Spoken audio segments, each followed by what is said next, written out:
I want to jump right into this. Hold on, let me make sure my the right mic. There we go. We're good to go. I want to jump right into this, you know, the aftermath of Trump.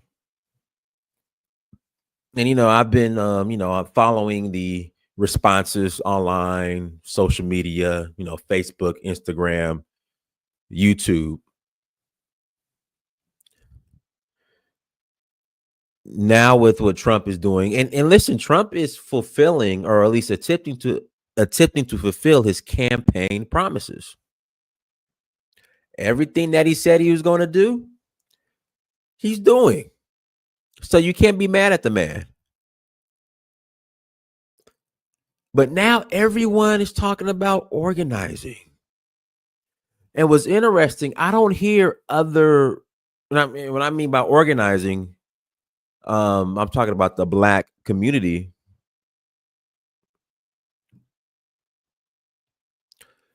But I don't really hear other groups of minorities really outraged at what Trump is doing that he promised that he was going to do. Elijah Muhammad, Malcolm X, Amos Wilson was a blueprint for Black Power, I think is the name of the book. Claude Anderson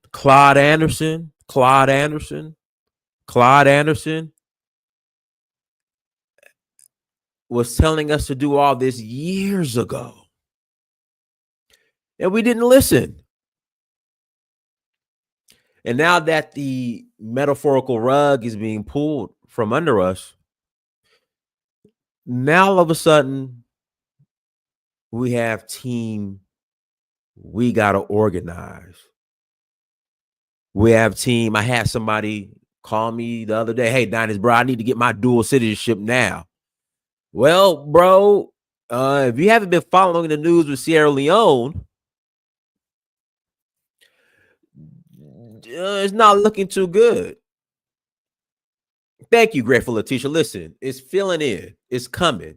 It's coming. I'm using my juices and my berries, and it's filling in.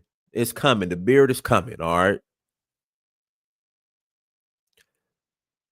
As of right now, with Sierra Leone, they won 150 stacks for citizenship. I'll do a separate show on that.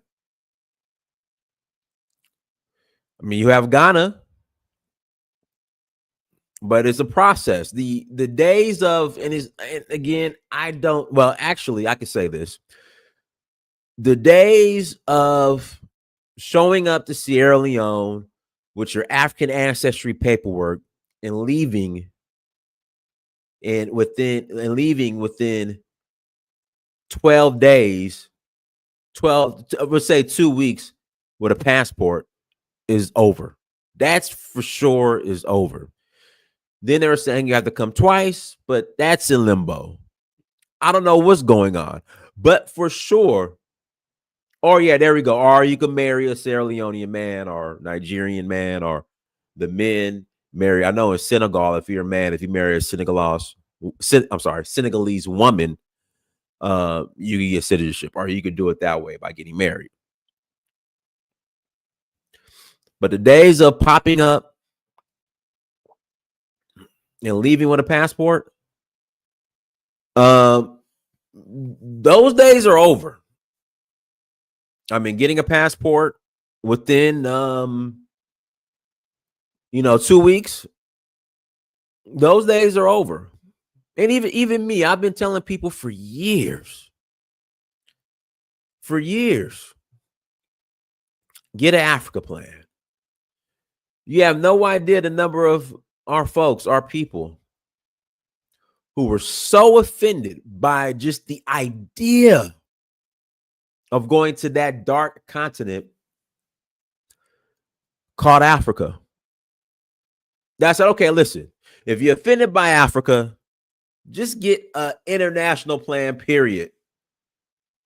Or just Panama, Malta, I don't know, Portugal. So all these people who have came before us for years, who told us what to do,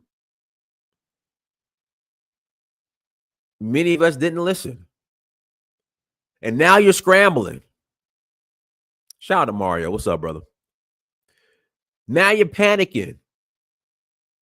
Oh my God, Trump canceled DEI. Affirmative action is gone. This program is now gone. He told you what was going to happen years ago. See, the thing you got to do, the thing you have to do, and so, I got to get back into it. I got hurt. So next week I'm going to start it up again because I got hurt and I traveled out of the country. Brazilian Jiu-Jitsu, or mixed martial arts in general, you never underestimate your opponent. And for the life of me, Jesus, the way our people underestimate Donald Trump and even Elon Musk is just baffling. Well, he's broke. He filed bankruptcy. He was already president once. He has skyscrapers with his name on it. Owns some of the most expensive real estate on the planet. You can't underestimate this guy. And a lot of you guys did. Everybody did. You didn't get the message in 2016. 2020, everyone thought everything was safe, but what saved the Democratic Party was COVID and George Floyd. You put Kamala out there, who had no, and I'll get into that in another show. I got a lot on my mind a little bit, so I'm like, and here in Atlanta, stuff's kind of shut down because we were snowed in. I went out today though.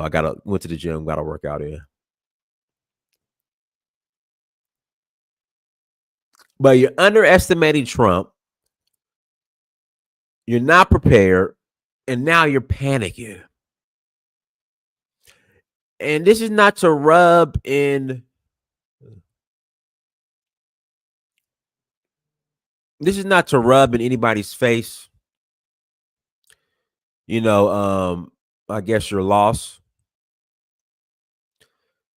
But it's as if, and I said this before, the people who are upset that Trump won, you were more passionate about the Democrats winning than the Democrats themselves who ran. Now, I'm going to do another show on that later on today, probably. Again, you're upset that all of these programs are gone. But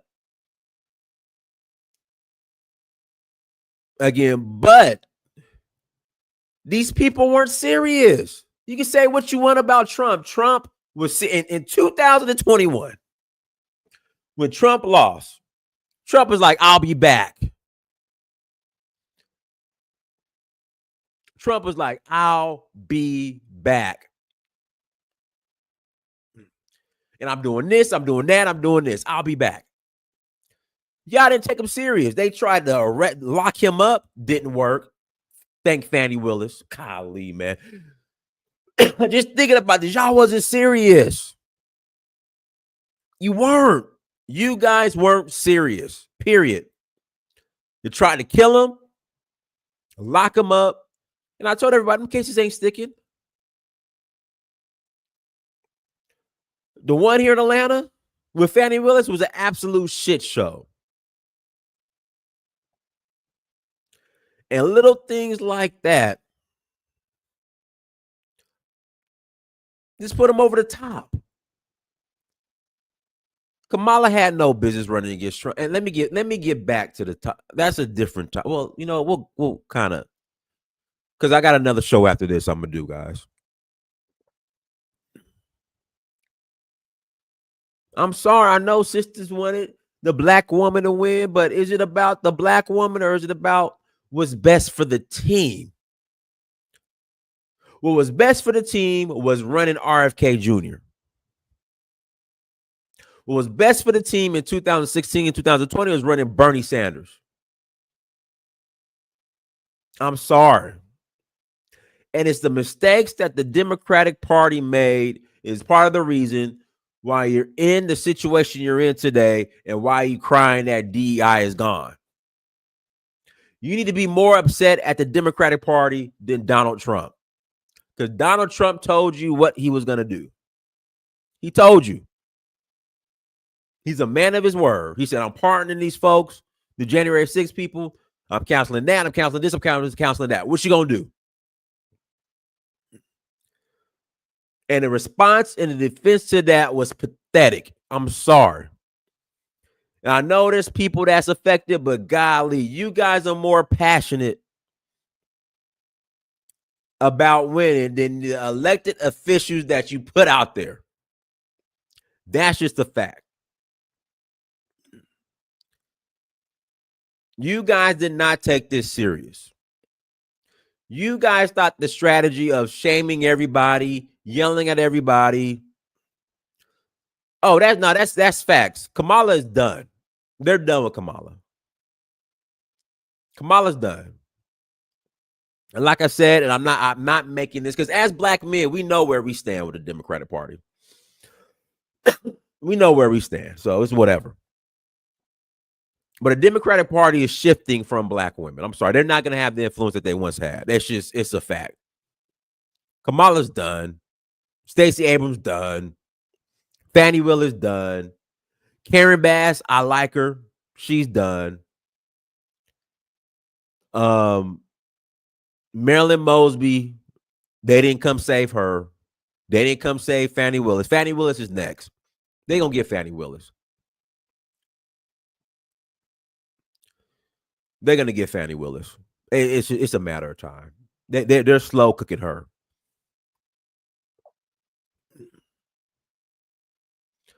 They're slow cooking Fannie. That's just the reality. I'm sorry.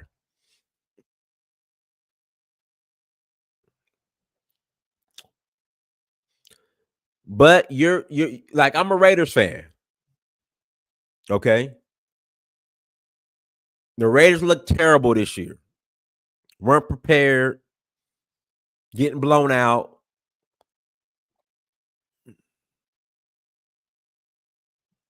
So the Raiders are in the position that they're in because they just the Raiders. That's the same thing with the Democratic Party. Shaming people, calling Trump Nazi, white supremacist wasn't enough. And I said it wasn't going to work. It didn't work.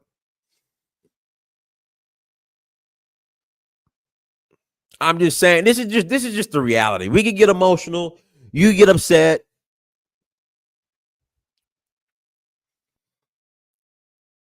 And like I said, what's the plan moving forward?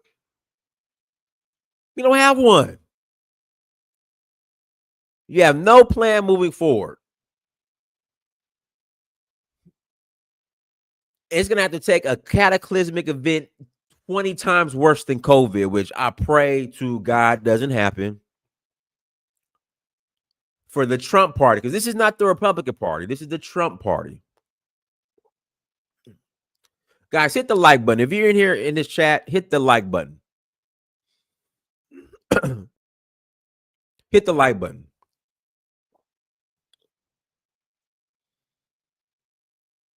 If you have not hit the like button, hit that like button, please. Thank you. Like, I'm sorry about the programs that well, I'm not sorry, but I have empathy, but running around blaming everybody that voted for Trump, no. You need to clean house and blame your own party. That's what you need to do. because they didn't put them. They were terrible. They were terrible. That's it. That's all. I'm not gonna sugarcoat it. They were terrible. They ran a terrible campaign. Kamala wasn't prepared. Trump took this shit serious. I don't care what you can say what you want about Trump. He took it serious.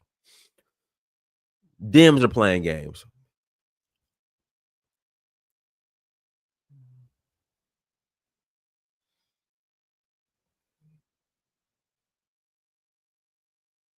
It's what it is. Now you want to organize.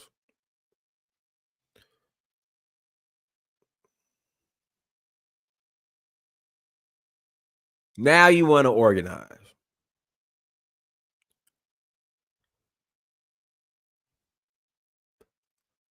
Well, organize. Now you want to look for options outside of America. Go for it. But folks were just too comfortable, if you ask me.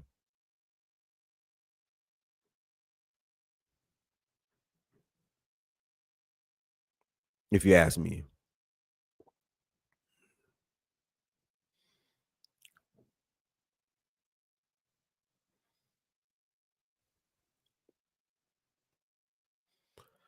Yeah, Dems had no game plan, had no strategy, ran terrible. Kamala ran a terrible campaign, and you guys are upset at people who voted for Trump. Man, get out of here, guys. Links in the chat room. Links in the chat room. If you want to call in, you're more than welcome to call in. Link is in the chat room. If you want to call in, you're more than welcome to call in. Link is in the chat room.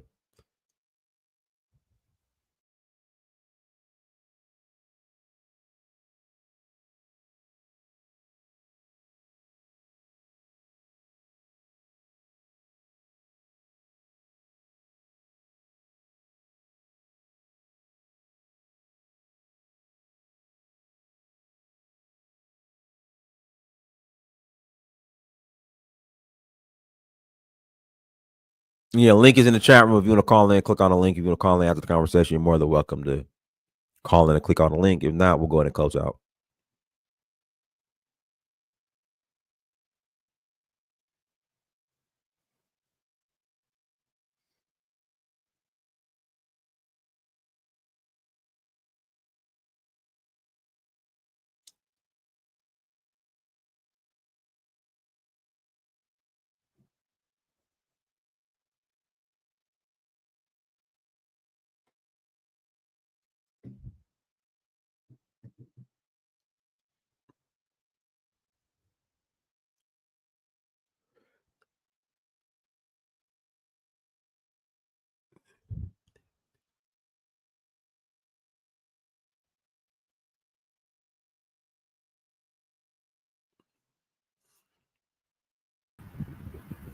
Hey, PTO Lua. Hey Dennis, the longest time. How are you? You there? Can you hear me? I can hear you. Can you hear me? Hello? Hello? Hey, can you hear me?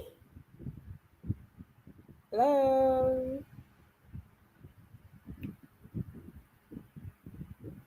Hello? My Hello? bad. My sound was down. I'm sorry. Go ahead. Oh. Yeah, my sound How was are completely you? down. I'm sorry. Go ahead. It's okay. How are you doing? I'm Longest good. How are time. you? Well, I'm doing great. I actually just came in to say hi. I Hi. hope everyone I hope everyone is seeing it now. Like I really do hope people are waking up now or they are awake because honestly, I'm not scared to be honest because I already have an idea. Remember, I told you. Remember, I said Trump is gonna win. Right. I I knew don't he was know if going to you win. remember the last. Yeah, I knew he was going to win. I knew. Yeah, I said it is gonna win. Nobody's gonna let Kamala get in. No one is gonna allow Kamala.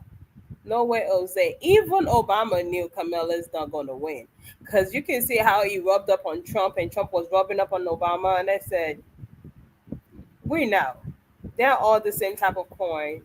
So either way, I what I really hope is that our people, you know, because I'm still teaching. So when I'm teaching like African American kids, and when I'm teaching African kids, um, I really try my best to teach them history as much as I can, because I usually jab history into science as much as I can, or I try to be like, oh, this person invented this and is an African American, and just to have their brain alert to what is really going on around them. You get what I'm saying? Because a lot of them are still kind of in space that I am, America is the greatest country, blah, blah, blah. And I don't know if you heard about what happened with the red note, where everybody went to, is it red notes or whatever it's called, when TikTok closed down The and who? The what? Chinese, what? The what? Is it red note when TikTok closed down? Everyone went to red Oh note. yeah, I yeah, think yeah, that, yeah, yeah, yeah. The no, it's called is it red? Yeah, red something. Yeah, I know you're talking about the other. Yeah, I know you're talking about. Go yeah, ahead. and they were talking about China is the greatest country. I mean, not greatest, but how China was, good to their citizen, like it's propaganda, whatever they're preaching to them in America about China, and Chinese were letting them know that, hey, we're living really comfortable here. We're not we're not poor or anything like that. So it's a surprise, and it's a big shock to a lot of Americans compared to every other nation. So my point is just that I hope our people can get themselves together. And It's called red note. Red note. oh, so I said red note, so I said it right. Okay. So my prayer is that people get themselves together and found a way to come to, I would not even say East Africa, honestly. I know a lot of people think, oh, the white, the I don't even know what to call them. The the I don't even know, the palm color people are getting their citizens, but the reality is that Well, this they're this is getting their citizen in Ghana and etc. But the reality is, let me tell you one thing about West Africans, that a lot of these palm color people really think they have a chance, like they do in Kenya. The difference between West African people and East African is that it's history. West Africans remember. I'm very sure, Dennis, you have interviewed a lot of people. West Africans remember everything. They remember. I really thought we had Stockholm syndrome, that we don't want to remember things, we don't want to do this. But the reality is that we do remember. The reality is that we do know what is like. West Africans know exactly what is going on. Like back home, I was talking to a couple people, and I really talk to locals a lot. I love mingling, around my people a lot, especially with the regular locals, and they know what is going on. They're not blindfolded. They know exactly what the foreigners are doing. They know exactly um they know exactly what their plan is. Does that make sense? yes, Does that make Yeah, you know what I'm saying, Dinus. I'm sure you talk to the locals a lot, so you know they know. right. So I'm not worried about them coming into the country. And the reason why I'm not worried about them is the idea is that they want to come here.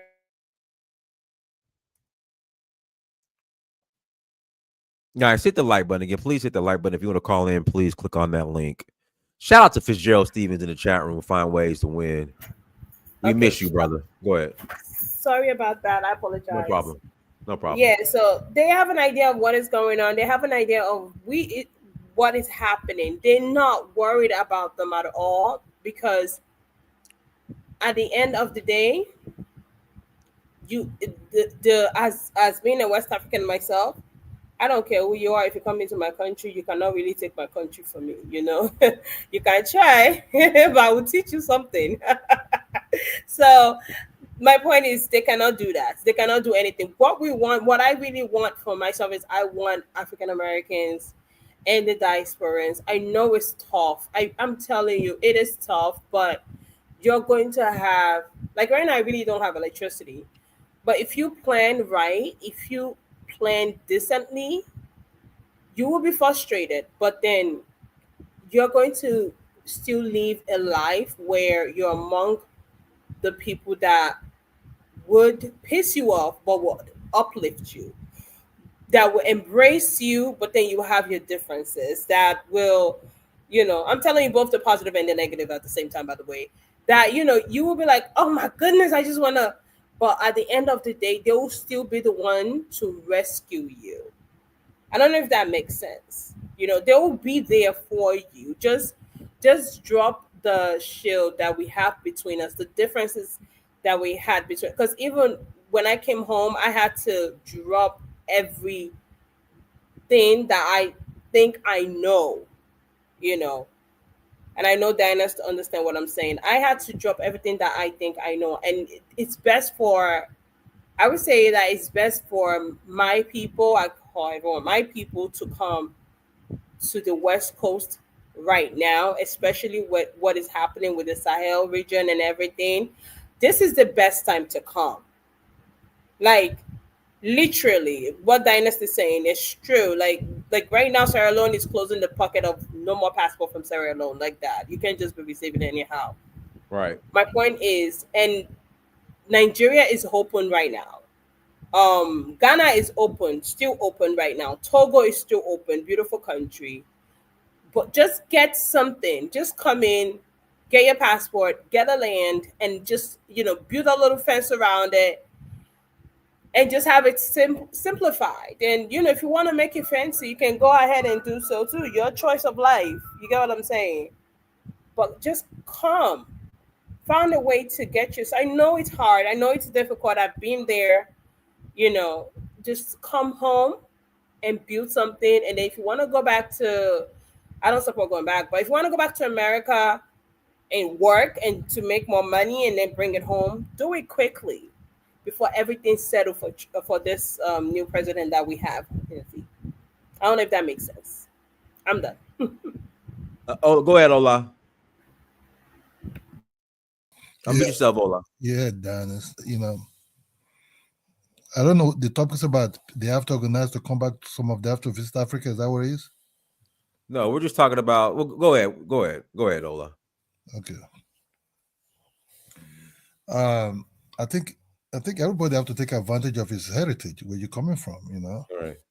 If you know you're from African descent, nobody's holding you not to come. Come and enjoy yourself. If you want to settle down, study the place. As advice for those that already been there or know much about the place. Then you do your thing. No, most Africans are capitalist system, so it's not going to be strange to you. Depends if if you have to be capitalist or not. Nigeria is a very capitalist system. You do business, whatever you have to do. I think Ghana also is a very capitalist system. It's for you to be able to infuse yourself into the system. Know much about the culture, know much about everywhere when you go to a new place, you must not study the people, know much about the people. Then you fuse yourself into the place. You can behave like what the Africans are doing. The Africans will come, invest whatever they want to invest on, they will go back, come back again. That's kind of like, that's what Africa, they say, oh, Africans always have escape route. Because that's our escape route. For those Africans who already have their shit going on in Africa, Donald Trump being in power or being threatened, for them is nothing to them, If they think it's hot for them, they just leave because they already have investment done in Africa and just leave. I think every black race that know they are from Africa descent, they can also do the same thing. The whole thing is changing now. Check Dirty December in Nigeria. A lot of black Americans that were there. There's a relationship going on. Between both cultures. Just matter of understanding. With time, your experience in America might not be the experience when you come to the African continent. Maybe you might have bad experience with some Africans in America, But in the continent, it's not really like that. So people are different or something like that, You know, if you know you can take it, to not just you come back, or if you know you can take the heat and study the place. If that's what you want to visit it or settle down there or whatever you want to do. Follow those that already have the experience in that place. Those that have connection towards that place. That I just saw, and I just saw. Okay. Melanated alien royalty. Go ahead. Yo, peace, Dennis. Um, yeah, it's too late for a lot of people. Mhm. We gotta be honest about that fact. Oh, this is Ridley Barker, by the way. All right. What's going on? Peace. You know, I have a lot of people now hitting me up, talking about Bitcoin now. 2 years ago, they were saying Bitcoin's a scam. It's like a lot of people are loud, but they're so far behind the curve. They have no idea what's coming. They don't know what AI is. They don't know what blockchain is. They don't know what crypto is until Massa says. Until it's in the media, until it hit 100K, people are laughing at me. Like, okay, yeah, okay. Now they hitting me up. How do I get in?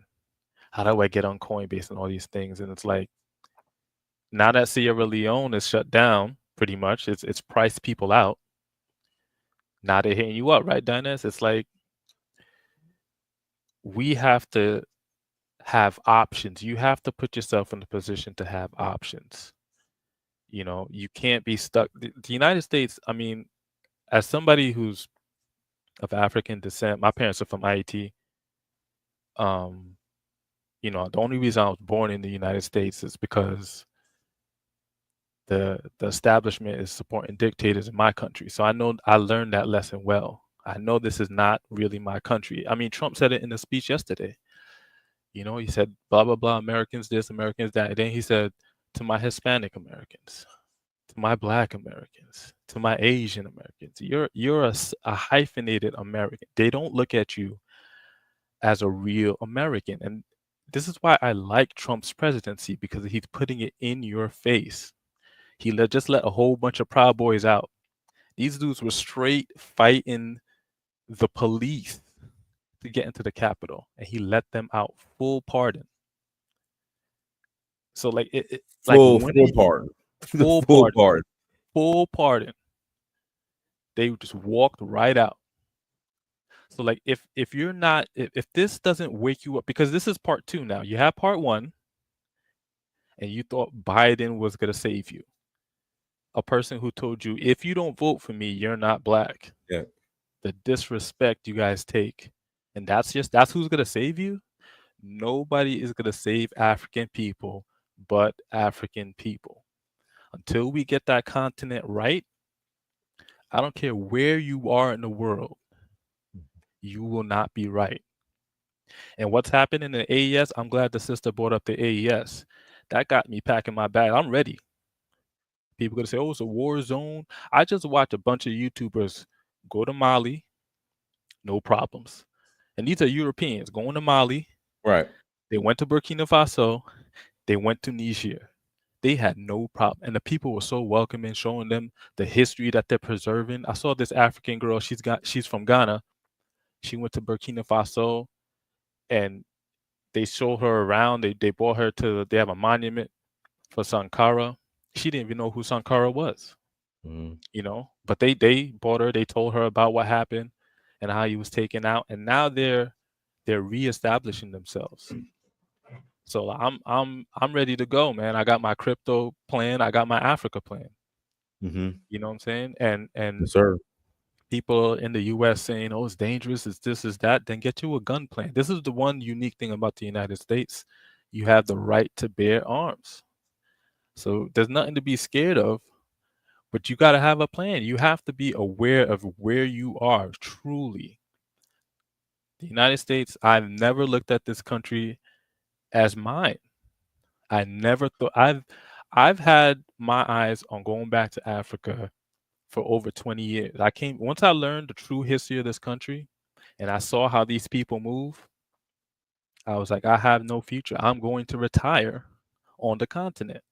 And I'm Mhm. gonna bring all my know-how, all my knowledge over there, and we're gonna build it up. I mean, and listen, I'm in New York. I love New York. I love the culture, but the city is it's a straight totalitarian government.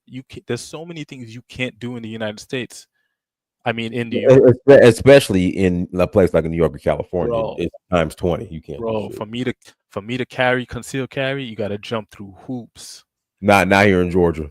Yeah, I mean, bro. If I was younger, I would probably just move to the south. I have family in the south, so I would probably just move to the south. But I'm on my way out.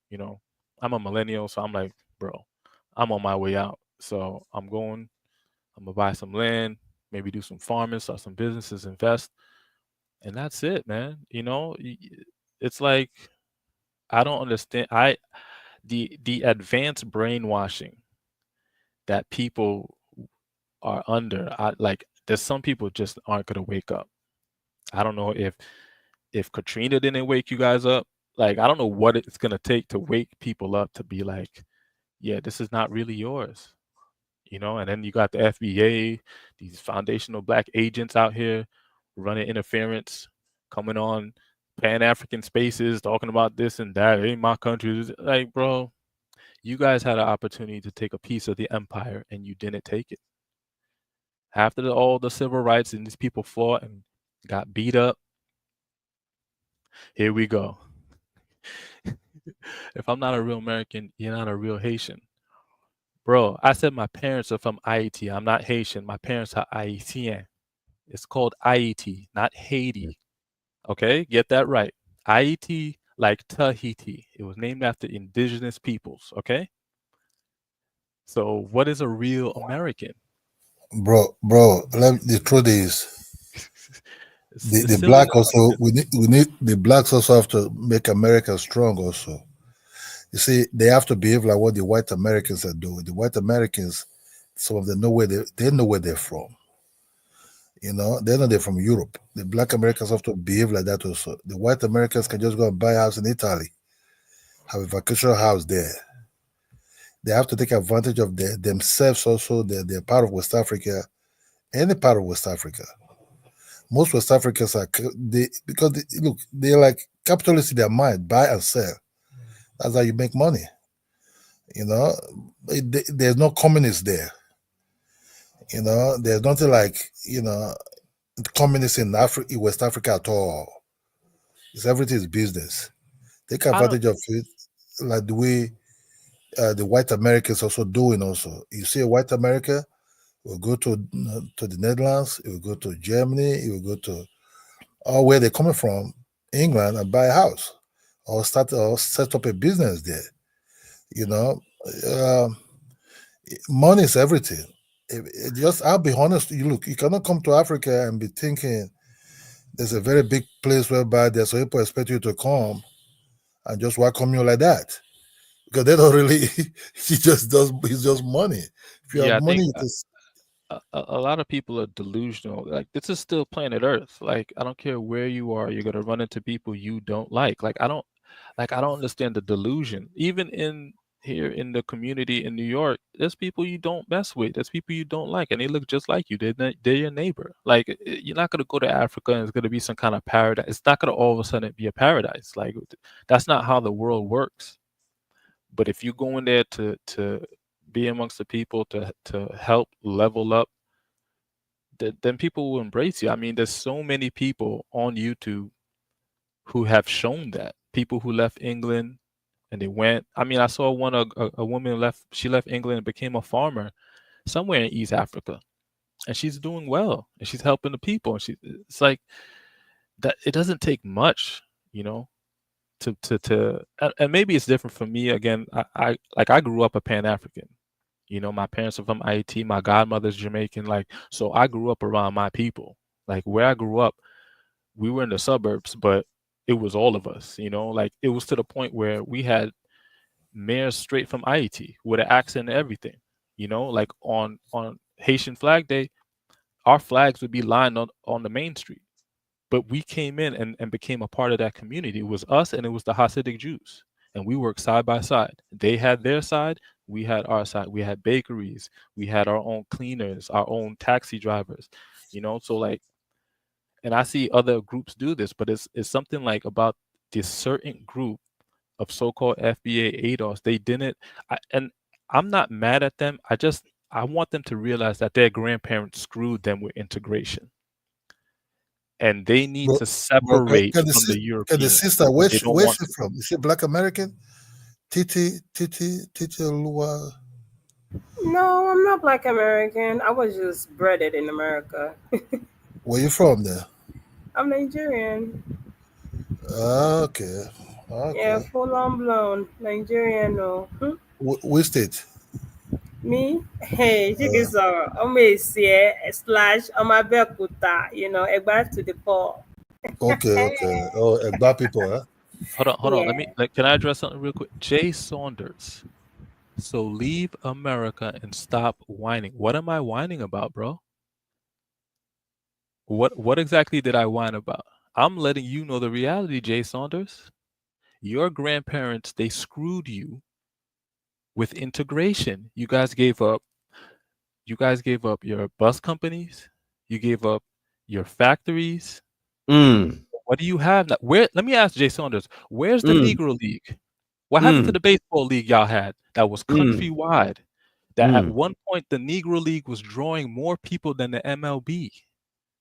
What happened to the airlines that they had that was black owned in Atlanta?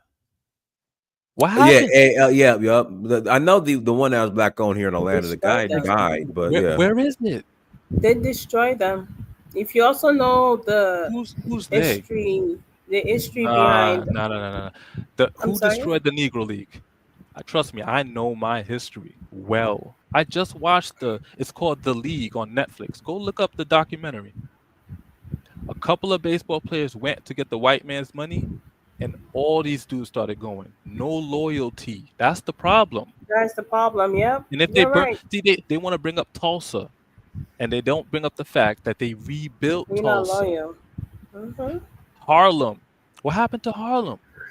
These guys started selling the buildings because the Jews came in with the money, with the bread, and they were like, hey, let me get this building. That's why you guys don't run Harlem anymore. You sold out. That is and the not same. you, not our generation. Huh? Their grandparents sold out. And until you separate from the European and create your own, you will still be crying. Y'all are crying. I'm not crying. I'm good. I'm good. This Haitian sound thing that our grandparents didn't. So where's the Negro League? The Black Boule did. Here we go. Bro, come on. The Black Boule is a small group of people. If the general population let them go and do what they do, nobody can destroy y'all. Oh my God, the idea was integration. The thing about integration is there were plenty of black people telling y'all not to integrate, but y'all didn't listen. Just like Malcolm told y'all to watch these liberals, don't get in bed with any party. Why are we in bed with any party? We should be moving like the Jews move. Just like the Jews have a distinct history. They went through the Holocaust. They move with themselves. I grew up around Jews. The way they move, man, it's admirable. It should be studied. See, you bamboozle. Melanated. Hold on. Do you sure you know your history when it comes to the Jew? The Jews? 'Cause Yes, I do know. You sure when you know about the Jews? Which group of Jews are we talking about? Let's be specific. Which one you talking about? You talking about? I'm talking about the brown-colored European one? Jews. I'm talking about the European Jews. That's what I'm talking about. no. Sephardic. Oh Group no, of Sephardic Jews. darling. And you call them Sephardic Jew, and you really. No. That's what they call themselves. I beg. Move on to the next topic. Don't talk about this people. Please don't talk about them because I can't take you serious when you talk about them. Go ahead. Okay, so tell me. I can't. Respectfully, I can't. I'm sorry. I can't take you serious. Correct me, sister. Correct me. Yeah, the reason why I cannot, because everything happening, they are the main key holders of what is going on in our community. the main key order of I trying to I, actually. I disagree. We give these other groups of If you people too much disagree, credit. I respect that, Dynast. But We give these other groups of people just way too much I'm credit. not give. Let me Yeah, explain this. I'm Thanos. not giving them ways. I'm not giving them ways. I'm explaining to you that the tactics that they use is basically, I'm going to talk to you. Is I respect the fact that, oh, it's up to my brother to decide what he wants to do. But then you have to also understand that, yes, it's up to my brother to decide what he wants to do when a knife is not on his neck. If a knife is on my neck and I have to choose between saving my neck or saving my people, which one would you chouse? Of The, course, a normal a person knife would think, okay, wasn't I'm going to a save knife my wasn't neck Question. because I have knife family. wasn't on a knife Cut, wasn't on their neck though. cut Okay, my neck. if you say so, Cut my neck. I'm gonna back out. If you guys say so. No, Cut you my gotta neck. back out. I'm just saying. I just Yeah, back out. respectfully disagree. Nah, I Again, just this is respectfully my disagree. bloodline. This is my bloodline. Bro, I have look, no problems. I this have no you problems I jumping on a understand. Look, grenade there's to save I my think the people. black No people, problem. the American blacks, they have to be strong. They don't need to complain. It's their country. United States is their country because they're there like the white people. I understand the circumstances what brought them there, but the truth of the matter is not about now. Now they have NBA players who are multimillionaires. They can do whatever they want to do without. If they want to build the whole state, I think they can add their money together, build the whole state. They have the money. But look, in whereby you have this individuality mind, right? In this kind of business capitalist mind, you cannot really tell people what they want to really do because the white people that run the country, they also act like that. So the black people have to figure out what is best for them. You know what I mean? What is best for them? Look, that's why I said they have to move like the Europeans. The European move, they don't live in America, but they have vacation houses everywhere. You understand me? They have vacation houses everywhere. They have to have the mindset of what the way the Europeans move. If it's African, they see themselves as Africans. Okay, you can come with money and do whatever you want to do. If you feel okay, you just want to see how Africa look like the way the Europeans also do it, you do the same thing, bro. Bro, nowadays it's about money. You don't bring nobody to Africa. Do you allow that person to be suffering? There's not going to be black power over there. You know what I mean?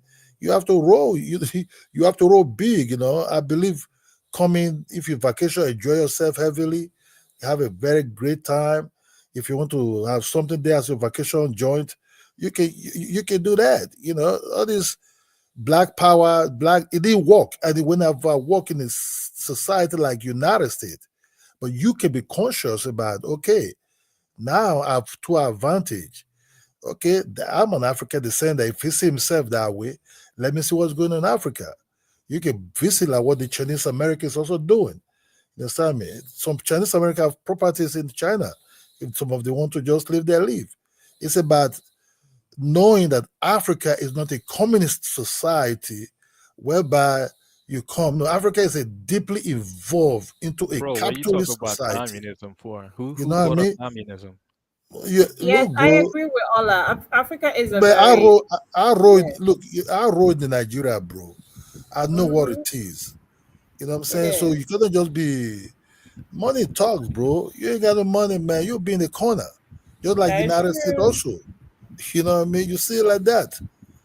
Oh, Mika, But hold that's on, hold on. all. One second. Mika says she wants to hear me really quick about my story about the Jews. Again, I grew up around Hasidic Jewish people, right?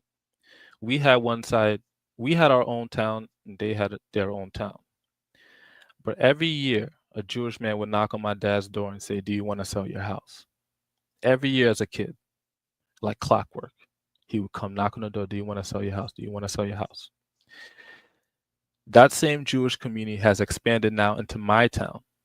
That same Jewish community is now owning the majority of houses on the block I grew up on. Luckily, my family and my friends' families, our parents are retired, they sold the houses. But it's a lesson that I learned because even here in Brooklyn, where I stay, when I walk around and I see the Hasidic Jewish, I see the old guys in the front, I see then the younger guys in the back, and I see the kids behind them. They have a succession plan. Everybody rolls together. And once I get old and I can't fight anymore, I sit down and the young dude takes my place. That's how they do it. And we don't do that. And now when I go back to my same town, I don't see our stores open anymore. I don't see the bakery. The bakery closed down. And I'm saying these are lessons. This is why I said we need to study the Jews, because they have a replacement plan and a succession plan that they have implemented, and they've been expanding. The women have 5 kids minimum, and everybody has a job in the community. Everybody looks out for community. I've seen Hasidic people get into a car accident. Okay. Okay. Can I Let me stop you finish. right there? Let me finish the story. This Okay, I last part. apologize. Go I've ahead. seen Jewish people get into a car accident, sit in their car. The cop pulls up, talks to them for a few minutes. He steps back. Their police pulls up, and they start having a conversation with the cop.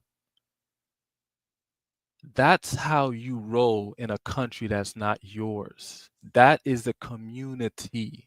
That's what they used to have in these black neighborhoods. That's what Harlem used to have. You couldn't just walk through Harlem and do anything to a black person and not have the community come down on you. And that's what the foundational black Americans have lost. And they've lost it because they've bought into the idea, or they've been brainwashed this idea of integration. No. You go and work for this person, and you extract resources and you bring it back to your community. It's simple. It's that simple. But when you think you're an American, when you think this is yours, you don't move like that. And that's how your communities have been deteriorated. And now you're crying to the government for reparations. Come on, stop it. All right, guys. Links in the chat room. If you want to call in, please click on the link. Go ahead, Titi Olua.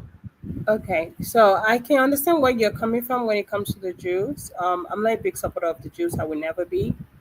Who said I support That the is Jews? because not due to perception, but due to actually living, working among them, and realizing how they work. And you saying that they came to the community. I don't know what community you grew up, but I grew up in Newark, New Jersey. They come to the community and they offer money to buy your home. My dad still have a house right now in Newark. They came to my dad's house more than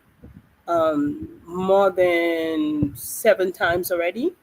The house that we were living in before, they brought the owner of the house was a Nigerian man, and the Nigerian man didn't want to sell his house. It was forceful. It was forced into selling the home, and the reason actually I would say most of it is for because they went to go settle back home. Um, but then he was forced into selling his home to a Jewish man. So not only do you have a group of individual lobbying for you in the White House, because they do, they also have the upper hand and the opportunity that they are able to use in order to win over the economy when we're talking about it from the economical perspective. Okay. When it comes to the African population, you have to understand that it's not just American, it's not just Africans in America. We have to also look at Africans in Brazil, Africans in Europe, Africans in Australia's, Africans in pretty much all around the world. Okay. So when we want to build that kind of community where loyalty is the number one key, do you understand what I'm saying? We have to start with, like, I'm not gonna say the adults. I'm gonna use actually that's a lie. I'm gonna use this perspective where when the colonizers came into Africa, they first trained the elderly before they trained the younger ones, because the elderly are the one that tell the story to the younger ones. We first have to train our older ones in order for us to be able to grasp back our younger ones.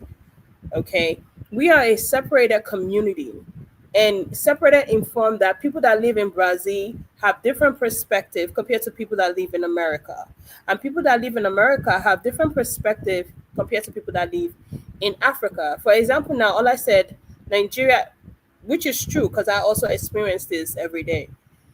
Nigeria is a very money grabbing country, whether we like it or not. It is.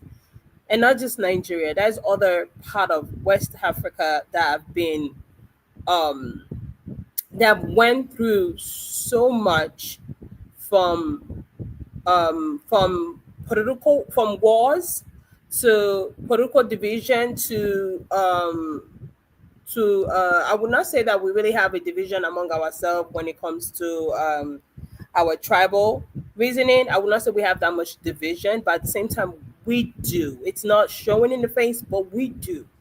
Okay, so we have all of these issues as a black community, and coming together, it takes more than just one man, which I actually respect what his name is doing right now in, can someone help me, in Burkina Faso? Yeah, I know. Yeah. Torore, Traoré. what he's doing right now, yes, is, I actually respect what he's doing right now, which is bringing together his people. And it would take more than just him to do that, and it would take all of us to come together and not look at the way, because the way of the Westerners is not working. The reality is it's not working for us. We want to look at them and mimic them, but then we're looking at the people that destroyed us. I know a lot of us don't see it that way. I always tell you, what you don't see is what is actually there. What you wish not to see is actually what is in front of you. So I know a lot of us don't see it that way, but the reality is that um What? apart from the fact that we need to come together as a group, as individuals, and acknowledge our differences, and our differences is how we're able to going to, I mean, sorry, how we're going to build on each other, because that's what Torore is doing right now. He's using his differences between the Mali, between the Burkina Faso, all the three countries together. He's using that differences to build their alliance. He's using his leadership to help Mali to actually build a whole weapon factory. His leadership to Niger to actually rule the borders. Like, he's using that differences that we have to be able to build that alliance to become one. There, And I at the same disagree. time, I keep saying, when our other nation of African nation, even within the Caribbeans and the islanders, come together and stop seeing so much differences and use our differences to build each other, then They we have can talk. Then we can the, the go I'm ahead. I'm sorry. sorry. Yeah, not I'm sorry for cutting you off. I just want to get this point in. The reason the AES is winning right now is because of their one common distinction. They're Pan-African. That's it. Not all Africans. See, I'm not in this group that we all need to come together. I only rock with Pan-Africanists. I have family members that I don't even see because they're Negropeans and they're out swirling and having all kinds of kids that are whatever lineages. I only rock with Pan-Africanists. So we don't have to come together. Pan-Africans are already together. All we have to do is start investing in it. We have to get the money right. That's it. So people in IET that are Pan-African, people in Jamaica that are Pan-African, we're all together. That's why Traoré is so popular. That's why he got that cheer when he went to go see the president in Ghana. It's because people of my generation, the millennials and down, who are Pan-African, we're all on the same wavelength. We all see the world the same way. So I don't like this whole we're all gonna come together is nonsense to me. It's Pan-Africanism is like all this has been solved by the previous generation. Malcolm X, they all solved this. That's why they were all going to all the African countries in the 70s, because they were like, bro, the only way we win is through Pan-Africanism. Now, those who don't want to get with Pan-African, see, the thing about Pan-Africanism is an ideology. It's a way of seeing the world, but you still have to put the work. Nobody's going to come out the sky and feed you. You still have to grow your own food. You still have to mine your own gold or let somebody else mine it and they pay you a proper tax. That's what Traoré is doing in Burkina Faso. He kicked the French out because they're not paying taxes. You're not going to just come and take these minerals and not pay the proper tax. That's why he threw them in jail. Like, are people paying attention to what's actually going on over there? Like, like you really have to understand it's Pan-Africanism that has the AES in the position that it's in. And it's all saying we have a shared history, which automatically means we have a shared future. Because currently, if you took me and put me in Europe, my conditions, the way they view me would be the same. In fact, I view America as Europe because they founded the country and they're on the money. So it doesn't matter you're Brazil, if you're in Mexico, it don't matter where you are. If you are African and you're not a Pan-African, I don't want to hear it. We're not having a conversation. Yeah, bro, it seems like you want to dictate your own will. It's not What my you will. believe. Hold on, This man. is what Garvey said. Don't. That's not me. This is Hold on, this is man. I'll what be hearing you Pan-Africanism rapping. is. I'll be Go hearing ahead. you rapping, sis, bro. Sorry. Go ahead. Sorry. Bro. I think reality have to sink in. You know, what's called reality. See, you mentioned Burkina Faso. What Burkina Faso is doing is a traumatization of the French against them. So what happened is not like the dude is really kind of like Pan-African. Don't mistake is fighting the French as part of Pan-Africanism. Fighting the French is to try to free his people so that the weight of the nation can be enjoyed by majority of its own people. Whether he's doing it for good or he's doing it for selfish interest. Depends where his mind's taking him to later. Hold on. He cannot build up himself alone without not building other people that will believe in ideology, let's say for 10 years. What he's trying to do is that the French is coming to disrespect them a lot. When Frenchman coming to their French politicians coming to their country, they saw their president, they use their people to overthrow or kill their own people. So he's trying to, you look at the vast minerals they have, right? What he's trying to do, he wants the money to circulate. You cannot be Pan-Africanism without not having an investment. So you cannot lock yourself in. So you need investment for you to boom up a society. To run the society is not by raising a fist up. Power to the black people or B1, B2, or B3. It doesn't go down like that. You understand me? That's literally what's happening right now. Look, hold on. You talk about, you go straight to knock the people who say they're swellers.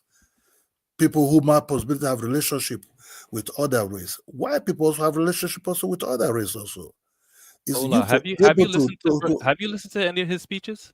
Have you listened no, to I any don't of really. his speeches? I don't really care about the speech. Look, I all don't the care time. about the speeches. If he's not able to draw in investment, right? He doesn't. What happened to Kuruma will happen to him also. You understand me? Everything in the world is investment. You can't lock yourself in.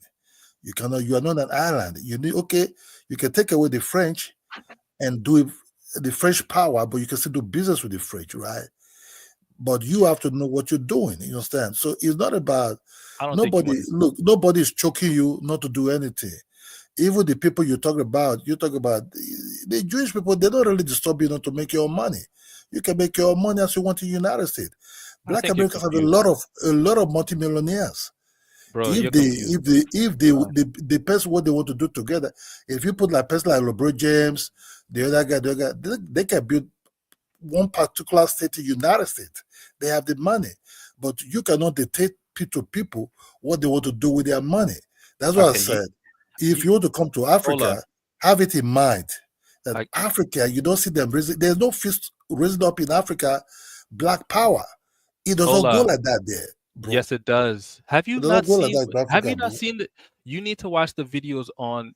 I forgot the girl. There's a Ghanaian girl who went to Burkina Faso. Literally, there are statues and monuments all over with the fist in the air. Are you not paying attention, my guy? Hold on. Let me finish this point. It doesn't work like that. It does work like that. He didn't kick out the French. Here. It doesn't work. Allah is here. It does not work like that. The black community. Are you in Burkina Faso? Or you in I'm not in Nigeria Burkina. with We're that not talking old about man? Burkina Faso. I'm just letting you Or know in West where are you right Africa. now? Where are Okay, you? I'll be quiet. Yeah, because you're not Oh. paying attention to what is actually going on in Burkina Faso. He didn't kick bro. out the French. You What need he an did, no, no, investment, no, no. bro. Let me finish because you're ill-informed. This is the problem.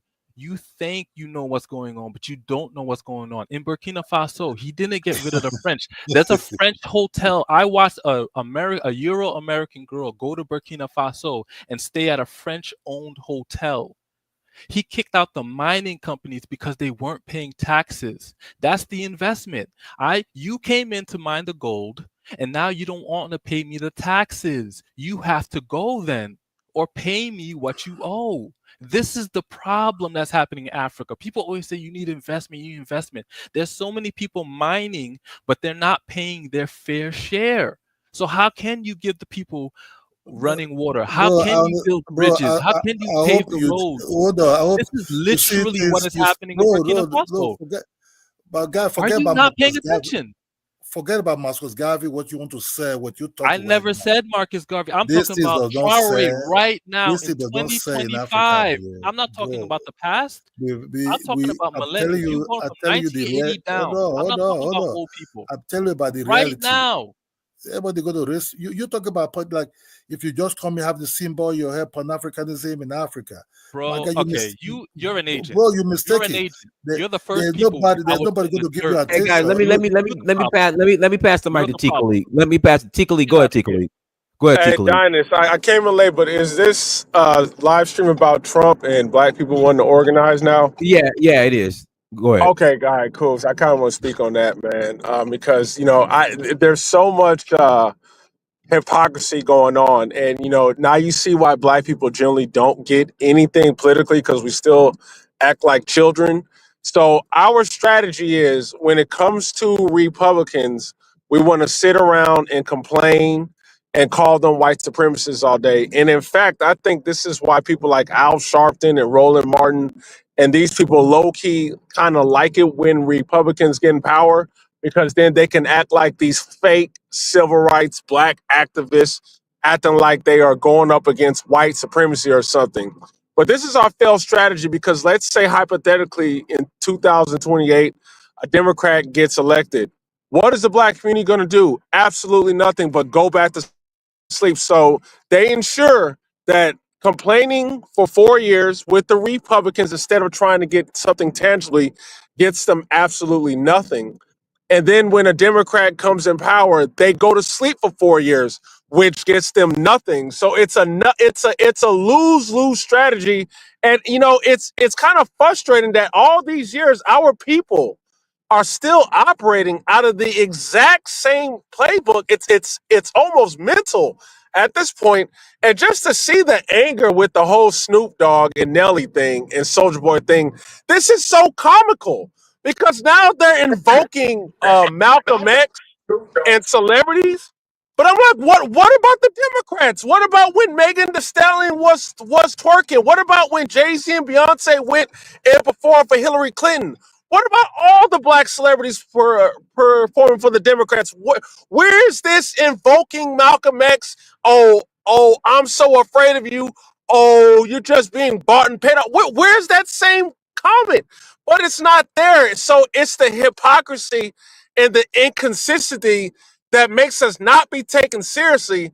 And then when you look, if I was a white liberal Democrat and I saw the black community behave like this, I would be happy.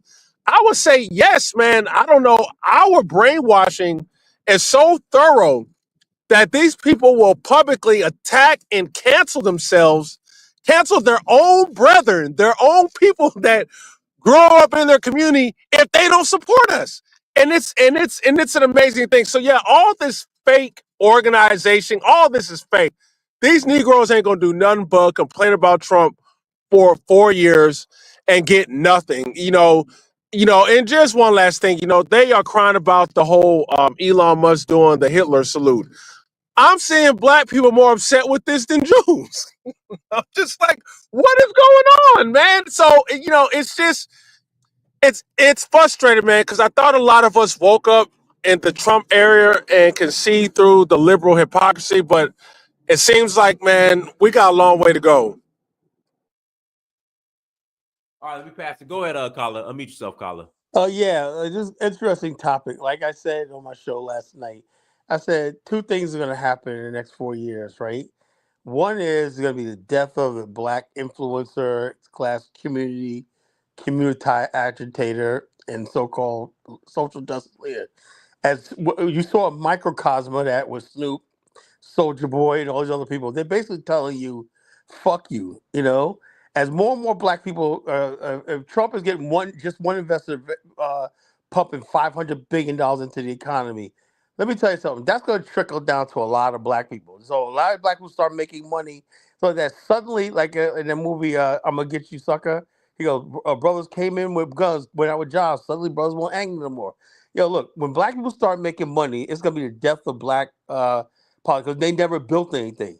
Like I asked Bomani yesterday, I said, Jonathan Miller said, "Colin, there's a black agenda. You don't know about it. Why are they keeping it a secret from me, Dinus? Do you know?" I asked Bomani. He said he didn't know what the black agenda was. I said, so if there's a black agenda out there, man, I said, let me ask around. Hustle Smart, do you know anything about a black agenda? Are they everybody keeping it from me or something? They Where's this eat black fried. agenda? They eat fried chicken and chitlins on Yeah, Thanksgiving. that's what it is. Or getting mad, they're having a big march in New York City, so talking about the same old white supremacy, the racism, the fascism, the blah blah blah. Whether it's the white man just sitting there just counting his money, kicking names and taking ass, whatever like this, and you're just sitting in the corner, the loser. It's like, black man, you got to start learning how to win. The white man, when those 200 executive orders, that was like a white people's Christmas wish. 200 things that white people said they always wanted. He gave it to them. He delivered to them. When are we going to have somebody like that give us an agenda where they say, "Here, this is a policy. Let me sign this off and everything"? It never happens. So where's the black agenda? I don't know. That's why I said in the future, I think black people are just going to say, something. I don't think Donald Trump's all that bad. I'm just going to basically ride with Donald Trump. It's not affecting me. I can't get deported. That's just unfortunate. That's just the way it's going to be. Where it's gonna be. Oh, they are saying we are next. They say after the How? immigrants, we are How? next. I don't know, bro. But that's just a word on the street. You listen to them on social media. And can y'all hear me? Or Yeah, I can hear you. can y'all hear an echo? And then the other thing, I want to ask y'all a question, because do y'all think because I don't know, I was a little bit frustrated when I saw that 80% of black men voted for Kamala Harris. I mean, I That's a already lie. knew That's a that lie. That's a lie. 90%. Okay, so the stats are wrong, because I was a little upset about that. 'Cause I was like, dang, That doesn't if make any that's sense. the Let me tell you case, something, brother. Let we're me tell going you to something, be brother. ignored. Check this out. Check this out. I was an election worker. The exit polls are just people just asking people what you vote for. Black Right. people, for the most part, will never say they voted for Trump. Trust me. Just like when I'm hoping there black was a men lot do of white not do an people. 80%, man. Check this out. Check this out. When white people during when I was election during Obama's era, right? Almost all the white people in exit polls said I voted for McCain, whatever like that. Then we tally up the vote or not, it was way off from the exit poll. So trust me, I work these things. People are never honest about who they voted for. Never. Hey, Colin, let me simplify. Let me simplify real quick, because a lot of times we talk as if everybody understands what we're saying. Most black people, we didn't start getting into politics until Trump started getting into it. So a lot of people don't know what the exit poll is. Facts. So somebody got some okay, it's good now. So the exit poll is that when you go inside, you cast your vote, you walk outside, and somebody outside asks you, "Hey, who did you vote for?" Now, of course, we know people lie, and we definitely know black men lie, because they scared that some woman is gonna put her finger in her face and not feed them no spaghetti and give them some stinking box. So no black man gonna sit up there and lie and simp and be like, who Trump? Ain't no way in the world I vote for Trump. It's because of the women got boosted so high, it brought the black man voice down. So he'll rather be docile to a female than just saying, "Yeah, I voted for Trump," and what? You get what I'm saying? Because most black men are hands fed. You get what I'm saying? Most black men are raised up by women. Most black men, when they get locked up or get in some trouble, the first person they gonna call it, they mama them, they auntie them, they gonna ask their ratchet ass grandmama to put the house up. You get what I'm saying? So most black men depends on a woman. So I understand a black woman at that. So I get it. You get what I'm saying? I get why black women hold it, pat them on the head like a dog and feed them spaghetti. I understand that totally. But far as the statistics go, we know that black men don't like to be talked down to. They just don't have a voice. So when this election came about, they voted in secrecy. You get what I'm saying? They said that they was gonna vote, but you can feel the temperature that black men was going to get. It was black men's time to stand up because they know if they would have voted for females' reproductive rights, aka abortion, aka the vagina, aka the box, aka the fish box, they know that it would have been black girl magic times 20. So just to answer that question a long way, the exit poll is just somebody standing outside asking them on the way it came out. And most black men lie because if it would, then the rate would have been up by 98, 96%. But they figured that they lost the black men vote by 26. So it's like 74% still voted. And I passed the mic. Yeah, you're absolutely right about that. And the bottom line, you know something?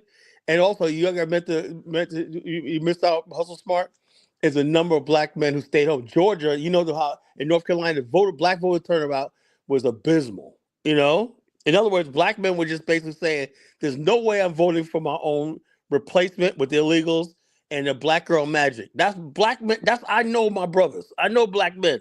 We were just saying. Then you got the people like the Ricky Smiley types, like you said, that's fed by their mother, my mama, and all stuff like that. And they were, I owe it to my black woman. That's because your whole life have been dependent on black people. You never stood up like a man. It was your own man. Real alpha men was like, there's no way I'm going to be replaced in a society that just like I'm not going to do it voluntarily. If they're going to take my rights away from me or who I am, they're going to have to do it by force.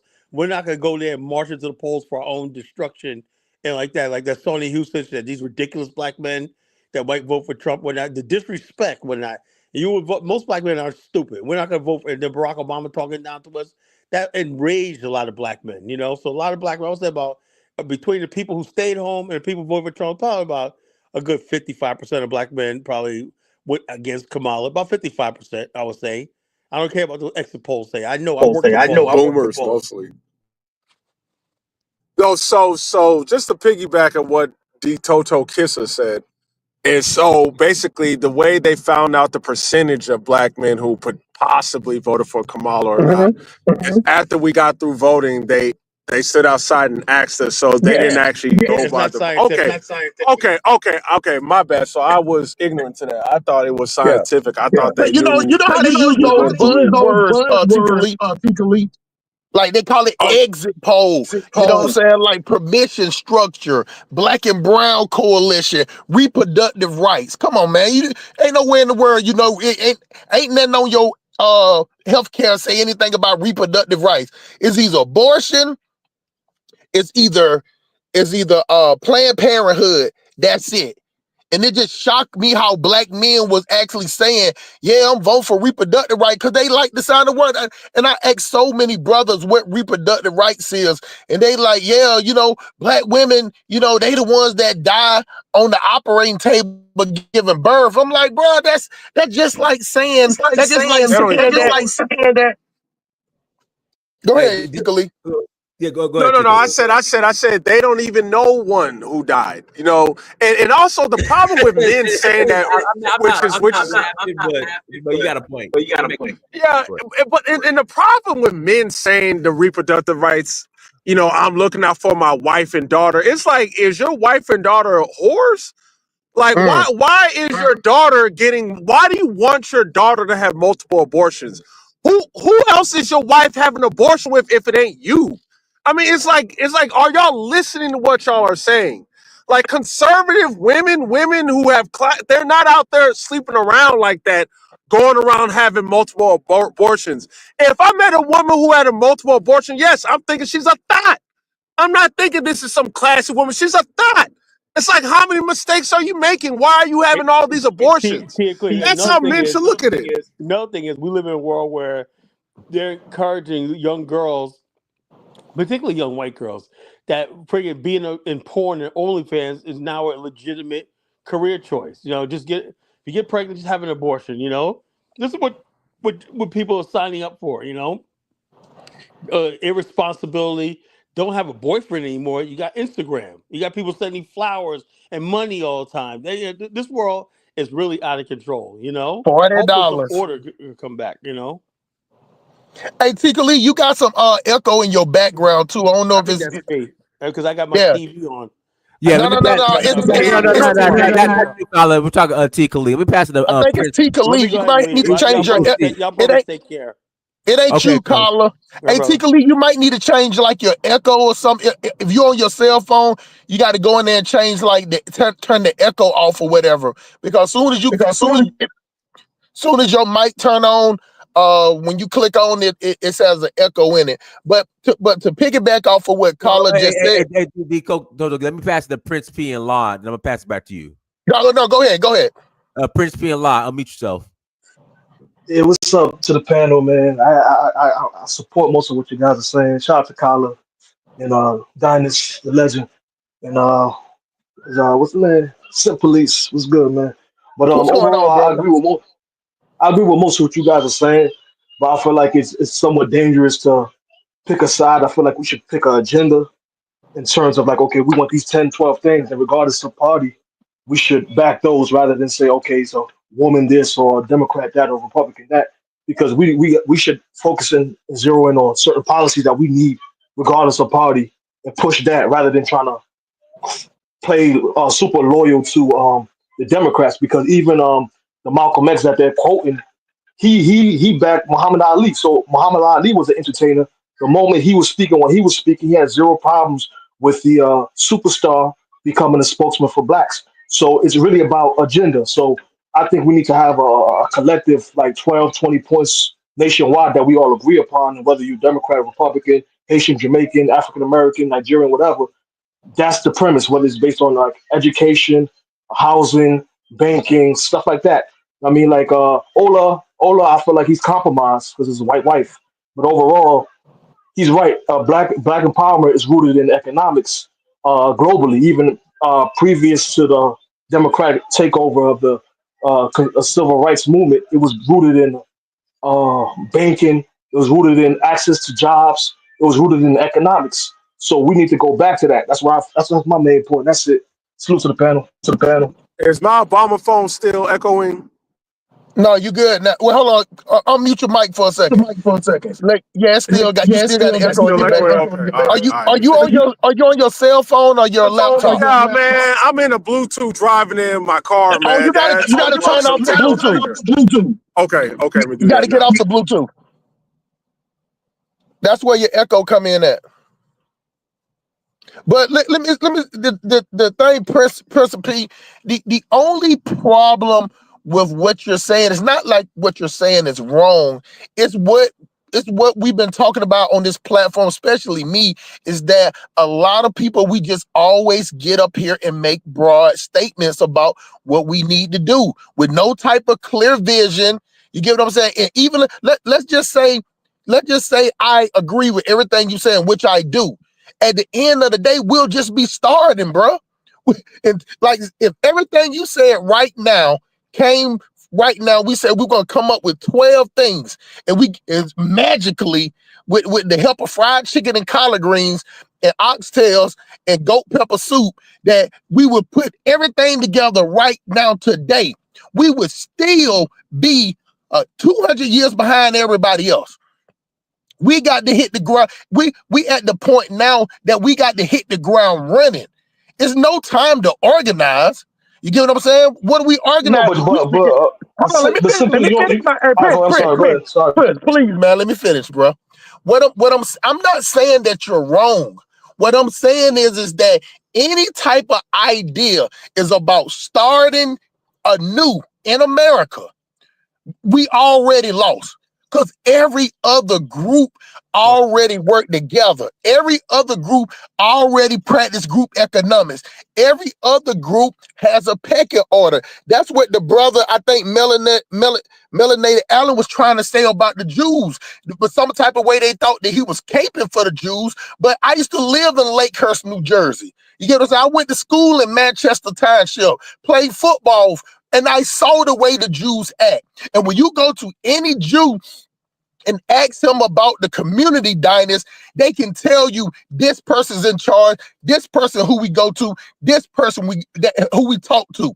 If you go to a black person, be like, hey, I want to tell you something. I don't give a fuck. I don't know nobody tell me what to do. Nobody. Every black person is an individual. That's the problem.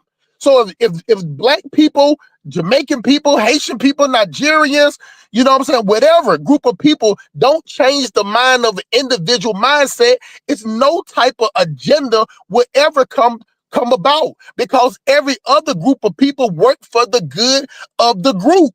We work for the good of our front doorstep. And I pass the mic. Okay. Nah, that's true. That's true. No lies told. I've been listening to your guys since, man. Or as I say here like this is this. You have to do what you have to do that will be better for your community. It's not like the black Americans are down like that. They have a lot of multimillionaires in that country.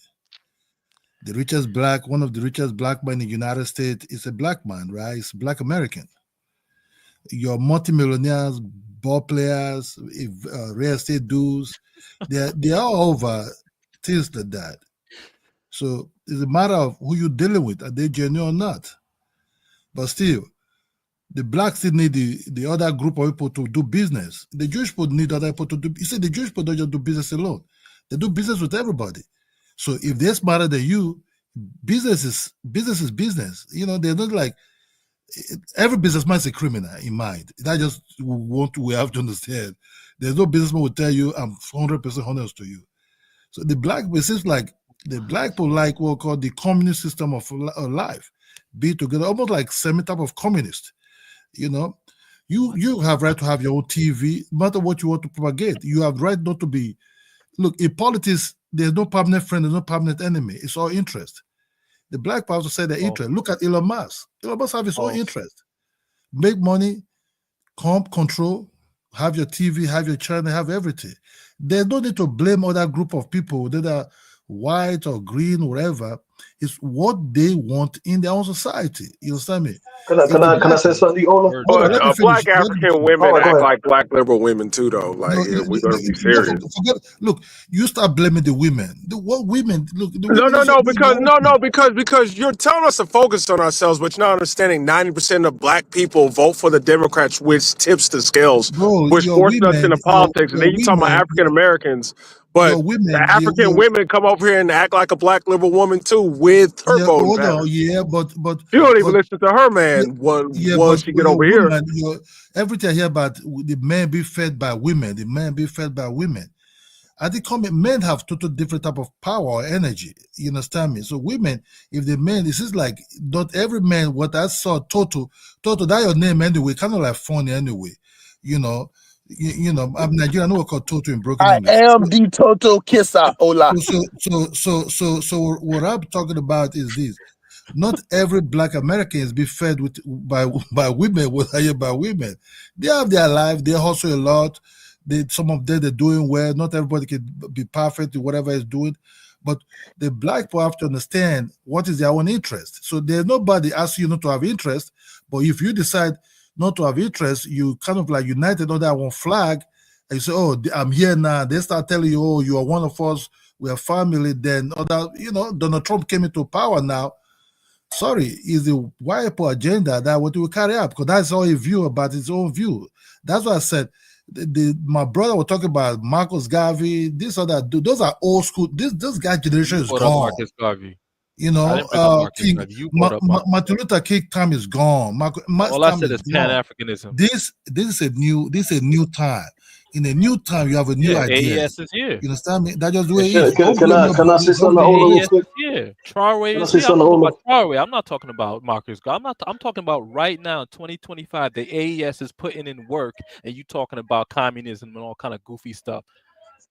What are you talking about? Can I say They're something to Ola real showing quick you though? what you have to do. You know, Go ahead, bro. Yeah, but regardless of the fact they're working with whoever is serving their collective interests, there's nothing wrong with wanting a collective interest. We come from tribes and nations, and even when you talk about Martin Luther King, we were more organized. That's where we were able to get certain rights collectively, even for the race in general. Like people like myself, who's Haitian, when we came to America, we get certain rights automatically granted because those people fought for those rights to be established. So I kind of disagree with you, Ola, but I do agree with you overall that you can't necessarily not work with other races. But it's important for the collective to have an agenda. That way, people don't come and divide you and your people with their own agenda. That's what the Democrats are doing. They're saying that, oh, even how if when they Donald Trump call is you going a to give you, coon when you try to present an no, no, hold on, agenda hold on. to the That's my point. Republican That's Party, my you point. get called a coon. Again, hold on. So That's my how? point. That's hold on. I'm saying this. That's what the Democrats are utilizing whatever little stuff that they do, trinkets, to say that now they control blacks, and now blacks can't even go sit down and work with Trump, even if Trump may have certain agendas that may assist them, such as school choice or whatever, that may much align with them because they all want their own curriculums for a long period of time. They're not going to work with them. They're going to try to work and stay in the framework of the Democrats because the Democrat is And we're utilizing canceling each and other. dividing black people. Exactly. So I'm saying that certain people are coming outside their own community to divide the community, which is why it's important to have an agenda. That way, even whether it's Republican or Democrat, you're not coming to sit down with me for the likes and giggles. We sitting down with me based on the agendas. You see what I'm saying? So, That's where brother, we no need to one get is back to. in disagreement with you, but you saw when that happened. In 2020, Ice Cube brought an agenda to both parties. You remember that, right? He Yeah. presented to the Republicans and he presented to the Democrats. What side aggressively attacked him, called him a coon, and pretty much killed that idea? Which The side? so-called left. And then The this is so-called the left. problem. We cannot It have a wasn't them. unity But if you I'm trying to have a explain that to Ola because he's not understanding. majority who is controlled white liberals. It can't happen. Yeah. But that, what Tika Leaf is saying is the truth, and we kind of got into this on Donnie's show the other day about the pettiness. I'm just gonna keep it all the way real, like I always do. You know what I'm saying? That what Tika Leaf said is that one side attacked Ice Cube, and Diners, for a fact, it wasn't one side; it was black women. That's who attacked Oh no. Ice Cube. It wasn't black men. It was black. It was 165 20H it Yaki, Peruvian wavy, Stacey Abrams, husky hyenas, big chicks stuffing big girths and leggings and weaving eyelashes and fake nails and a bunch of kids. That's who attacked Ice Cube. Black men was fine with it. Black women attacked Ice Cube, and on top of that, they wanted something for themselves. T. Khalid, you left that part out. They said they told Yeah, Ice Cube. I remember that. They said, what's in it? We ain't hear nothing for black people. He was putting up a black agenda. Yep. T. Khalid and black women said, what's in it for black women? That's why I Which was a told kill Diners. tactic. That was Hold on. This is the last part. That's why I told Diners the last show. I said I'm not apologist to black women. I'm gonna tell it like it is. I'm just grateful, T. Khalid, that my business is not supported by black people, and no black person can counsel me or get me fired. You get what I'm saying? Like, because the race of people that I work with don't even like black people anyway. You get what I'm saying? It just can you be a mule for me? I'm all I am is a glorified mule. T. Khalif, but I'm paid handsomely for it, and I understand the dynamics. I don't care about you. You don't care about me. If I see you outside of the train yard or the shipping port, I ain't gonna help you with your car. Don't help me with my car. I'm on my own the same way you on your own. I can respect that, T. Khalif. I just can't respect that. Putting your arms around me. Soon and very soon, we gonna see the king. And up with hope and down with dope and black lives. Hold on. Soon and very soon, we We are are going to see going the to see it king. again. Soon Hallelujah. and very Hallelujah. soon, we We are going going to to see the see it king. again. Yeah, that's what Soon I and can't get very with. soon, we are going to Toto, see the king. Toto. Hallelujah. Hallelujah. We are going to see the king. One more time. That's Soon what and very soon, we are going to see the king. Soon and very soon, we are going to see the king.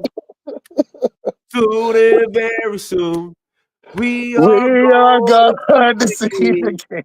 Hallelujah. Hallelujah. We are going to see the king.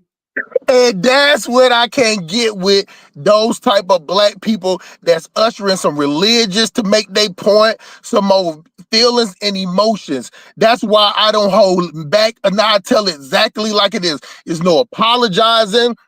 It ain't no catering, ain't no simping. You get what I'm saying? And damn sure ain't putting black women on a pedestal. But I will recognize that where the black man voice has went down, T. Khalif, the woman voice is getting stronger. And like I said plenty of times, the only thing that I respect about black women, T. Khalif, is that they don't mind being loud and wrong.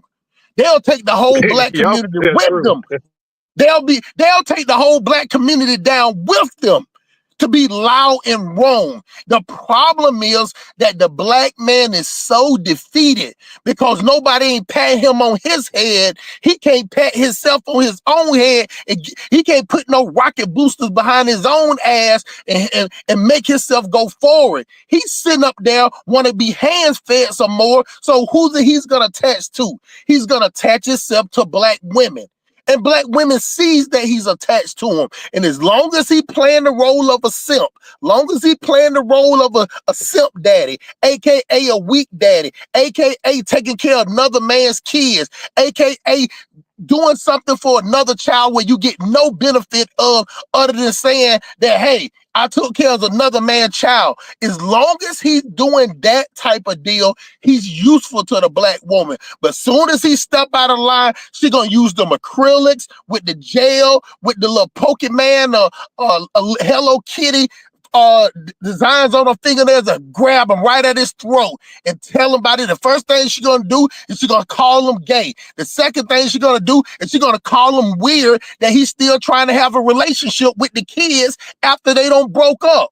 But when you was together with a T. Khalif, you daddy. You daddy went in there. But when you break up and you still got attachment to that child and the mother don't like you no more, if you don't broke up, now you weird for still trying to be alone. To play alone, play that role. Because it's like acting. Soon as the credits go, you should get out of that form. You know what I'm saying? I don't employ no man to be a stepdaddy unless the father's in jail, and he's dead, or he gay.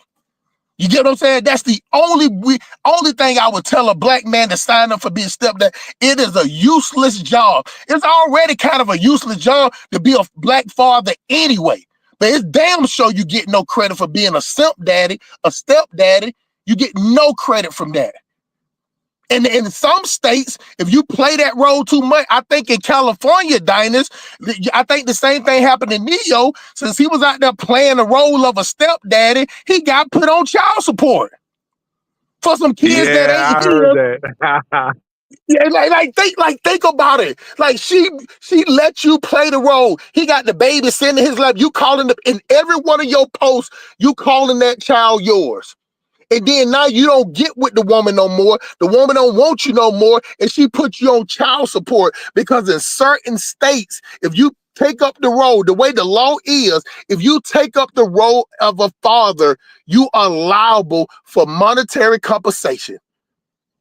23% of your income. And all you wanted was some ass because she was looking good in them leggings. But when she took it off, half of the ass went to Nigeria and the other half went to South Africa when she took that shit off. You get what I'm saying? But now you stuck because you don't play the role. Black men is not gonna come up right now. You get what I'm saying? That's why we're doomed as a people, because black women are the leaders. You know what I'm saying? Now you can catch black men like ain't no black woman leader, but everything in life is led by a black woman. Even when they talk about politics, they don't talk about black men as somebody to point the finger at. You had Obama point the finger at black men, and then you had Big Mike, aka Michelle, Bigfoot, big head, nappy braids in the back with the BDBs in the back of braids, sit up there trying to convince white women to go against her men. And like I told on Dinah Show the last time, the only people that appealed to T. Khalif was black women to sit up there and be like, keep a secret to your man, girl. Go in the booth, girl. You know what I'm saying? We know you like us black women. You always talk about how beautiful we are. Vote for Kamala, girl. Vote for Kamami, girl. And the only person that appealed to was black women, because they like a sassy fest. They like a sassy organization. They want to be up there, head rolling, eyes bucking, you get what I'm saying, packing their feet and twerking on the handstand. And I pass the mic. But you don't think you're generalizing a little bit too much? There's certain women that didn't even go out and vote for Trump. Certain women who basically were like in support of male leadership. So it's always an if to every but. But do you know what the percentage of black women that voted for Kamala? I think it's high, like 80 something, but a lot of people didn't vote as well. You kind of removing that aspect. But it doesn't matter. They vote doesn't by what you said, by logic, their vote doesn't count. If you said but it kind of shows the propaganda didn't work on them too, though. Like someone they noticed that, okay, I ain't got time for this. Well, hold on. The comment, man, is the election were left up to black women, we would never have any other president but a Democrat, man. Exactly. Now, granted, probably few black women didn't vote, but still, man, it is embarrassing that when they do in the 90 percentile, man, 90%. So much so that the Democrat Party accredits their win towards black women and black women alone are the backbone of the party. That's embarrassing, man. But you don't think it's because the Democrats project themselves as some kind of friend, while the Republicans kind of no. Besides Donald Trump, because me personally, I voted for Donald Trump, but previous to Donald Trump, the Republicans never attempted to even show like some kind of extended hand to the black community. It's Donald Trump aggressively attempted to do it, even though he wasn't successful. Granted, T. Khalif, man, you got to get off that. You got to get off that Obama phone, man. But hey, let me play something to you, Chris. Obama phone. That's definitely Obama. Yeah, that's that Obama. Hit the like button again, guys. Please hit that like button. We got to wait for P, it's black women are not tricked. They are signing up. That what it is that the Democrat is not giving them anything, ain't promised them nothing. The only thing that Democrat Party did is gave them a microphone. You get what I'm saying? All they did was gave them a microphone. That's all they wanted. They ain't want nothing else. They didn't ask for anything else. I see how it works on black women. I don't understand to this day why black men would vote in any over 50% Democrat when we get absolutely ignored. I'm still trying to understand that concept. Do you know why, T. Khalif? It's because of fat ass and leggings. And black men will be late for work if they see a fat ass and some leggings. Hell, I remember even one time I was on my way to court. You get what I'm saying? And I saw a chick at the bus stop by Kensington train station. And I looked at my clock and I looked at that ass and I felt like I had enough time to bust a U and go back and get her phone number, or either drop her off at the Kensington train station so she help her get to where she going quick and get her phone number. Let her sit on the red ostrich seats. You get what I'm saying? Like, that's how we are, because at the end of the day, we're hypersexual. Black people, especially black people in America, we're hypersexual. That's why when you look at everything we do, even from the black Americans here, from the black people in Haiti, and the black people in Jamaica, the black people in Colombia, South America, and not in Africa, all we do is shake our stinking ass. That's one thing black people can do. We can party and we can hunch on each other. That's all we talk about. Even if you look at all the skits on Instagram, on TikTok with the African people now, it's some chick walking with a fat ass. You get what I'm saying? Some dude acting like he running across the street That like is he from the true. village. That is You true. get what I'm saying? All 99, they did the study of it. 99% of all African TikTok and Instagram posts, it has something to do with a girl with a fat ass. Well, change that. And Notch. let me ask you this, since we're on a question of twerking, because it does kind of relate when it comes to women. You know, when that Dallas restaurant owner kicked that woman out for twerking on the table, a lot of women are saying that twerking is like an African tradition, you know, such as if you go to Africa, a bunch of women are just sitting around twerking, and that's like a culturally normal thing. Is that true? Or is that, you know, an excuse used for a woman to just twerk? T. Khalif, man, my daughter, she just graduated from college, you know what I'm saying, with her useless degree in psychology, and I made sure I let her know that she took up a useless degree for somebody that can't even talk like without saying, hey, I think, I feel. You wouldn't want to be a psychologist. Where her and her ugly ass, fine ass friends come to my house, and when they go out and want to do something, when they end up twerking and dancing, ain't nothing about African culture in their mind. They either listen to The Future, they either listen to Boss Man D-Lo, they yelling period, you know what I'm saying? And they trying to find the tightest thing to go all up in their ass so they can go out there and act like men are being thirsty. I see it for myself. You get what I'm saying? So you get what I'm saying? And at the end of the day, it's because I don't entertain them. You get what I'm saying? Most black men entertain it. You know, believe me, Tika Leaf, I don't have conversations with each one of their moms. You get what I'm saying? Because they try to figure out, like, why do they like to come to your house? You get what I'm saying? Because you talk. I said, no, I have a structure for them. You get what I'm saying? They know it's a structure. And I said, one thing about kids, you be their friend. They'll be your friend until but they feel like they can disrespect you. But if you give kids a structure and they know that they're safe and secure, they ain't got to worry about what they're going to eat. They ain't got to worry about you asking them for no money, whatever. They will go by that structure. So I have this rule in my house. If they come to my room, they got to come with my daughter. It got to be at least 2 of them. When I walk around that house, if they over there, you know what I'm saying, if they're not going out or something, they can't walk around with their ass out. You get what I'm saying? But so they respect that because the way that black women are and the way you hear them talk, they think every man wants them. They think if they put on a pair of leggings and some little booty shorts, every man wants them. And they feel like since that's the case, since he want to bang them up, they might as well make them pay. Why you think that most black women today, you know what I'm saying, if you heard them talk 10 years ago, Tika Lee, you would think that they was prostitutes the way they talk now. Pay me and I give you box. Buy me a pocketbook, I give you box. Go to sleep, I'll take money out your pocket. You get what I'm saying? They glorify that these days. Ain't nothing about no African culture. You get what I'm saying? It's the same way that the way that Africans try to use folklore and all these colloquial terms. Like if 2 elephants are fighting, it's the ground that suffers. It's the grass that suffers. Stupid shit like that don't make no sense. So when they're pushed in the corner, they're just trying to use something to say, well, African women do it too. You get what I'm saying? But African women ain't out there doing it in high heel and thongs that going up your ass. You can open up your mouth and see the draws of the thong. You get what I'm saying? It's not that overly sexualized. And if they're doing it in Africa, they usually do it for some celebration or in some type of form like that. Black women will do it everywhere in the restaurant. I've been to Africa. I ain't never seen a woman twerking in a restaurant in Africa.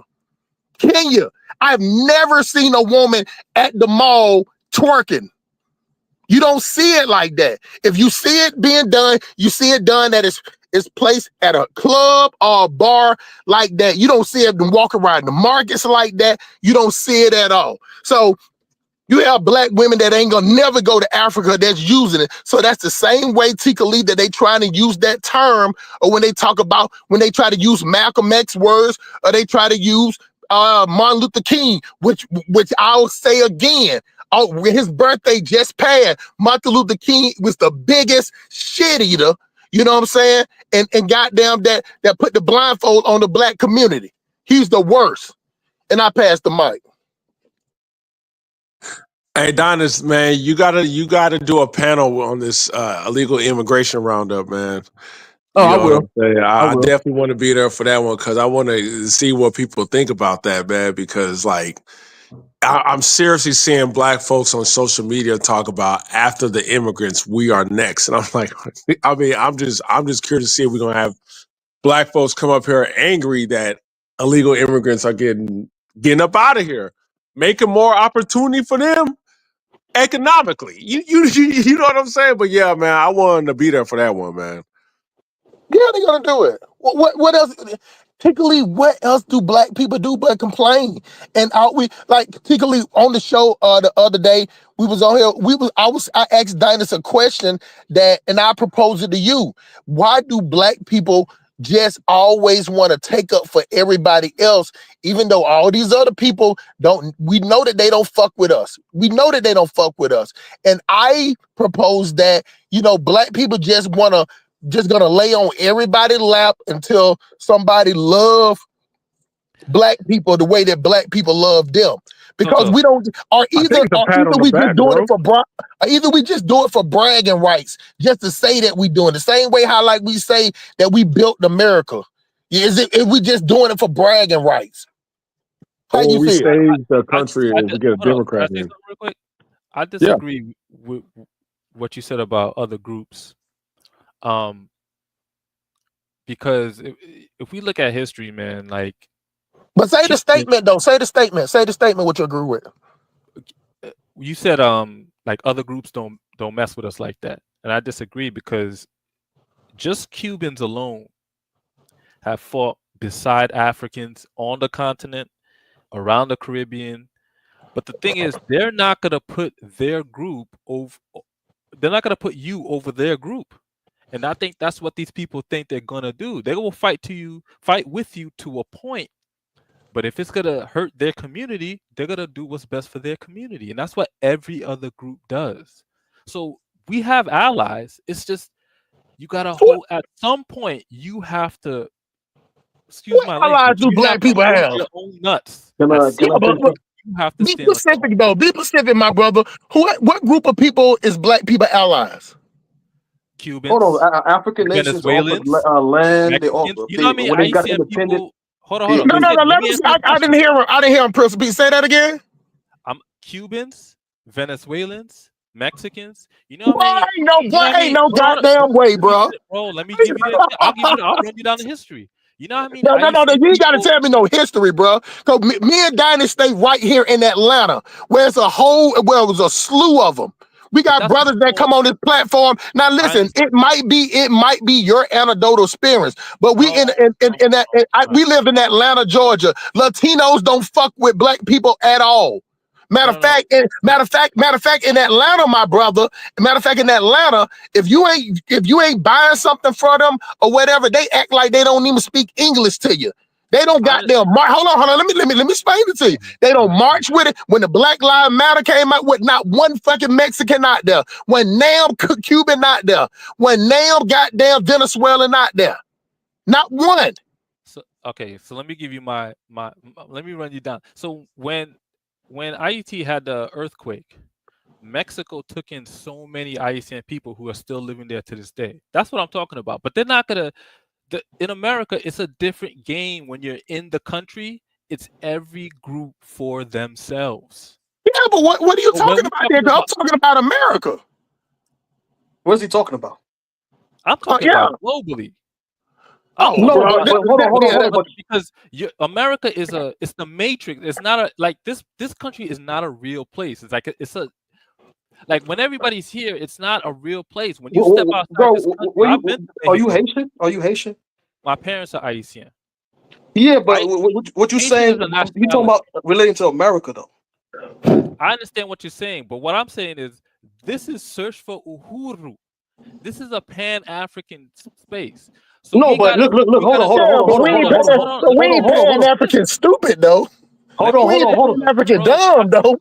And I understand what y'all saying, but what I'm saying is like we have to look at it in context. That's all I'm saying. Okay, Like, in context, when you what does blanket, just Venezuela? like he What was does saying about Venezuela? women, all the women. I know exactly the women he's talking about with the leggings, the long nails, and the weave. Obviously, he's not talking about all women.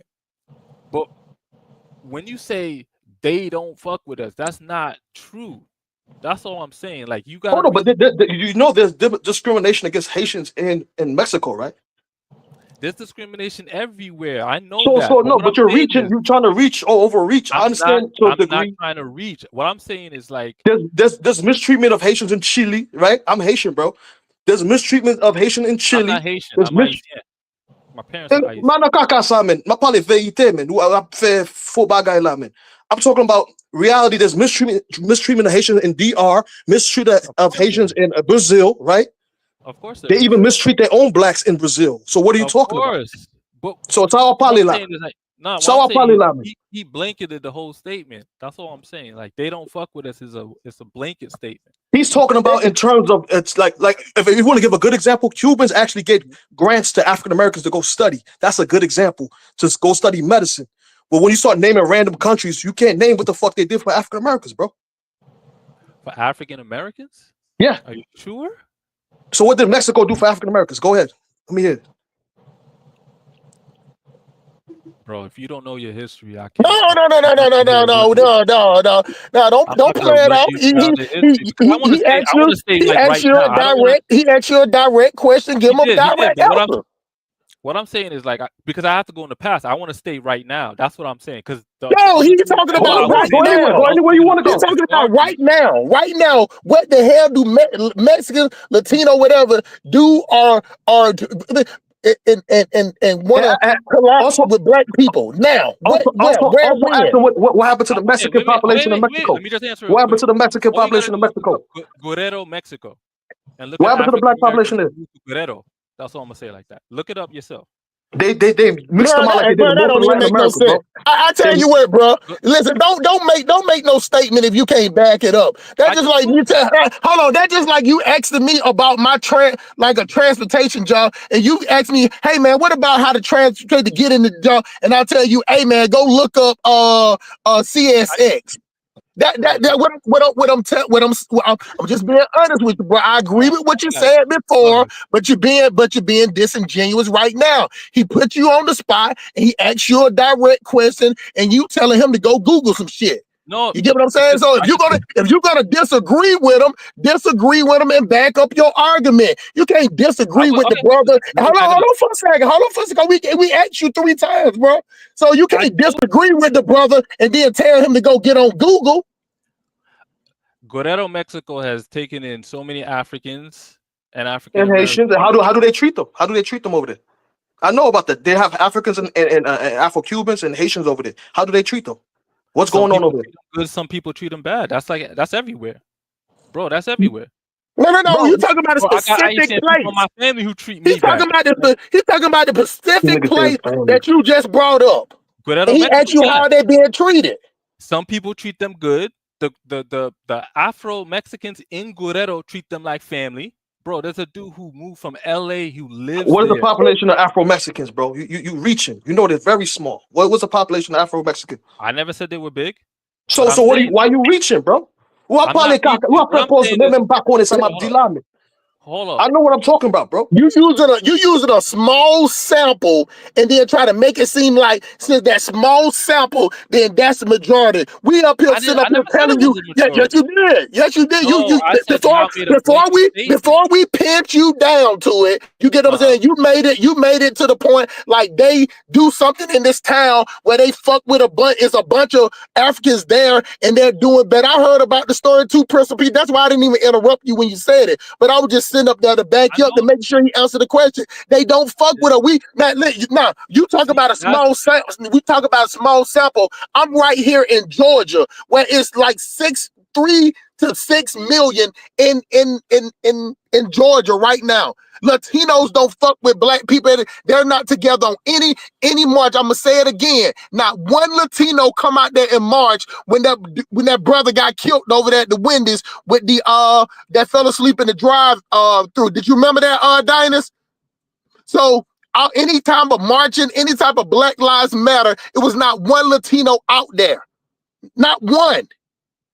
No, there might be, but there might be some, but he's over exaggerating. Like if you mention Cuba, I didn't over exaggerate. No, but that's actual facts though. Cuba, yo, bro. Afro-Cubans, yes. If you say Afro-Cubans, yes. But you say Mexico, Angola to fight alongside us. That's I said Cuba, yes. But I'm saying outside of Cuba, besides Hugo Chavez, what did Bolivia? What has Colombia? What has Venezuela done for black people? I never said those. I never said Bolivia. I never said Colombia. I said specifically Cuba, Venezuela, and Mexico. Besides Hugo Chavez, what did Venezuela do for black people? Bro, you just gave the example. Besides Hugo Chavez? Besides you saying the people. Well, they sanctioned into the ground right now. What can they do for themselves? They can't even do anything for themselves right now. Who can't do for themselves? They did something. Venezuela? When the earthquake, bro, you know this. You ICN, you know this. When the earthquake happened, Venezuela didn't send goods. That's when Hugo Chavez was there. Yeah, but they can't do anything now because they in the ground now. But I'm saying, like, when you say they don't fuck with us, it makes it seem like it's just us fighting. I'm not saying it's a large number. I'm not saying it's the majority. It's not the majority. Why are you mentioning it? It's a minority, though. It's a minority. You ain't got to argue that fact because we don't been on this channel for over we've been going back and forth with this conversation about the Black Latino thing, and not one that has been doing these shows back and forth on this type of stuff since Trump first got in office back there in 2008 or 2012. And let me tell you something. If you watch it, every black person come up here tells you that not one Latino fucks with them. That is you going too far. There's some, but he's trying to make the some seem like it's a majority. What I'm saying is that not the ones that's cool with you. You get what I'm saying? What I'm saying is how black people, how the Democrat Party, black people would sit up there and go against their own demise. Go against their own demise. Because the thing about it is what this conversation right here is pointless because black people really ain't rooting for Latinos. They just rooting for the Democrat Party. So if the Democrat Party say, hey, we need you to back Latinos, then we're gonna sit up there and be like, oh, look at the Latinos. If they tell them to vote be for the LGBT, oh, look at the little dude that's dressed up like a chick that got on high heels. If they tell them, hey, worry about solar panels, oh yeah, we need to stop using gas and go to electric cars. It's whatever the Democrat Party telling us. So this conversation right here is basically useless because black people just go whatever the Democrat Party go for. Because we don't have people that come on this platform that sit up there and say, well, I would have voted for Joe Biden even if he was in a wheelchair, if he couldn't talk. So they're not voting for the party. They're not voting for the person. They're voting for the party. So it don't matter who is up there. So, but so it's no loyal. Black conservatives are not loyal to Trump. They loyal to conservatism. So if there was another group of people that was talking to us that the black conservative, we would go with them. We're not loyal to Trump. We're not loyal to the Republican Party, but we see that if we would have voted for the Democrat Party, what they was talking about is he, she, them, some goddamn chicks getting abortions, you know what I'm saying, open borders. You get what I'm saying? And on top of that, trying to make you buy electric vehicles. And then trying to put a mandatory on Obamacare, trying to bring back so that they can put the money so you can subsidize for people to get free Obamacare. So, of course, poor people love Obamacare. But when it was taking out $2,800 out my taxes, you know what I'm saying? I didn't like it. Why would I have to for somebody that don't want to work? And so when Trump brought in about the able-bodied people that got to get off food stamps, you know, I had people in my family, that's why they started hating Trump. Because they've been on food stamps all their life. They've been on welfare their whole life. They've been staying in the projects their whole life. But when he said, if you're able-bodied, you need to go report. Now in Georgia, you got to report. You have to go back and recertify every 3 to 6 months. When the Democratic Party, you can be on food stamps for 2 years and not have to say anything to anybody. Black people don't like change. The only time black people like change is when the white people come in there, change it, regentrify, make it look better, then price them out of the picture. And I pass the mic. I think it's crazy that Trump said he's getting rid of DEI and making everything merit-based, and people are crying. But what happened to we got to work 3 times as hard? What happened to all that? Like, if it's merit-based, just do the work. But can I push I back a don't little bit? understand. Go Can I ahead. push back? Because Go ahead. even you, I heard you and Simply saying, not you just said something light real now, but Simply said something about Martin Luther King set back the black race, and you're saying that DEI didn't matter, but before DEI, a lot of jobs were, unless you have a black agenda, it's somewhat, you're too over dependent on the But white that, structure, so you need DEI to a certain degree. yeah, you were. I mean, yeah, but this is my issue with it. I think I said this earlier. I don't know if you were on. Black people need to separate from the European economic structure. That's the I only agree. way. I agree with that. That's the only way, because if you're always dependent on another group to give you a job, they're never gonna put you over their people. It's just no group works like that.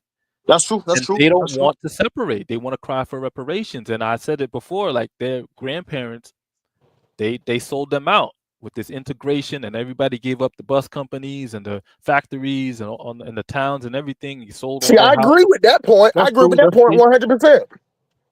Yeah, That's true. the older generation of black people sold us out. You get what I'm saying? But that sellout culture started back in Africa. Africa was the original sellout. You know what I'm saying? So it take a few years to get past that. The Wait, new generation, qualify that. How's Africa the first sellout? because they the one sold us. They the one that sold their people, whether they was enemies, whether they was captured in a war or That's whatever. They the one correct. sold us. Of course, white people being white people, they came and stole some, but it was Africans that was complicit. The same thing that happened in Congo. And let me tell you something, bro. Right. I did my research on this from the bottom line about Belgium. Yeah, King Leopold was the string pulling the strings. But King Leopold, it did never step a foot in the Congo. Yep. He had proxies in there, and it was the Congo. He had an army of 19 to 23,000 Congo people. No, That was all of them are ain't from the Congo. They from like different regions. Some of them like at houses. Person P. At the end of the day, they was black Africans. Yeah, but Pan-Africanism But came with what time. I'm saying, all I'm saying is this, Person P. It just still to this day, all it takes is a little bit of money, a bag of rice, some flour, a mirror, some umbrella, some fire water, and you can get black people to turn on black people. I was talking to this girl. I got my handler lives in Asaba right now. You know what I'm saying? And me and her had a conversation, and she said, you know what? It's some African tribes that hate each other today. To that, if slavery came back today, it would be African tribes grouping up together to see what other tribe they could get rid of today. That's how much the hate is with some of the tribalism in Nigeria, and I'm speaking on Nigeria. So you know real.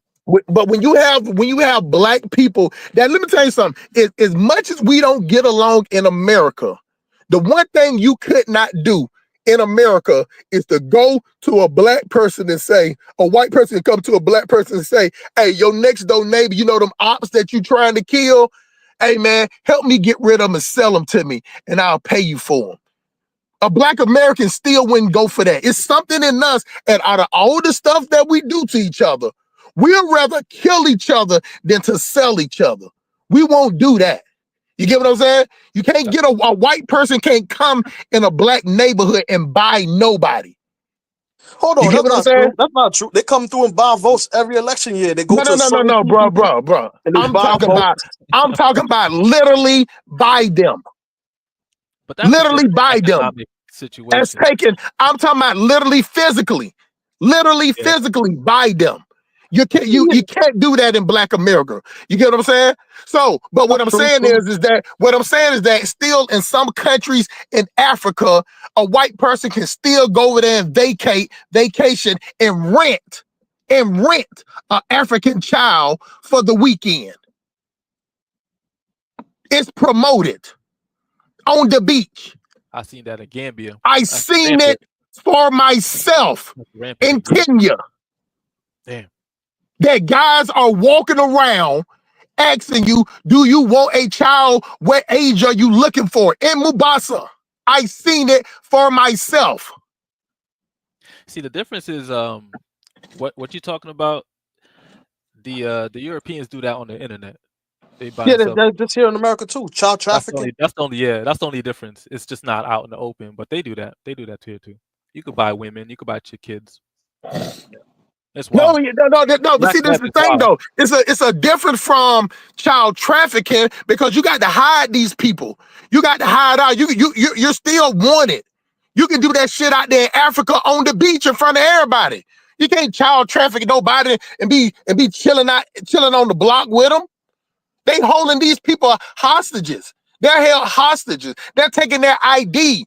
They're changing their name. They're changing the way they look. No, you can go on a beach in Mubasa and Diani right now, and you can see goddamn pot-bellied white dudes and white women out there with African kids sitting in their lap when they just met them today, out in the open. So I don't know if it's the way the poverty is set up to where the human life is not valuable. You get what I'm saying? I don't know if that's the What it case or is. whatever. But at the end of the day, when the poverty level is so low, when you come from another country, it's the same thing with me. When I go over there with just one of my bank cards, I'm sitting on 58 million. I have more money than 90% of the country when I step off the plane. I can use that to my advantage if I wanted to, but I don't do it because in America, I want to see every black person as my people until they show me. You get what I'm saying? And that's the problem with us as a people. We love to show each other that we're different.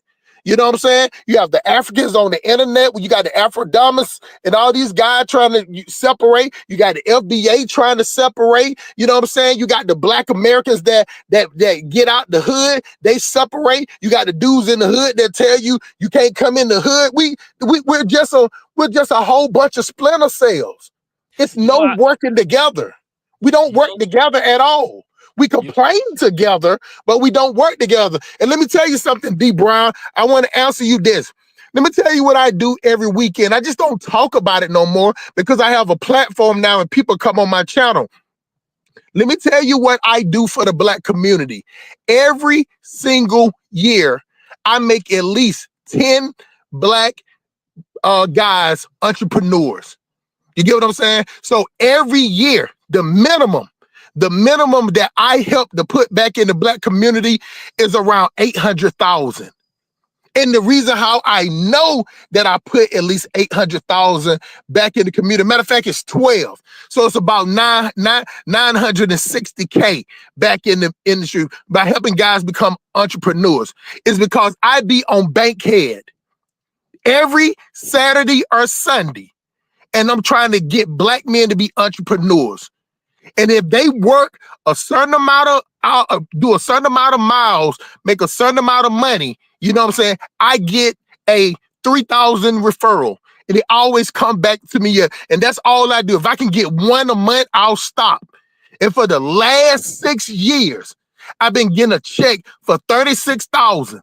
Of course, they tax the hell out of it because it's considered like a gift tax. It's a gift tax they put on it.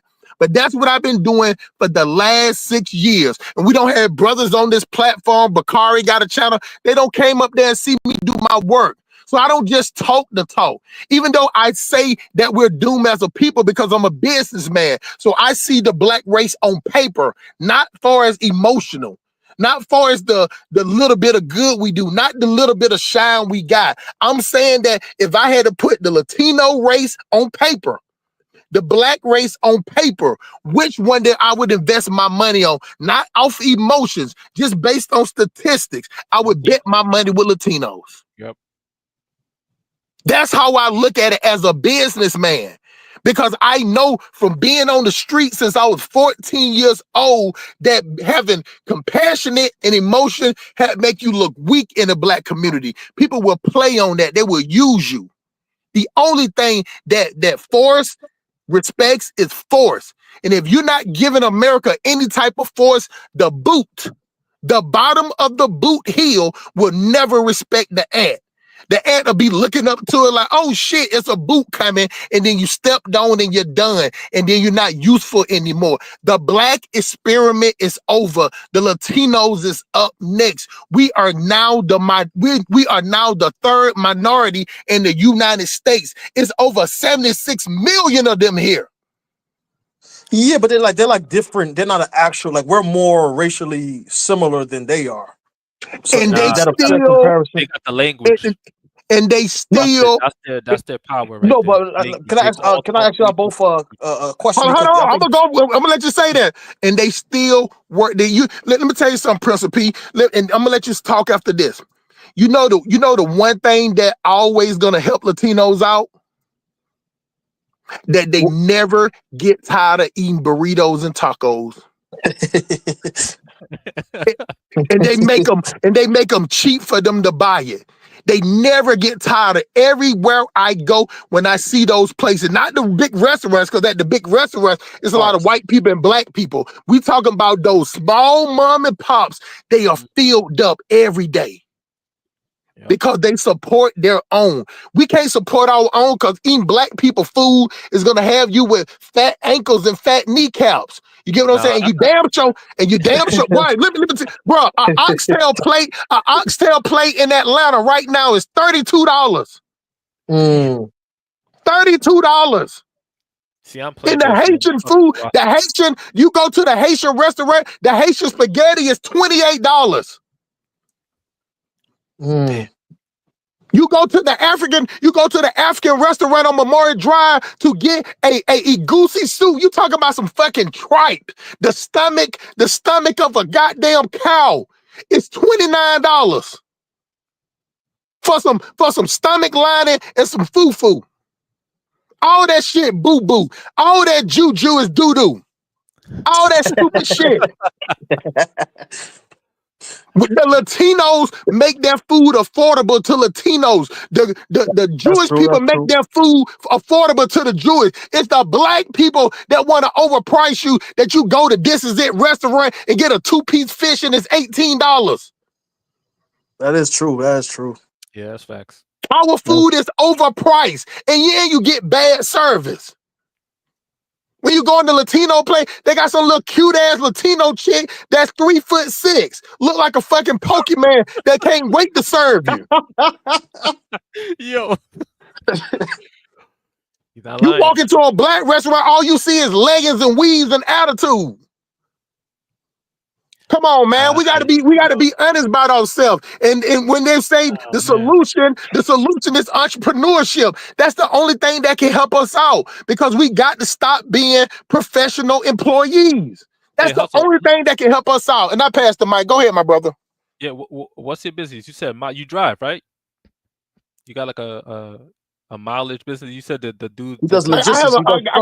I got a transportation business, but now that I got my own business, I got in with the train and the train, they helped me get bonded with the seaport, because I don't even supposed to get bonded. Let me tell you something, bro.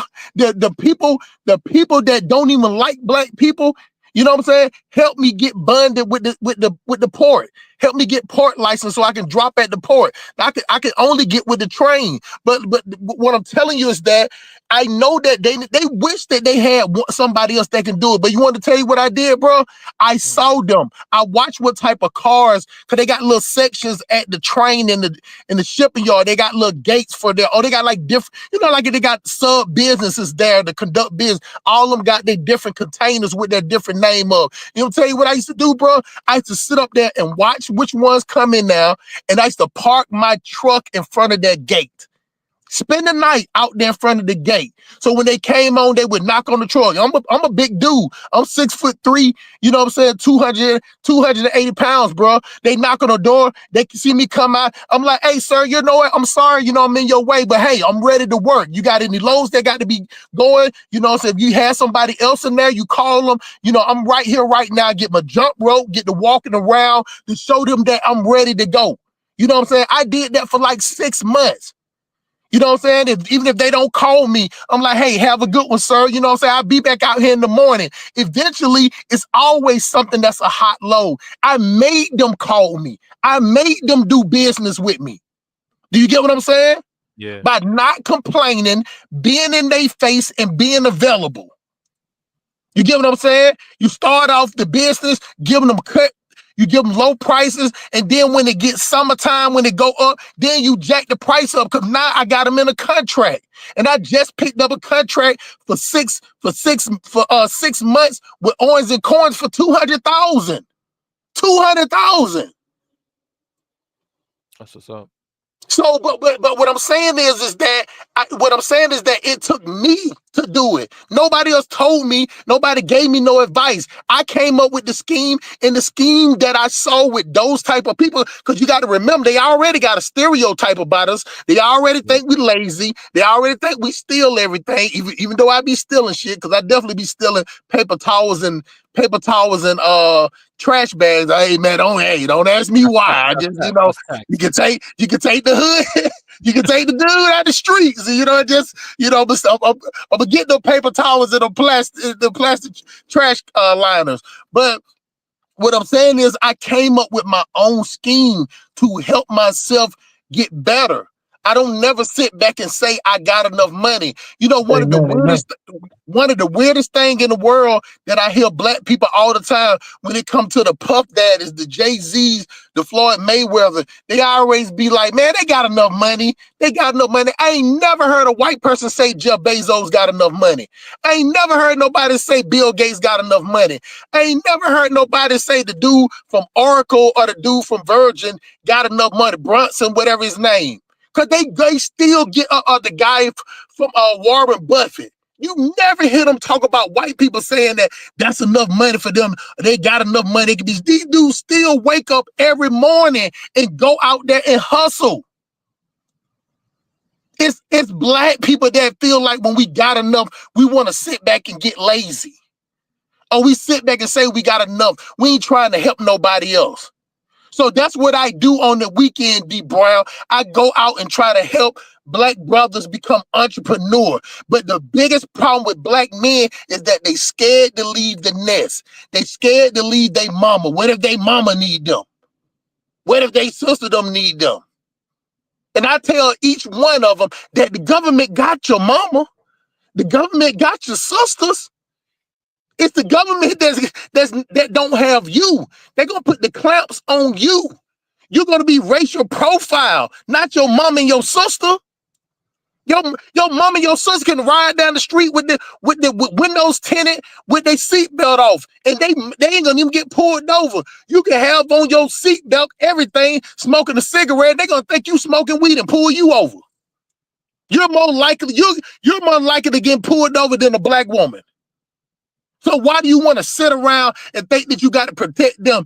But that's the thing that these guys that raised by single black women, they get brainwashed by their moms. So they think that they always have to be there. I have to convince them to get out and go out there and be an entrepreneur. But you know what the saddest thing in the world, melanated, that why most of them don't last? Most black men don't like to do paperwork. They don't like to keep up with receipts. Damn. They don't want to do the I-9 forms. So they rather work a job for 30 years, bragging about how many microwaves in the break room, how cool they are with the supervisor. You get what I'm saying? And so they can take their taxes to H&R Block or one of them tax places at the grocery store, find a chick with 6 kids by 12 baby daddies and maybe file them on their taxes so they can get an extra benefit. And I pass the mic. Could I say something before I bow out? To my Haitian bro, excuse me, but I just know that overall, like the Latin world has a hierarchy. So I had to come at you a little hard, although all of them aren't racist, but a lot of them have a hierarchy where they view black people in low regard. And I feel like he was minimizing that by just, highlighting a few countries and a few leaders. But I know what you talk about, Cuba, Venezuela. Some of them do look out for Haitians, African Americans, etc. But it's a very small minority. Most of them don't like black people, and even the black population in their own land, they mistreat. So I do apologize coming at you a little bit. No, I know what não you're saying, sei foi, não vai no tudo sa. Excuse them though, bro. You know. Don't. Yeah, but Police, my big bro, I wanted to ask a question before I bow out because you said Go ahead, something my earlier brother.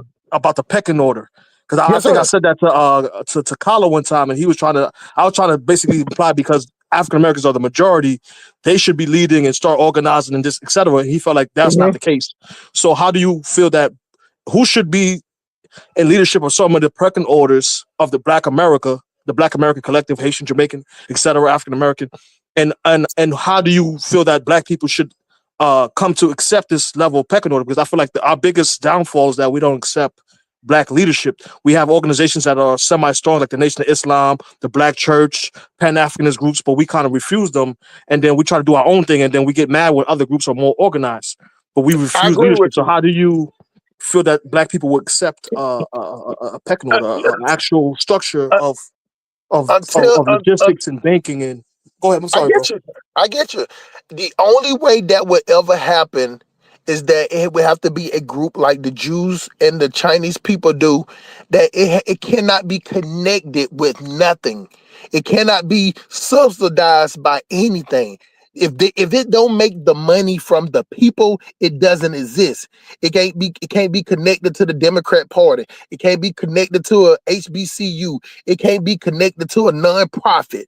You get what I'm saying? See, that's the thing that I was telling you about the Jewish people. When they got their little communities, their community is 100% supported by them.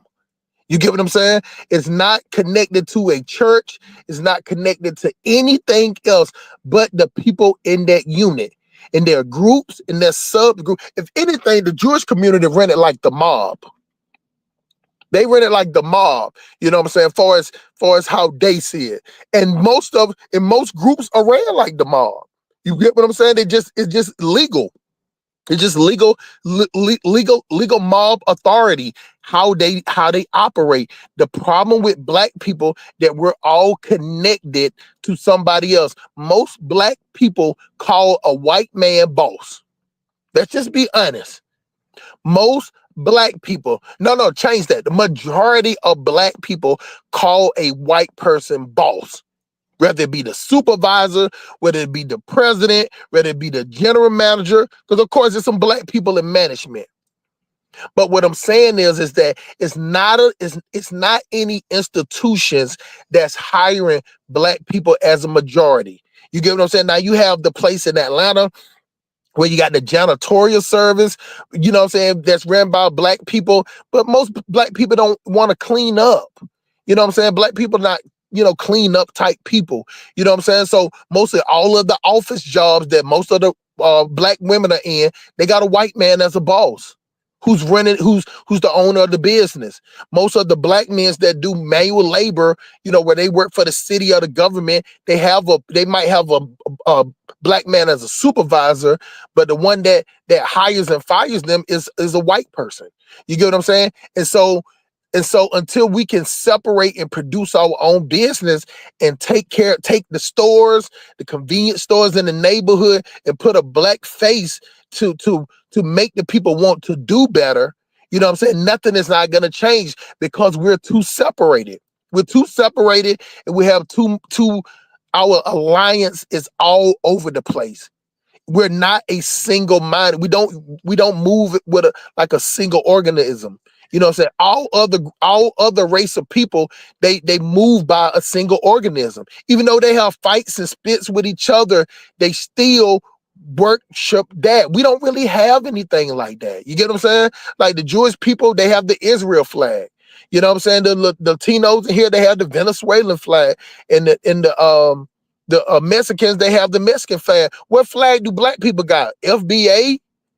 You know what I'm saying? If it ain't FBA, if it ain't no fraternity Red, black, or the and green. college. You say what? We got the red, black, and green. The only issue is See, but that's still coming from that's the only way that would work if most Black people don't even consider themselves from Africa. Do you know that, my brother, that most you go walk up to a Black person and say, I got $1,000 for you right now if you can pull up anybody's phone number in your contact from Africa, that you got any type of contact in your phone.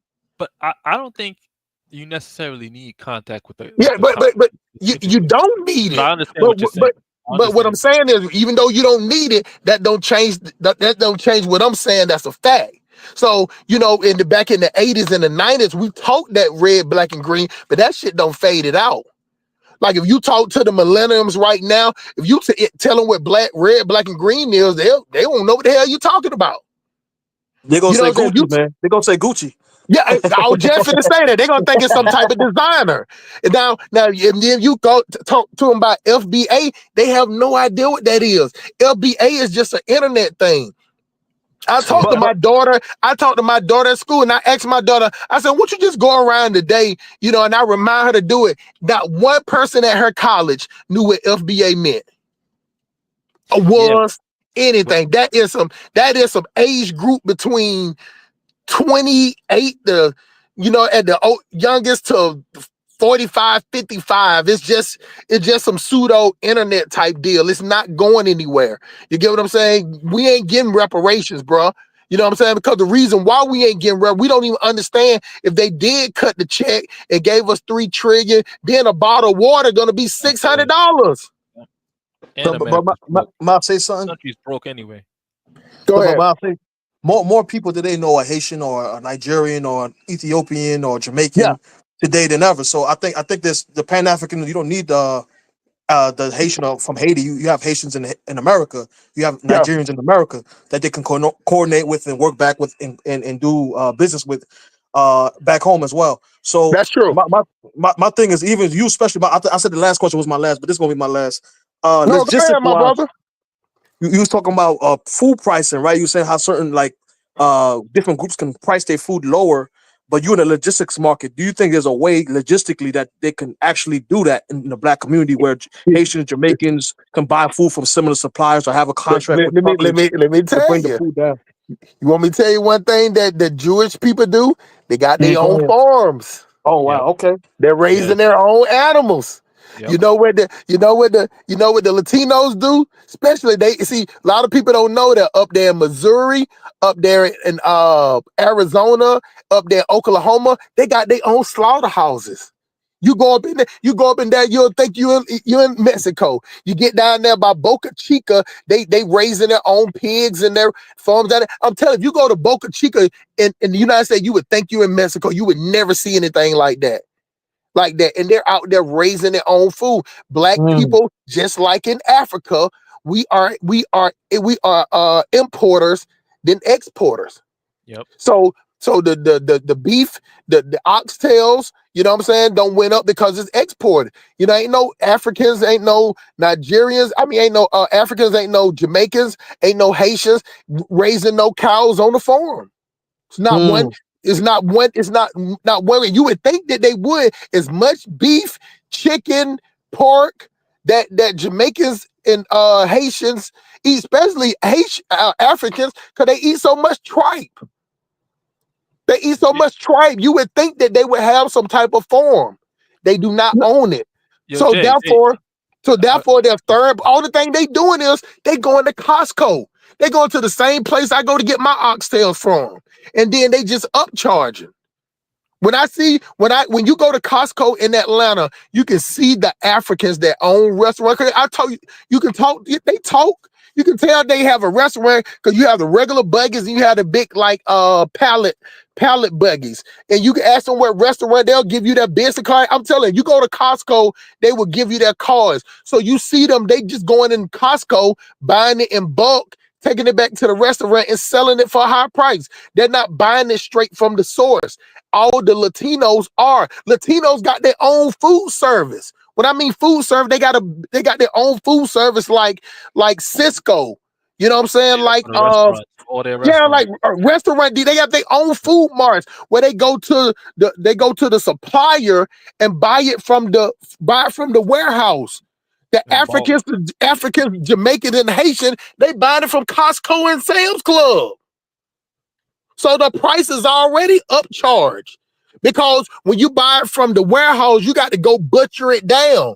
They're not butchering shit. They just buying it from Costco, cutting off a little bit of the fat, throwing it in the pot. And then charging you $32. See, that was the difference where I grew up in the Haitian community I grew up in. People were bringing in mangoes. They were bringing in, the sugar cane and all the grains, the rice was coming actually from the country. But what happened is we have no nepotism to bring the next generation in. Like those people who were doing those jobs and bringing in the fruits and bringing in all that stuff, they were telling their kids to go in corporate America to they weren't teaching them the business to grow the business, to keep feeding the community with our products, bringing them in. That's the mentality that's different between us and Jews. Jews have a chain of command and a succession. When I somebody call it a gets too pecking order. old, yeah, they sit down, they become the management, and then the young dudes come in and they're the butcher now. And his son is right next to him watching, learning, or even if his son wants to go become a doctor, the cousin will come in and be the butcher, or so they have that kind of system. And that's there's no reason why, like, if we have this continent with all these resources, we have all these islands with all these resources, that we're not buying from each other. Like it doesn't make sense, except for the fact that the mentality is just you trying to compete with Europeans, and it's like Yeah. that's not the way to You do it. can't compete with them because they have their industrial system already set up. But let me answer you, me, and 14. He said, I can't take this guy serious. Nigeria produces 26 million cattle yearly. See, the problem with hold on, let me, I'm gonna help him out with this. The problem is with Nigeria, just like all of the coltan, all of the gold, all of the uranium, they sell it raw. They sell the cattle that they have, they sell them live. You get what I'm saying? Mm-hmm. So then the other country take them, produce them, clean them, store them, freeze them, and then JBS. See, that's the thing about doing. That's the thing about doing shipping. That I know these companies. JBS take it and bring it back to Nigeria. JBS is right now is opening up a facility right now in Nigeria. Three different companies to bring back the poultry. So Nigeria is sending out live cattle to other countries. Then they send it back. It's the same thing with the coltan that go in the back of the iPhones, melanated and Precipice. Melanated Precipice gone. Some of the components from the iPhone is from the coltan. You get what I'm saying? But you selling the coltan as raw. So that means that the company take it, they refine it, they repurpose it, put it with an iPhone and bring it back to you at 2 million naira. Yeah. Like you don't know, you don't know what listen to what I'm saying, melanated. Melanated, this is what I'm saying. That's just like if you go in your backyard right now and you got a tree in your backyard, right? It bears you no fruit. It just got some little buds hanging out that fall down. No fruit bears it. Some white person come to your tree and do some samples and be like, man, do you want this tree? And you say, it ain't bearing me no fruit. It ain't doing me no favors, right? And then the white man say, well, you know what? Can I take this tree from you? You know what I'm saying? Let's just say you stay in Nigeria and he want to give you naira. Right now, $1 is about 1,600 naira. And he say, well, you know what? I'll give you 1 million. So that I'll give you 1,600,000. That's about 1,000 USD, right? So he takes that tree. He go cut it up. He takes sample, use it for medication, use the rest of the tree to make furniture, produce it, refines it, send it back to Africa, and he gonna make off that $1,000. He gonna make over 2 or 3 million off of it, and then you buying it back. Because you don't know what you have in the ground. So I hate it when I hear Africans say that we have all the minerals. If you don't produce it, if you don't refine it, it's just a rock. Wow. If you don't produce the gold, if you don't refine it, it's just some shiny shit on the ground.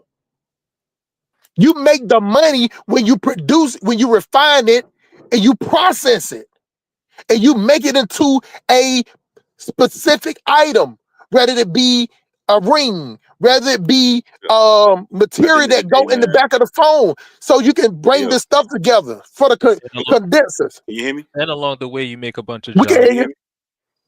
Yeah. At the end of the day, man, it comes down to organization. Like the governments in question on the continent have to be competent enough to put in the mechanisms to produce those raw materials, like you're saying. Like it's not enough just to extract them and sell them as raw materials. You gotta, process them. And I think that's a known issue right now.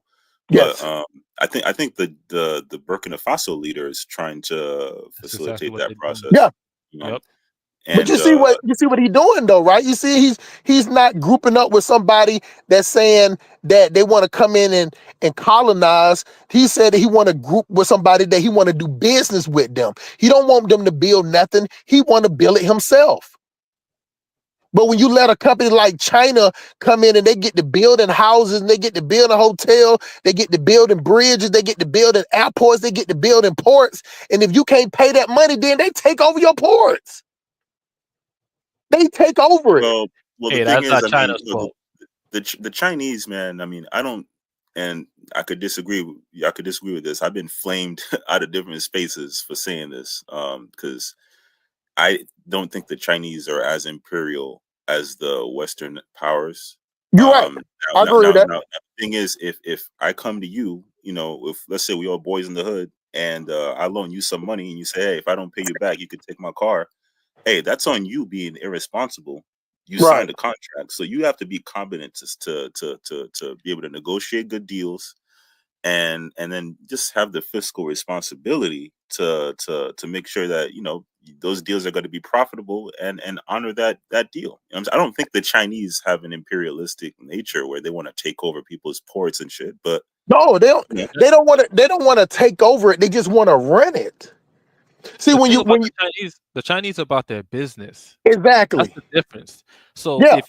if like you just said, if they say, okay, we're gonna build a port, and you're gonna give me the revenue for a certain amount of years to pay back for that port, and you Mhm. stop paying, they're gonna take the port, make the money. Even one of the Chinese person said, because somebody brought this up, I forgot the person. I think he's an ambassador to one of the African countries, and they tried to get at him for oh, aren't you colonizing China? And he said no.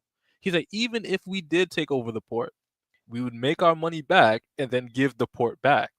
That's Right. what he said. Now, whether they do that or not, but the fact that he's saying that in response to them trying to, because they don't want, first of all, people don't even know the history of Africa and China. There's a long history there of trade and all that. China does not have a history of imperialism. Yeah. That's Japan. Yep, That's they have a those long other history of countries around them. being defensive, Right. people It's trying to always in conquer their defense. That's land. why they have a great wall, because people kept on trying to come in, and they were like, all right, let's build this wall to keep people out. So I like I agree. think, again, China's about their money. Every Chinese person I've seen, whether they like you or not, or want to be your friend, they're about business. If you come with Yeah. business, they'd be like, hey, shake your I hand, do agree. business, and that's it. As soon as the transaction over, you You can go back to the community, and you should eat sweaty monkey balls as far as they're concerned. But let me say this though, what I agree with the brother, I agree with you on the imperialism, because they're not trying. America is more imperialism because they're trying to say it's like a quid pro quo, like with Ghana. You're like, man, you got to accept this gay shit, or I'm not gonna give you no these stoves and refrigerators, because that's what they was doing. I don't know if y'all remember that time when they had like they brought all over the leaders from Africa to the Biden did, and had them on the the bus summit. together. But it was real shit. They put them on a city bus. Put them on a city bus and brought them there. And he said he gave them $1 billion. That ain't what he did, bro. He went to GE, because this is where it started. It started in Roper. It started in Adairsville, Georgia. It's a company, GE. The new name for GE Electronics, electricity, is Roper. They got all these, Roper had all these refrigerators that was that from the standard of the United States made these stoves and refrigerators obsolete. You couldn't sell them in America. You get what I'm saying? They gave them all this stuff. We was shipping out. It was over. They sent about 500 trucks up there was shipping out. They had to produce. They had already had the material to go in there. They couldn't use it anymore. Some of the copper, some of the stuff in there wasn't up to the standards that you have to have to put in people houses now. The filters and everything. So in Africa, I'm just giving y'all I'm not being vague with the information, because the refrigerators in Africa don't have a water connection to get a filter. All you need is just a regular refrigerator in Africa. You get what I'm saying? They don't have that filter system like we have in America, where you can put your refrigerator up there and put the filter through the water, and the water come through your refrigerator like that. They don't have that at all. You know what I'm saying? Ain't no ice maker. There's major infrastructure issues in Africa. I mean, this let alone listen, bro. Listen, bro. Let me tell you something, bro. I've been in Nigeria. The island looks good, but the mainland looks like shit. So, like I say, every country got its Beverly Hills. We all know that. For sure. But what I'm saying is we can't make the argument for the 1% when the other 90%, that like it's not even a middle class there. You get what I'm saying? It's no social safety net. So we talking about turning the page and bringing the continent and our people out of poverty. When I joined, it's not gonna happen. That's not gonna happen, because we can't do anything. Because that would go. Hold on. Let me say this, because that would go against your first statement about the leaders.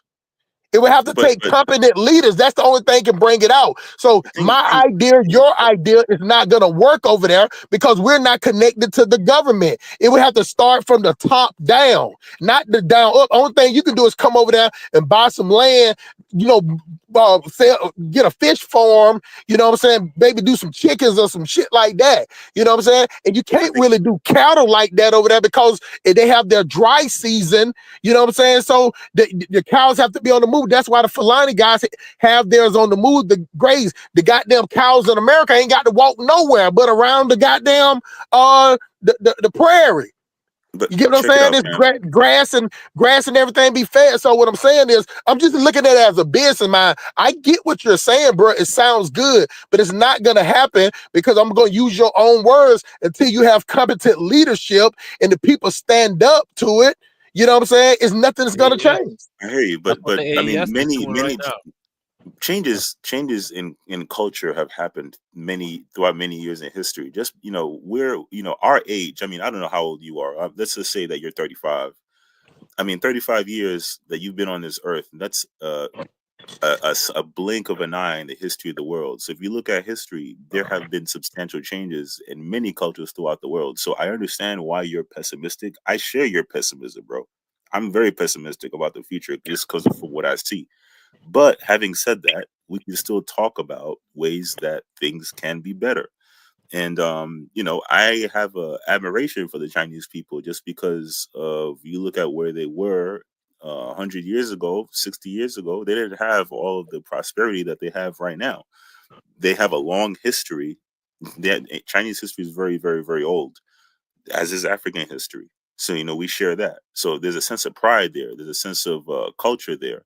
The thing is with the Chinese is that they're very, I think the word is homogeneous, right? So a lot of them, they're, yes, there are certain people in China that are, let's say, maybe tribally different, but for the most part, they're all kind of generally the same. For the most part, don't Han Chinese. I understand that there's differences. They follow one idea, bro. They follow one state. Confucian, right? So check it out, right? So check it out. Not really. I think that's just the lack of organization and community. You see it not only on the continent, but also in the other areas around the world that you find Black people. Like you were talking about the Latinos, and I don't know how accurate that is in regards to them purchasing from Cisco, because I used to live in the Bronx, and the Latinos are buying the same shit we was buying. But nevertheless, in America, in Atlanta, they buy from. In Atlanta, they don't even have to buy from Cisco. They have their own food service. It's called Fiesta. Right. They got you got Vallarta. They got a cold store. Think about it. They got a cold storage warehouse and a dry storage warehouse just for their restaurants. And when you look at all their restaurants, guess where the trucks are coming in to deliver their food? From Fiesta. Right. But go ahead, continue. No, but no, I was just thinking. Look, man, I saw this documentary the other day on it's a Frontline documentary just on the rise of Xi Jinping and how he rose kind of from being in the poverty up to where he is right now, president of China. And a lot of that documentary had to do with kind of how, like I said, China was not a very wealthy country. They were one of the poorest regions of the world 100 years ago, and then look at where they are right now. So things can change, bro. But I think that if being so divided, and this is not a call to Pan-Africanism, but I don't. Although I am a proponent of Pan-Africanism, I Bro, don't see how. Pan-Africanism is dead. It's dead. But It's hold dead. on. But I think That's you're too cap. pessimistic, bro. I That's think cap. that No, just because we haven't seen I'm only something. I'm only saying it. I'm only saying it based off of the give and take. It's either it can't. Listen, what I'm saying. Pan African cannot be one sided. It has to be reciprocal. What I'm How is it saying is that one-sided? this is what I'm saying. I'm Okay. saying that when I step off the plane in Nigeria, it's TIA. It's TIA. It is no group. It ain't nobody I can call. It ain't no type of system, whatever. Nothing. What do It's you mean by that? one thing about Nigeria. They don't have a welcome center. There's no welcome center in Okay, I Nigeria. mean, but so what? I What? mean, I can't speak for No, Nigeria. it ain't so wet because it's not everybody that's at a hustler like me. I'm good wherever I go. But it's people that actually need help. You got some people that jump out, that come from another country, coming to America, they can hit the ground running. And there's some people that come to America, they need all the help. They need to be pointed direction. They have to be pointed out. They might need food. They might need shelter yeah, and but all bro, that. you could go to Hold on any for a second. Hold country. on, my brother. You could go to any country. We let you do your spiel. What I'm saying is that's not happening in Nigeria. And let me tell you one other thing you said. Wait, you was right, but you was wrong at the same time. You can't compare Nigeria to China. Now, China is a country with a billion people, and they go by one ruling party. Period. Nigeria is 200 millions, and the goddamn North don't agree with the South. But I'm not You But get what talking I'm listen, about. saying? I'm wait. You talking get about hold on. And you got and they're not working for the good of the government. You get what I'm saying? In China, people work for the good of the government. The government works for the good of the people. It doesn't happen anywhere in China, Japan, all that. And let's go with Japan. Japan was goddamn destroyed. You get what I'm saying? But I get what I'm what you're saying is saying, but that when you got the people you're that have a talking as one, though when you change cannot it happen. doesn't. I'm not. Things See, I can ain't be gonna. changed. You have to Listen. You can start listen. from You somewhere. can talk about what could or would.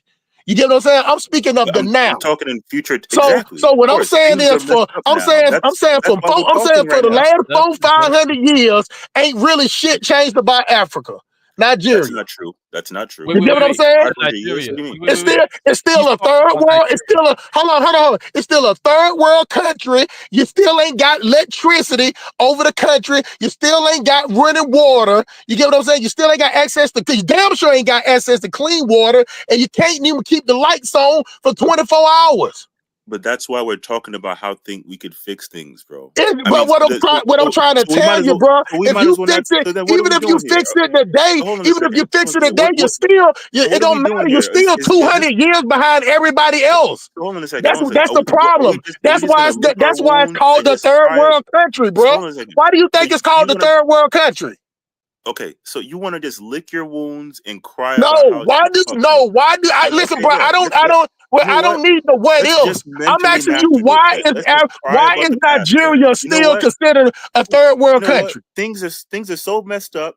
Things are so messed up. We can't fix it. Let's just cry about the past, y'all. Let's just He's cry not. and That's not. Hold moan on, hold on. That's not what and he's think Yeah, about doing. the good old you days. Hold on, better hold on. Nothing can be bro. You fixed. talking crazy, bro. That's not what That's he's what doing. you're saying. No, That's that is what Hold on, you're definitely not saying. what I'm saying. You're saying hold on. nothing can be fixed. No, So That's let's not just what he's cry about the saying. that is past then. not what I said. See That's that not what he's saying.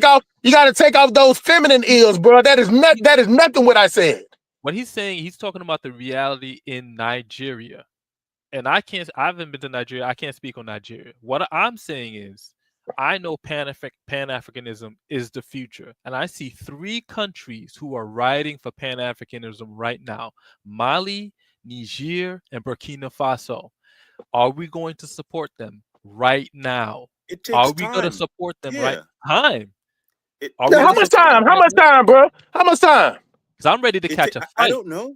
Who's ready to catch What Exactly. do a you You fight? want? don't know. So So what? all you want? doing is all you doing is saying like, if am I saying that it could happen? Of course, anything can happen. Of course, Okay, then. anything can happen, but it shows that either one, you don't run a business because you don't run a business off what could happen. You run a business off statistics. You run a business off of gains and losses, and you go on trajectory. That's how you run a business. And no matter what you're trying to say in your thought process, a country is a business. A country is a business. So therefore, you can get it out of Burkina, Nigeria, and Mali are the three countries that's trying to get themselves off the path so where they can have a social safety net for their country. Because even though Kenya and some of those places, they have a sort of kind of social platform where you can go the government will help you find a job, but it's more developed. They're opening up business and people. But when you don't have the infrastructure, especially, and one thing that keeps Nigeria down is the dry seasons. You can't grow anything. You get what I'm saying? And if you can't grow anything, if it's too hot, you got to have what you call a nuclear system to produce power because it's so hot. The power lines are going to always overheat because that's the way that it is. You got to have the conductors and you got to have the protectors that go over there. And it just don't happen because you don't have a central power unit. That's why even till today, tonight, you got people living in utterly darkness. Utterly darkness now, unless you lived on the island. So what should we do? Should we just keep the status quo and not do anything? It ain't nothing that we can do. Do you get what I'm saying? It's nothing that we can do. Only thing you can do is come up with only thing you can do is be on some Obama shit and have some hope. The only thing that I can do, the only thing that I can do is to try to help black people be entrepreneurs. That's what I can do. But you can't help, and it can't help a goddamn people 200 million. There's only 48 million black people in the United States, and these black people don't get along right now. You get what I'm saying? So, and then on top of that, you ain't gonna convince no 48 million black people to do shit for Africa. Because even though black people like Africa, we still got this thing in our head that they sold us. That's why a lot of black people don't travel to Africa right now. That's why black people in America rather go to the DR. You know what I'm saying? Not only just because of that, because the DR is a 2-hour flight. You can go to Cancun, Mexico in 2 hours. They have a welcoming center. If somebody at the airport is brochure, they have I don't know if you ever been before, they have people that are waiting for you, telling you where to go. Why not go to Barbados? Yeah. So what I'm saying is that these countries are welcoming you for tourism. Nigeria don't have a tourism place where they're welcoming you. Ghana does. Kenya is not welcoming for tourism. South Africa is not welcoming for tourism. Namibia is not welcoming for tourism. South Africa is welcoming for tourism. What are you talking about, bro? Huh? What are you talking about? Have you ever been to South Africa? I don't even know. Look. Have you ever been to South Africa? Let me say this. No, bro. It's just a simple yes or no, bro. It's just a simple yes or no, bro. Have you been to South Africa? No. So how do you know that they don't have what South Africa definitely does? No, that's what I was saying. I said they do. I was saying they do. Look, man, we're on the same side. We all want the betterment of our people. I just profoundly disagree with your it seems as though you feel as though because shit was fucked up in the last 200 years, has been fucked up in the last 200 years, and it's fucked up right now. Yeah. That, you know what? It's so bad that it cannot be fixed. So why even try to suggest solutions or hold on. What in the, answer me this, bro. Tell me what's coming up with a solution can help. Tell me that. Tell me what a solution can help. Just explain it to me. I got a solution. Those people. No, I got you. Hold on, Melanated. What I'm trying to say is that what is a solution that's going to help Nigeria? Oh yeah, I don't know about Nigeria. I came on here to talk about Africa. Okay, but tell me a solution that's even more people then. That's over 2-point-some billion people now. I was just talking about 200 million. So tell me a solution that you can come up with that's going to help Africa. Who you talking to me? Well, Yeah, I'm talking to the other guy, not you yet, Melody. I want to hear what he's gonna say. okay, all right. So again, just drawing inspiration from that documentary, the Chinese people, they were in extreme poverty 100 years ago, and they were able to switch shit around. And I think putting in let's say mechanisms for, like we were talking about, producing raw materials, that goes without saying. Education, education now, especially with technology and internet, you can educate a lot of people. They don't necessarily have to be in the same geographic area. They don't have to be in one town. You could have people in a certain province all being educated, through remote education systems, right? So I think obviously education is a big thing. Look, I'm not proclaiming to have a silver bullet No, I'm just to fix asking, bro. everything. I'm just asking you for suggestions. Okay, And so you went to start talking about China. education is one. I'm just trying to say Education is one. Okay, let me no, answer. but bro, Let me give my thoughts. that's not work. Bro, Because let hold me on, give it's not my as simple. thoughts, Hold on, bro. bro. Stop. Can I give One my point at a all right, time. okay. 1 point at a time. You can't do the education because in Nigeria you got to pay to go to school. So if the people is only working off of 40,000 average a month, 40 to 60K, bro. Do you know how much that is in American dollars? That's $35. That's what the average Education person. can be Hold on. rendered very This cheap. ain't just Nigeria. This is the average. This is the average wage of the average West African. It's $40 to $60, and now Nigeria Diners just informed me that they took it up to $90,000. That's $60, and the school fees are damn near $30,000 a month. It doesn't have to be expensive. Hold on. Not even, bro. Let me even go further. Then on top of that, you got to have the electricity. They don't even have electricity. They don't have clean water. They don't have clean running water. That's The what we're kids got to go discussing. fetch water, bro. We're It ain't discussing just this. trying to That's fix what I'm those things, saying. man. When y'all come up with these weird ass, I ain't gonna even say they're weird. When y'all coming up with these vague suggestions, you're not even at the root point. You got to come from the Education is bottom, vague. bro. Education is vague. Yeah, It's because you got to be able to implement it. How you gonna implement it when the people can't afford it? You got to pay Who said that they even have to pay? Who said that they have to pay a lot of money? You can have one professor educating thousands of people. There are papers out there for mechanisms that can be implemented to educate 5,000 people that are in just one class. And you can multiply that such that you won't have to have everyone. The traditional school fee system. Yeah, that don't even make sense, bro. You babbling now, bro. Hey, I'm give me a not suggestion, babbling. Melanator, bro. I'll repeat Hey, exactly what I give said. me a suggestion, bro. Bro, Listen. The one thing that you can always tell about Black Americans or Americans that's come up with these things, you can tell that they never been to Africa. You can tell the ones that ain't never been. Talking about? I'm African. No. I wasn't talking about you, bro. I wasn't even talking about you, bro. I didn't even say you Pacific. But what I'm saying is that if you're from there, you know that you can't do no shit like that. No shit like that you saying ain't gonna work. So you're saying that educating people, bro, it ain't nothing what I'm saying. It ain't gonna work because it ain't working. It ain't working now. And that ain't no solution. The schools don't even have that don't even have electricity. They don't have goddamn, the kids ain't even got book bags. It ain't no goddamn, they still writing on chalkboards. Well, the goddamn phone. Hold on. Let me finish, bro. They ain't the internet connection is not even stable.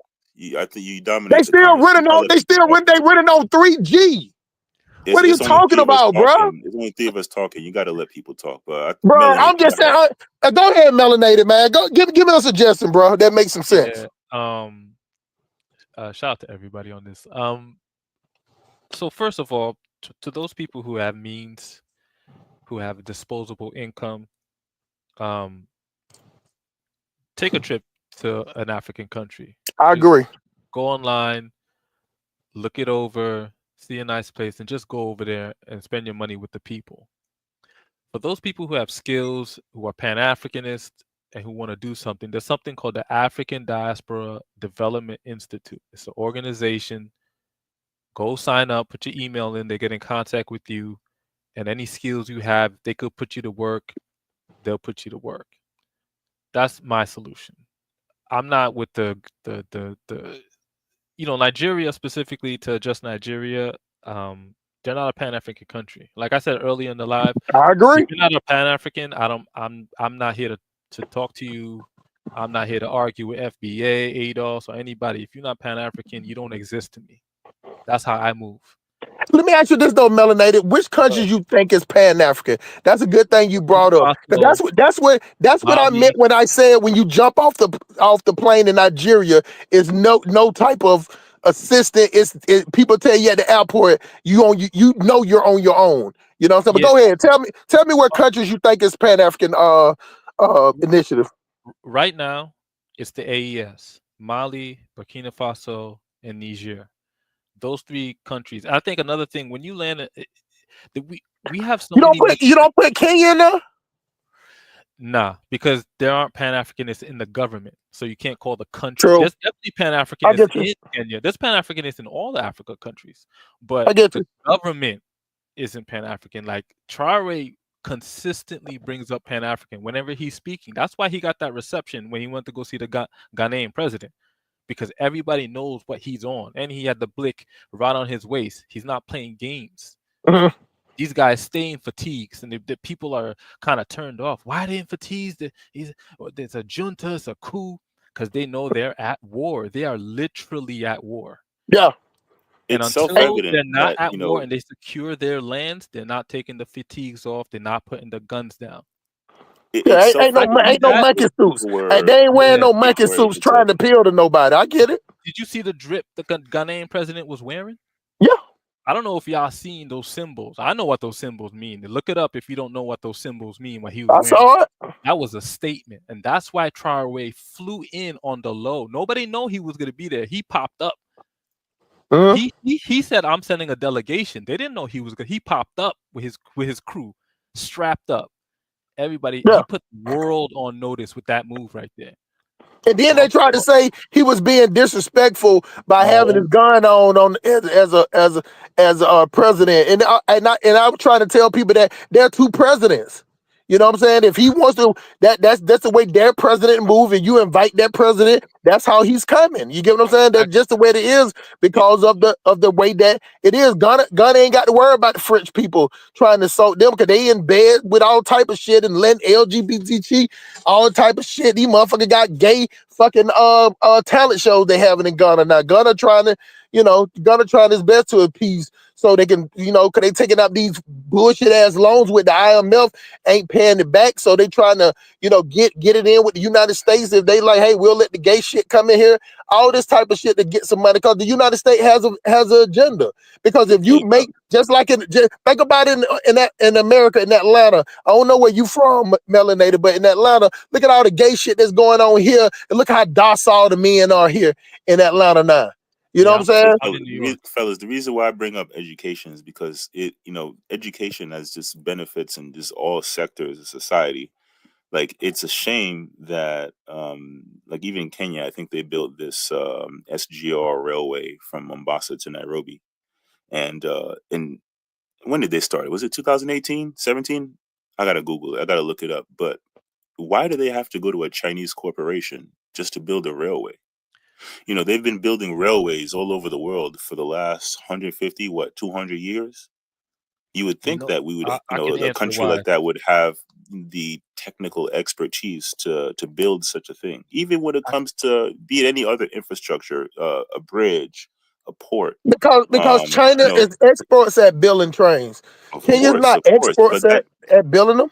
It's not only that. I mean, you don't need Chinese experts to build a railway. No, you do, because they had it going through. They had it going through Sahara, and they was trying to build it that it wouldn't damage none of the natural resources.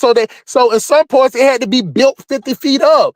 you know what I'm saying, off the ground. If you saw it, if you watched the documentary and you saw it, which I did, most of it, if you go through the ones in America, most of the trains is on land. The one in Kenya goes across a whole safari. They built the train to It go goes across the over it. land, and yes, of course, there's going to be areas that the train's going to have to be elevated. That goes The with reason, constructing a train. Yeah, but The they don't point have no still stands. export at that. They don't have no But that's the point expertise. of education You're being what sitting I up, lead you're with. sitting up here That's saying why. like why would they have to Okay, have expertise? all right. It's not just building the train. It's engineering. It's yeah, logistics. you It's need more the to it, dog, than just you laying need out some Okay, wood and some so tracks, bro. logistics. not only It is. Well, actually, it is. Well, apart from And the then civil aspect, why they which I gonna get mean, the train from, bro? Who you think they got the train from? all right. bro, Look, they I have to mean, have the you're not gonna let me infrastructure to talk. So No, build no, the no. I'm asking you a trains. simple it's question. not. Where do you think they got the You train got it, bro. from? You got it. You got it. You got it. They didn't build the train. They didn't build none of it. See, this is the thing we was talking about earlier, Melanated, is that the Africans didn't have the train. The train came from China. China built the train, they built the tracks, they built the whole thing. But he's sitting up there saying, well, why did they have to do it? The question is, why Kenya didn't already have the trains? The So if you reason got to is buy, think about it like this, bro. You got to buy all your material from me. From me.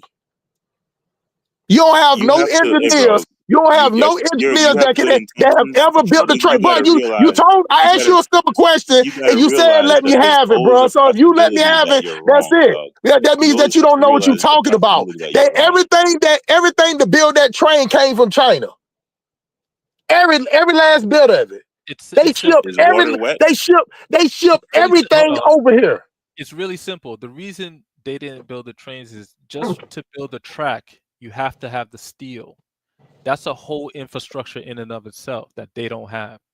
Let Okay, alone they can the purchase the materials. That's fine, yeah, but right? what's the point of purchasing the materials when you don't have the people who have the know-how to put the train together? But that's the point. That's the point. We But that's how you asking do it. it's a rhetorical question why they had to do it. Of course they had to why they had to employ the Chinese. Of course they had to employ the Chinese because they didn't have the technical know-how.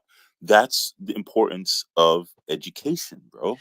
It's the I importance of education. listen. And it's not just, building trains. It's I understand what you're saying. do you I have agree with both people of you in your guys. country that can, build roads or But if the How gentleman was long you think talking it well, was you gonna about have take? to hold on, How real long quick. you Real think all it quick. these take to things. train somebody to be engineers to build trains? How long you think that takes?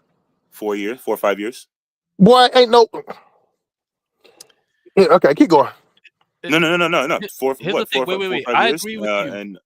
I agree with you that education is important. But if the country doesn't have the facilities to have you drop, like let's say you had a boatload of books and computers, and you want to come to the country, if they don't have the mechanism to distribute it, if they don't have the buildings to have the students in, then your books are just going to sit at the port. The But computers are just going to sit at the port, and that's what he's saying.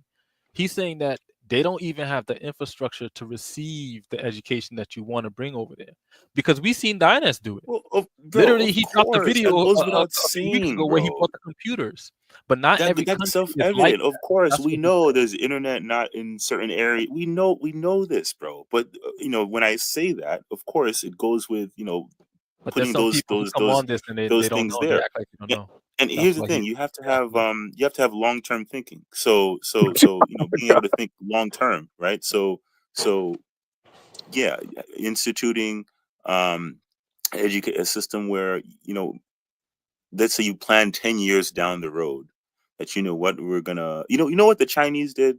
This is another Oh thing, my is God. that they also Can we talk I don't know about why you're against activism? me, bro, because we're But all on because the same page. everything you keep comparing it to China for whatever reason. China's damn near 2 billion people. Their There's technology, nothing their people go to school 6 days a week. You there's get what I'm saying? nothing they weren't It's doing a that different mindset. they weren't doing that They very are a different recently. mindset, bro. You get what I'm saying? They You weren't can't even compare the two. It's just funny that you keep comparing it to the example of China. It's funny that is. When okay. Well, you know what? China got planes, ships, This is exhibit A automobiles, as to all this why shit. They got nothing will ever nuclear, change. everything. Yeah, You keep trying to comparing it. You keep trying to comparing it to a nuclear society. That's the crazy part, and you just don't get that. Compare it to somewhere near as equal or a little bit over. You can't compare Africa to a nuclear power where Africa ain't got not one worship. They ain't got not one worship. They ain't got not one steel. Hey, melanated. Yeah. How many steel plants do the whole country of Africa has? The whole entire country.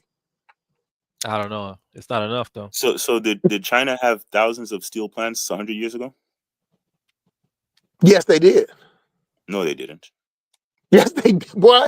China been producing their own steel, bro. China was very, very poor. And anyway, bro, you know what? Yeah, let's you have no idea what you're talking about, bro. You have no. Hey, let me tell you something. If you look at China 100 years ago, I get Dinas to pull it up right now. And China still 100 years ago looks more developed than Africa is today.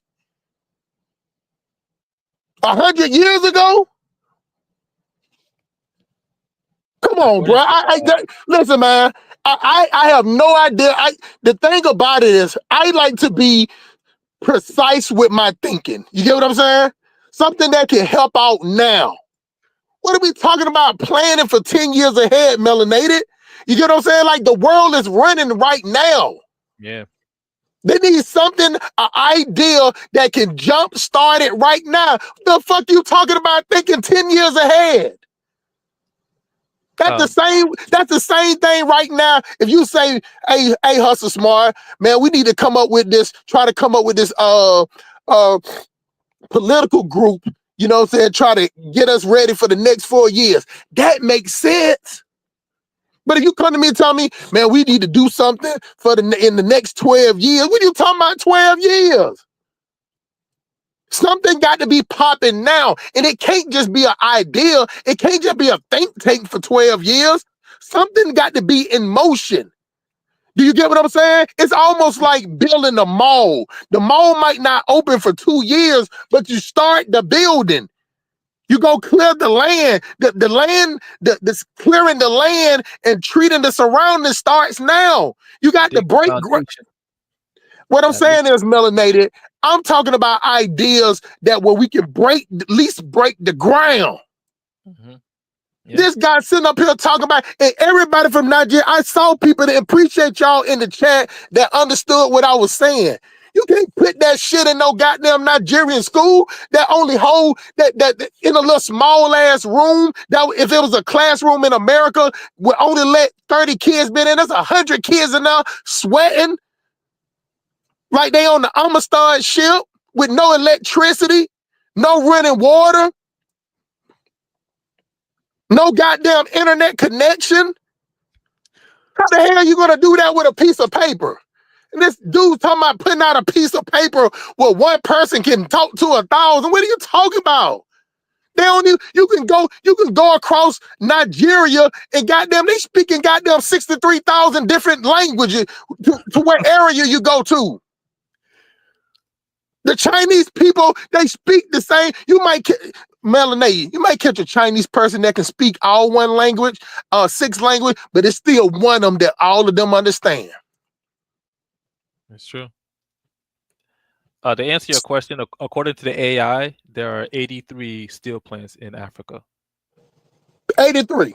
Yeah, across Algeria, Congo, Egypt, Ethiopia, Ghana, Kenya, Libya, Morocco, Mozambique, Nigeria, South Africa, Tanzania, Tunisia, Zambia, and Zimbabwe. So there's that. But also, it depends on the type of steel they're making. Like, there's so many things. I was going to get to that, but go ahead. I know they have steel places. There's so many different factors that, like I said, man, if just start going over there, if you can have the means, go over, visit. If you don't, follow an African YouTuber, like their stuff.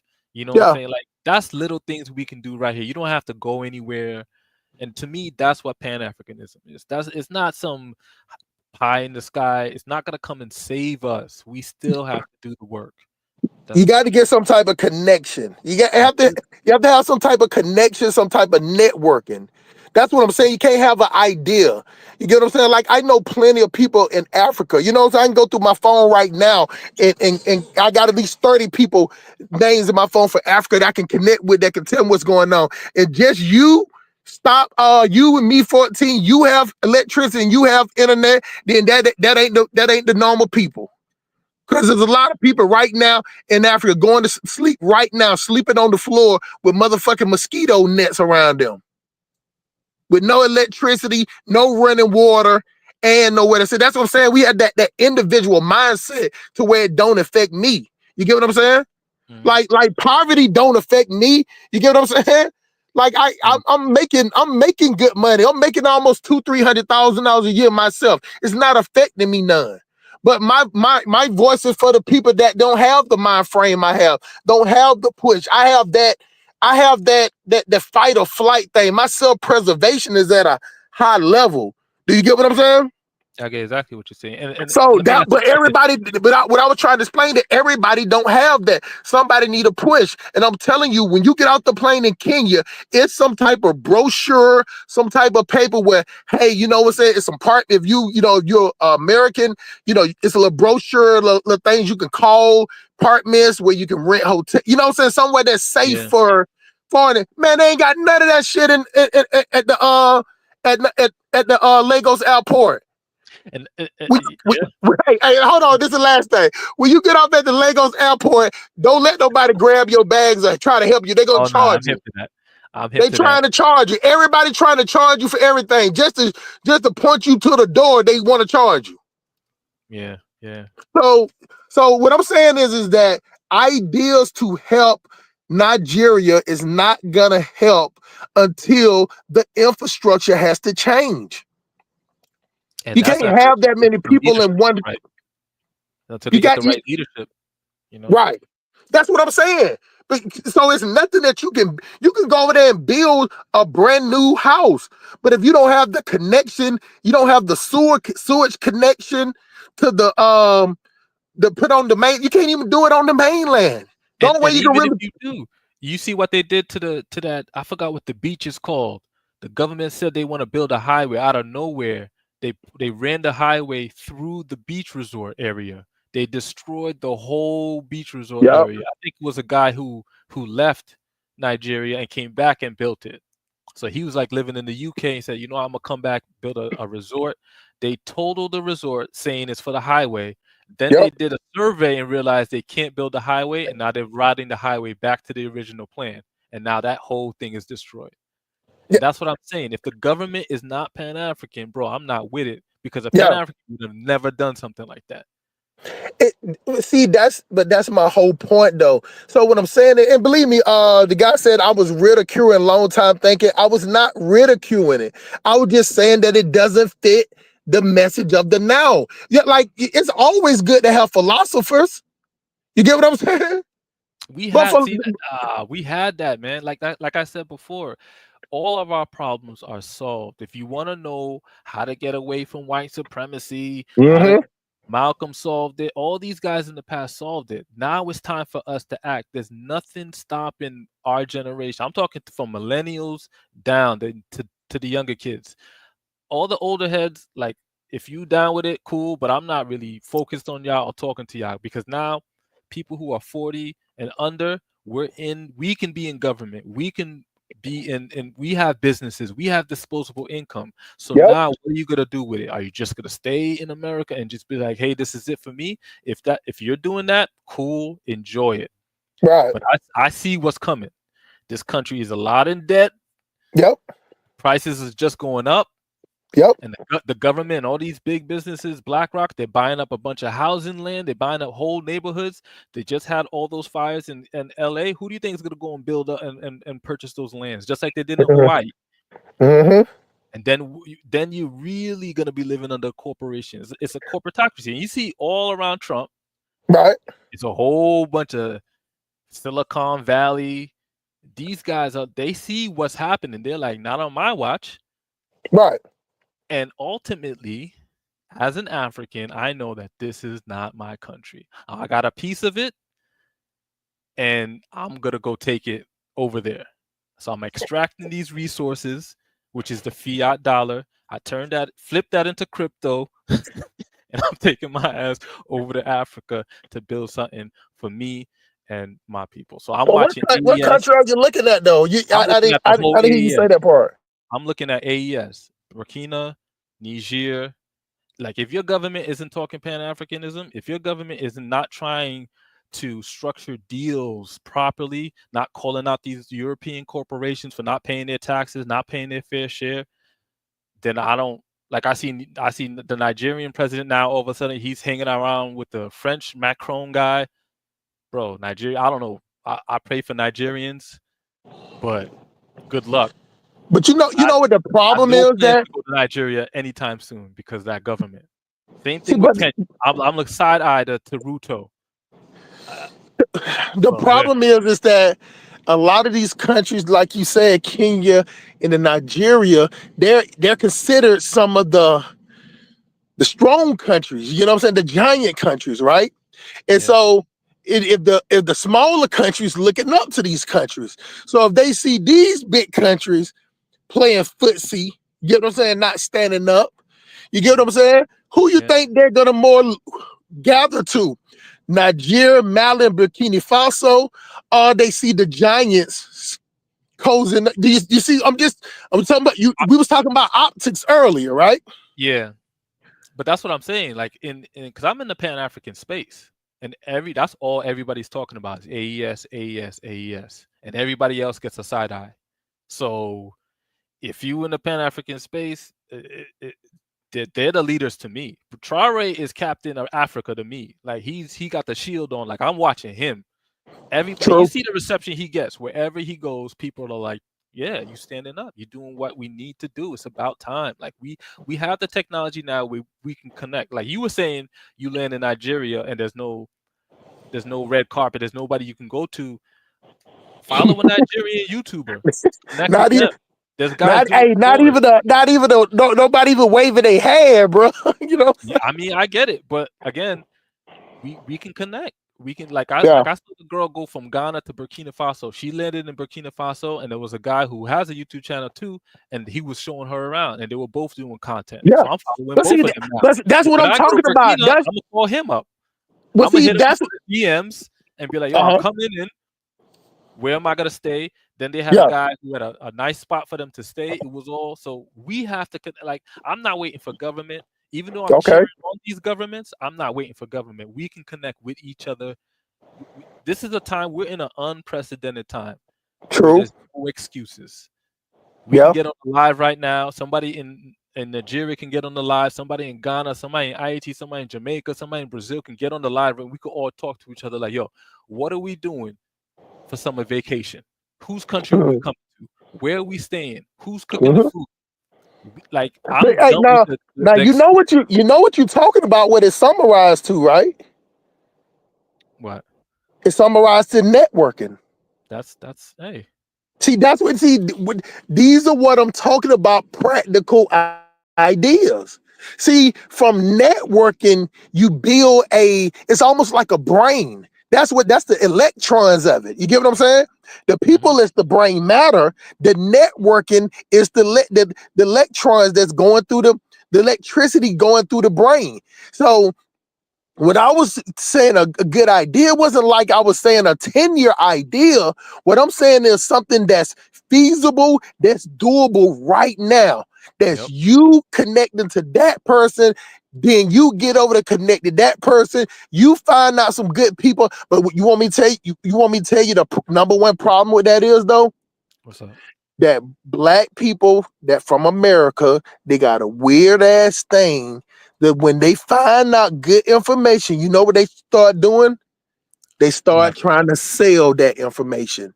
They want you to pay for consultations. Yeah, I've seen a couple of those too. Oh no, I don't see. I'm not mad at the hustle though. What I'm saying is that I would never go to Nigeria. If somebody email me right now and want to know, hey, what area you stayed at? God, the only thing I do, because I have a handler, right? I will tell you that you got to pay my handler now, because that's more like your guide. You get what I'm saying? Right. Yeah. But what hotels I stayed at? Do you get what I'm saying? Which hotel that was closer to the airport? Which one was closer to the strip? Which one was closer to that? I can't sell that to my people, bro. Nah. Because that's me selling safety. I can never sell safety to my people. Because that's what they're asking for. Do you get what I'm saying?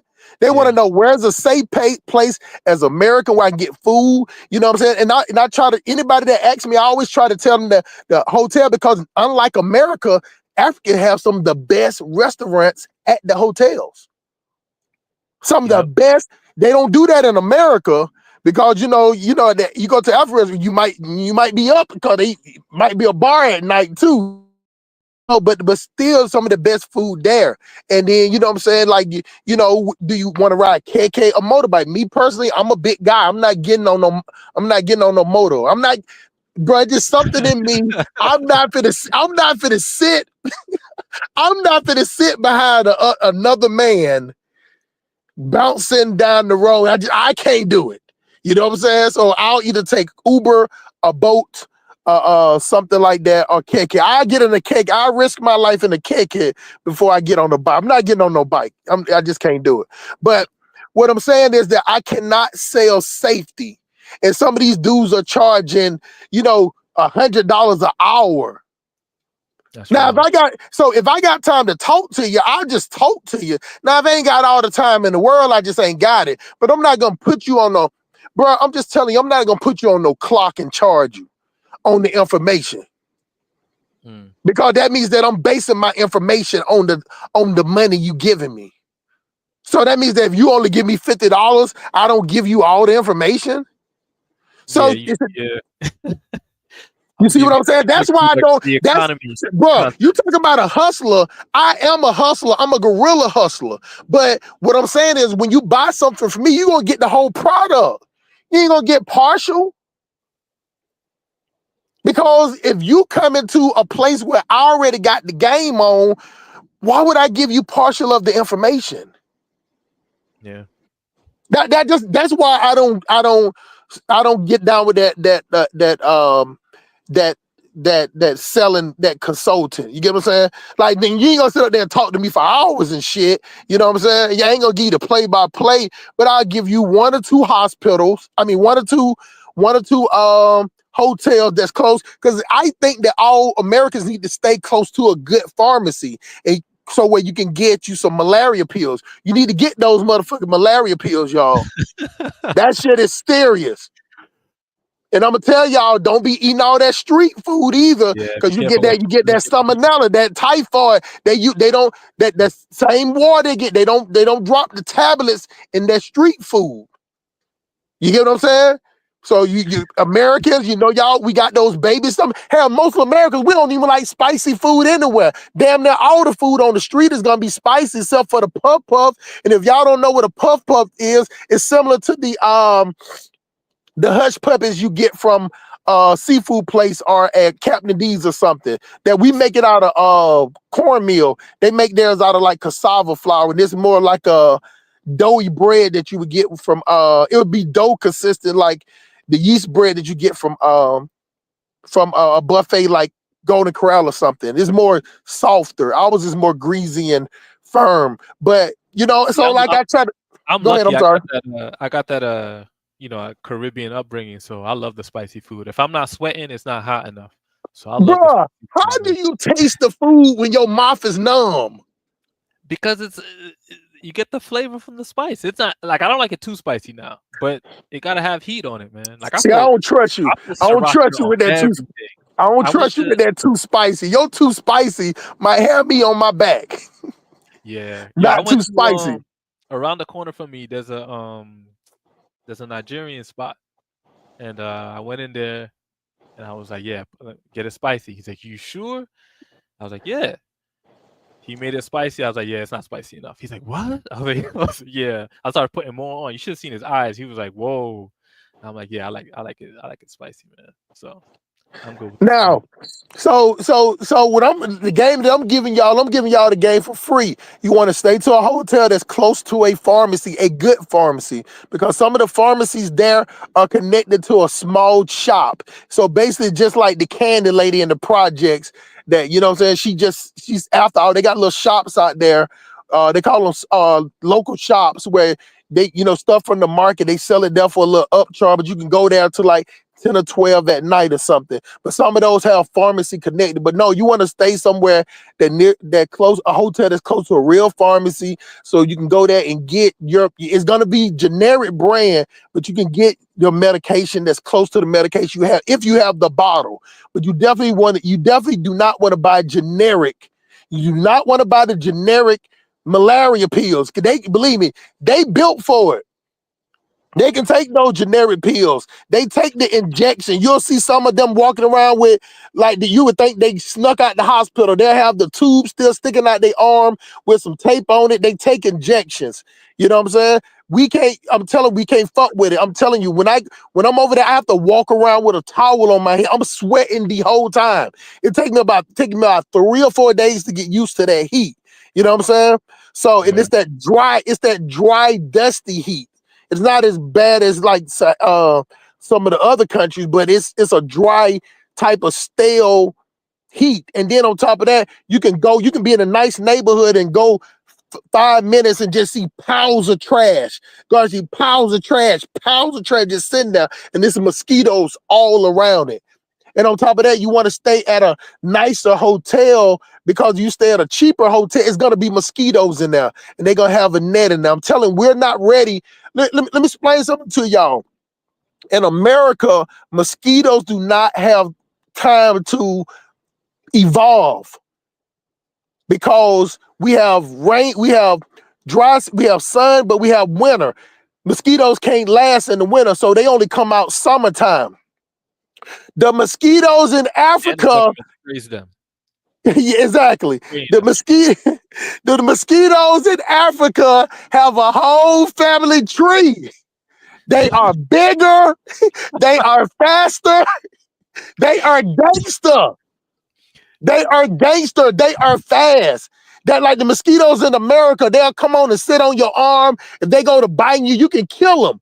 The mosquitoes they're like playing dodgeball with you. They like hitting you like bees. They like tap, tap, tap, tap, tap, tap, tap, tap, tap. They're not the mosquitoes that we have in America, and they are bigger. And they gangster. Mosquitoes in the Caribbean are crazy, bro. Yeah. The ones in the US ain't nothing, man. Because they've been like suppressed by all the spraying and all that stuff. But over there, man, yeah, it's kind of crazy.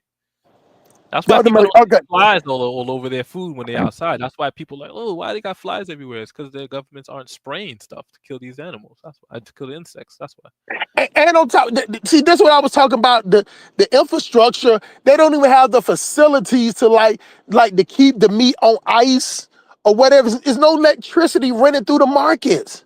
Zero. Do you get what I'm saying? It's no type of sanitation where they can throw the old food. They just, if you go to the crazy state, it just, whatever they send that, everything just pushed behind them. They have like the little walkway and you got to curve through it, but that's it. Nowhere. And let me tell you something. This is the one thing that they don't talk about either, is that it's nowhere to use the restroom, bro. See, I look at that all as business opportunities, honestly. It is. Yeah, it's business. It is. They got this little thing you can go in some of these places. Believe me, when you walk up in there, it's gonna smell like chicken cacciatore, and it's gonna be a motherfucking hole in the ground. But see, isn't that something that we could develop something here and ship it over there? With the porta potties. You know what I'm saying? That's a business right there. But the only thing about it, you would have to produce the liquid that goes in the porta potty over there, and you can't put the porta potty liquid. Just put it in the drain. But it would become toxic. The drain is so. You can ship it over there? You can ship it raw, but then it's gonna be more money because you know what it's gonna be considered? hazard material, and hazard material get marked up shipping. You got to pay I'm putting you on the game, bro. Yeah, you're Hazard right. material gets shipped at 3 times more, and you got to pass every hazmat for every country or every port it stops in. And on top of that, you got to keep hazmat in a special place on the ship. You can't put containers on hazmat. See, we need to develop a like an organic one. Yeah, That's how we can get around that. If somebody get one of these smart, nerdy dudes to get on that, man. Come on, like that's a business right there. Hey, you know, so but it's not hard to produce. You just got to have the facility to produce it. So in America, like I say, they just got one company that produces this solution. You know what I'm saying? And then they ship it out. You ever see those guys that ride around with those water tanks on the back of their trucks? Yep. They just put them back in there, and then they just ship them all out. You can see them on the road. You probably don't even know that it is the solution that's in the bottom. And another problem is, if you go to Africa, you better make sure you got some tissue with you. Have some tissue with you at all times if you're American.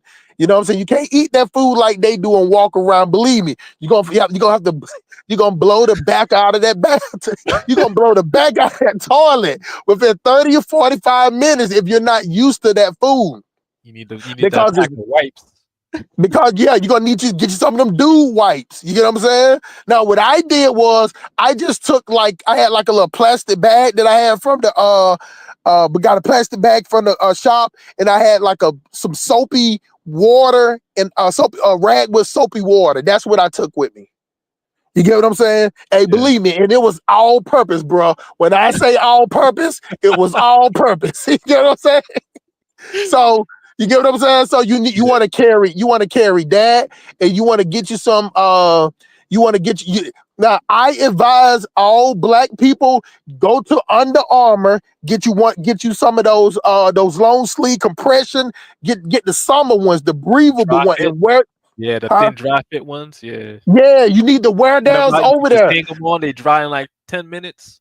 Yeah, you need that. You're gonna sweat, and you need to have on some clothes that when you dry it, the wind can dry the shirt. You know what I'm saying? You need to have your arms covered.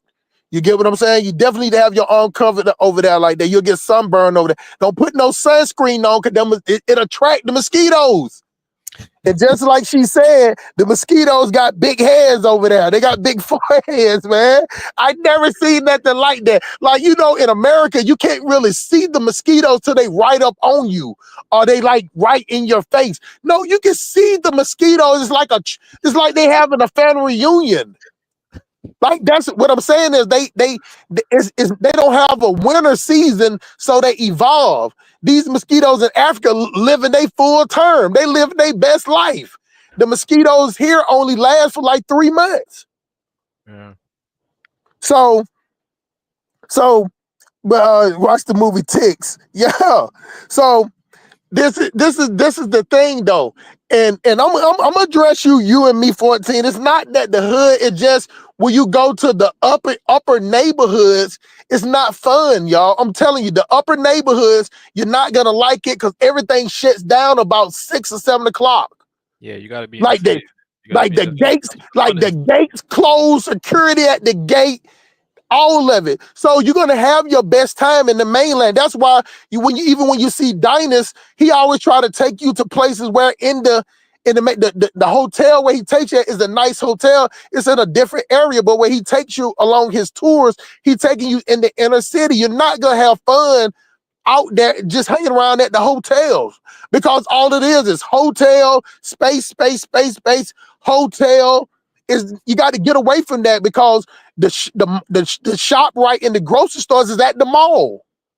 It's different how we do in America. Like, if you go to the mall in America, it's no grocery stores, but their best grocery stores is at the mall, or the mall is right there connected. You get what I'm saying? Yeah.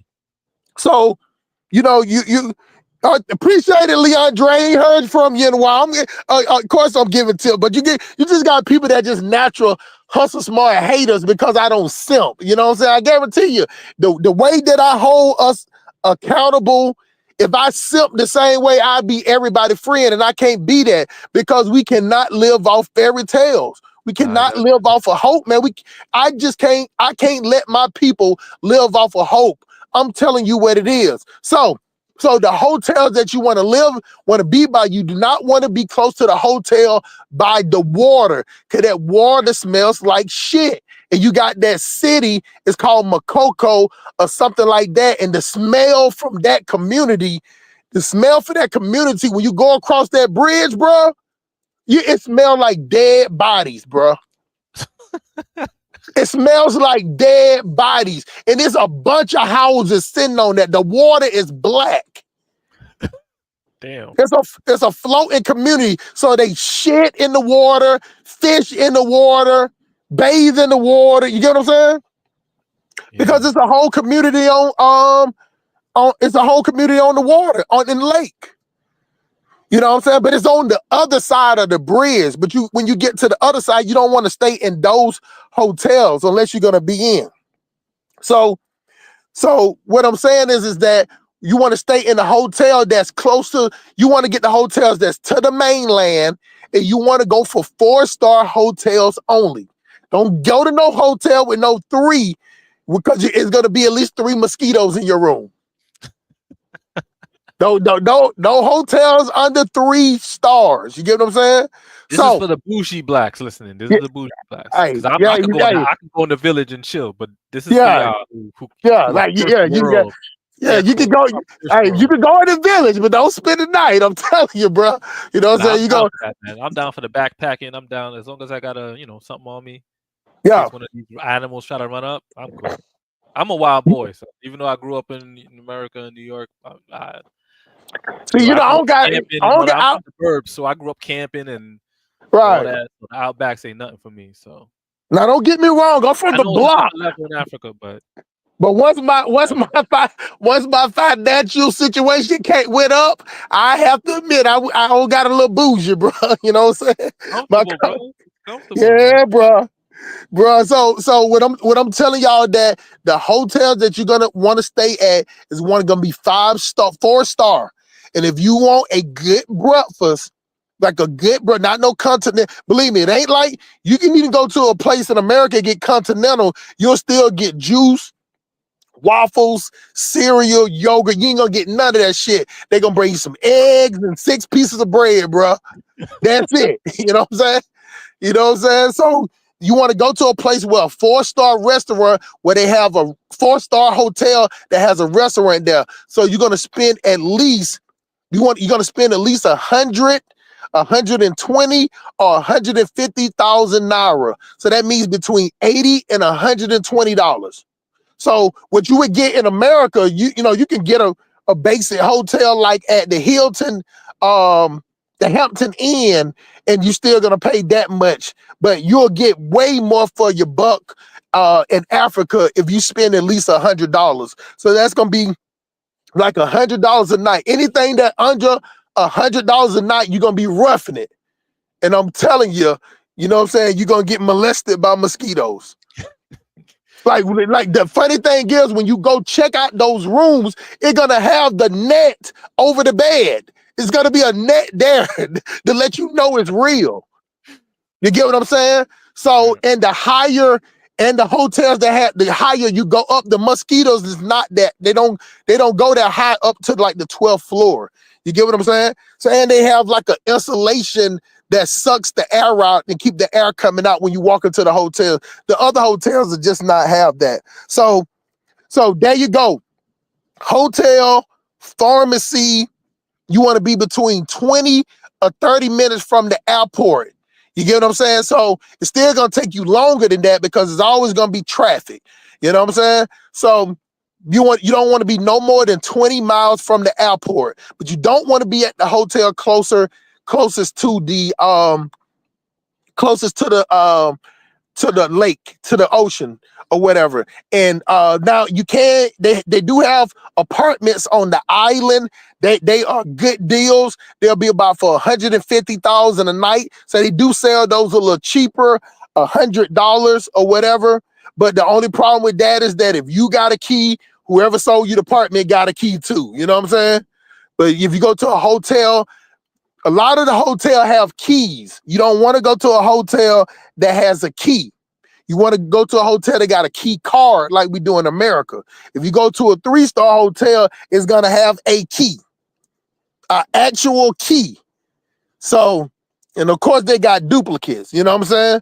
So the 4-star hotels is going to have a key card. That's where you want to go to because, you know, this is Africa. You know what I'm saying? They'll go up in your room when you ain't there. You know what I'm saying?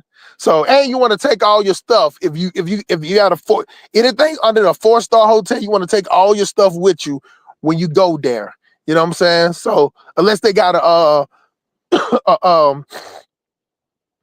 lock box, and then on top of that, some of the hotels they got 3-star. They don't have refrigerator. They don't have microwave. You're only gonna get the microwave and the refrigerator at a 4-star. And sometimes they don't even have them in the room. You got to ask for it. You know what I'm saying? So, but that's it. The best thing you need to do is find you a handler. You need to get your handler. And believe me, the handlers there, they're not that expensive. You can get a handler for $10,000 a day. $10,000 a day. You can find you a good handler, and that's about $6. Now, just because you pay a handler more money, don't mean they're gonna do more work. You know what I'm saying? So you ask them how much they're gonna charge. You know what I'm saying? I always negotiate. Don't I always just be like last a final price. You get what I'm saying? So, and also look up videos. There's so many YouTubers who are doing the traveling thing that going to all these countries, and just go and look it up. You can see yeah. how people deal with it and what they experience. Just to And give you an idea. usually they have a family member also. Nah, They I usually see have there's straight Europeans and Asians going over there. They don't know nobody. right. You know, No, I'm so saying people see that from the people that they find, like you said, the YouTuber. If you get with a YouTube, like how you say, like how you say you going with a YouTuber, that person might have a family member that knows how to cook. That's how I found mine's like that. You get what I'm saying? Yeah. So I found mine's what can I possibly be lying about? Like that's crazy. So at one point he said I'm lying, then he said I'm using a poor experience. Then what if I'm telling What's more about the experience? yeah, then it is what it is. That's the only experience. He's not saying that's the only thing. He's just telling you what he saw and what he experienced. Like what I'm saying when people go there and they I just don't understand You're not gonna have a good time. It's just like when people go to Jamaica. If you stay at the resort, you're not gonna have a good time at the resort. You're gonna want to branch out. I'm telling you, you're gonna get the best food. You're gonna see the best looking women when you get out of that bougie area. You get what I'm saying? Plus, you could be there with a bunch of euros. Not that I'm bigger than anything, but I'm not going there to hang out with them. I can't. I left America to get away from them. that American dollar, that euro, boy, it do tricks over there, bro. It do tricks. You get what I'm saying? So people doing stuff they don't do. Some strange little piece of change. So, but you know, the thing about it is you're already gonna be set apart, and you are gonna be looked at as the bag. But you just don't come over there like you're trying to save nobody. That's one thing that they don't like. They don't like for you to act like you're trying to save them, because if you do that, then they're just gonna beg you. But if you give them an opportunity to work, they will work. You know what I'm saying? They'll be professional. They'll show up every day. You know what I'm saying? You tell them like, hey, you know, I want to be this every day. I want you to help me find a good KK driver, or if you want to get behind a moto. But I'm telling you, moto is dangerous. Like that shit is, they don't follow no traffic laws at all. Yeah, the street. Yeah, it's zero.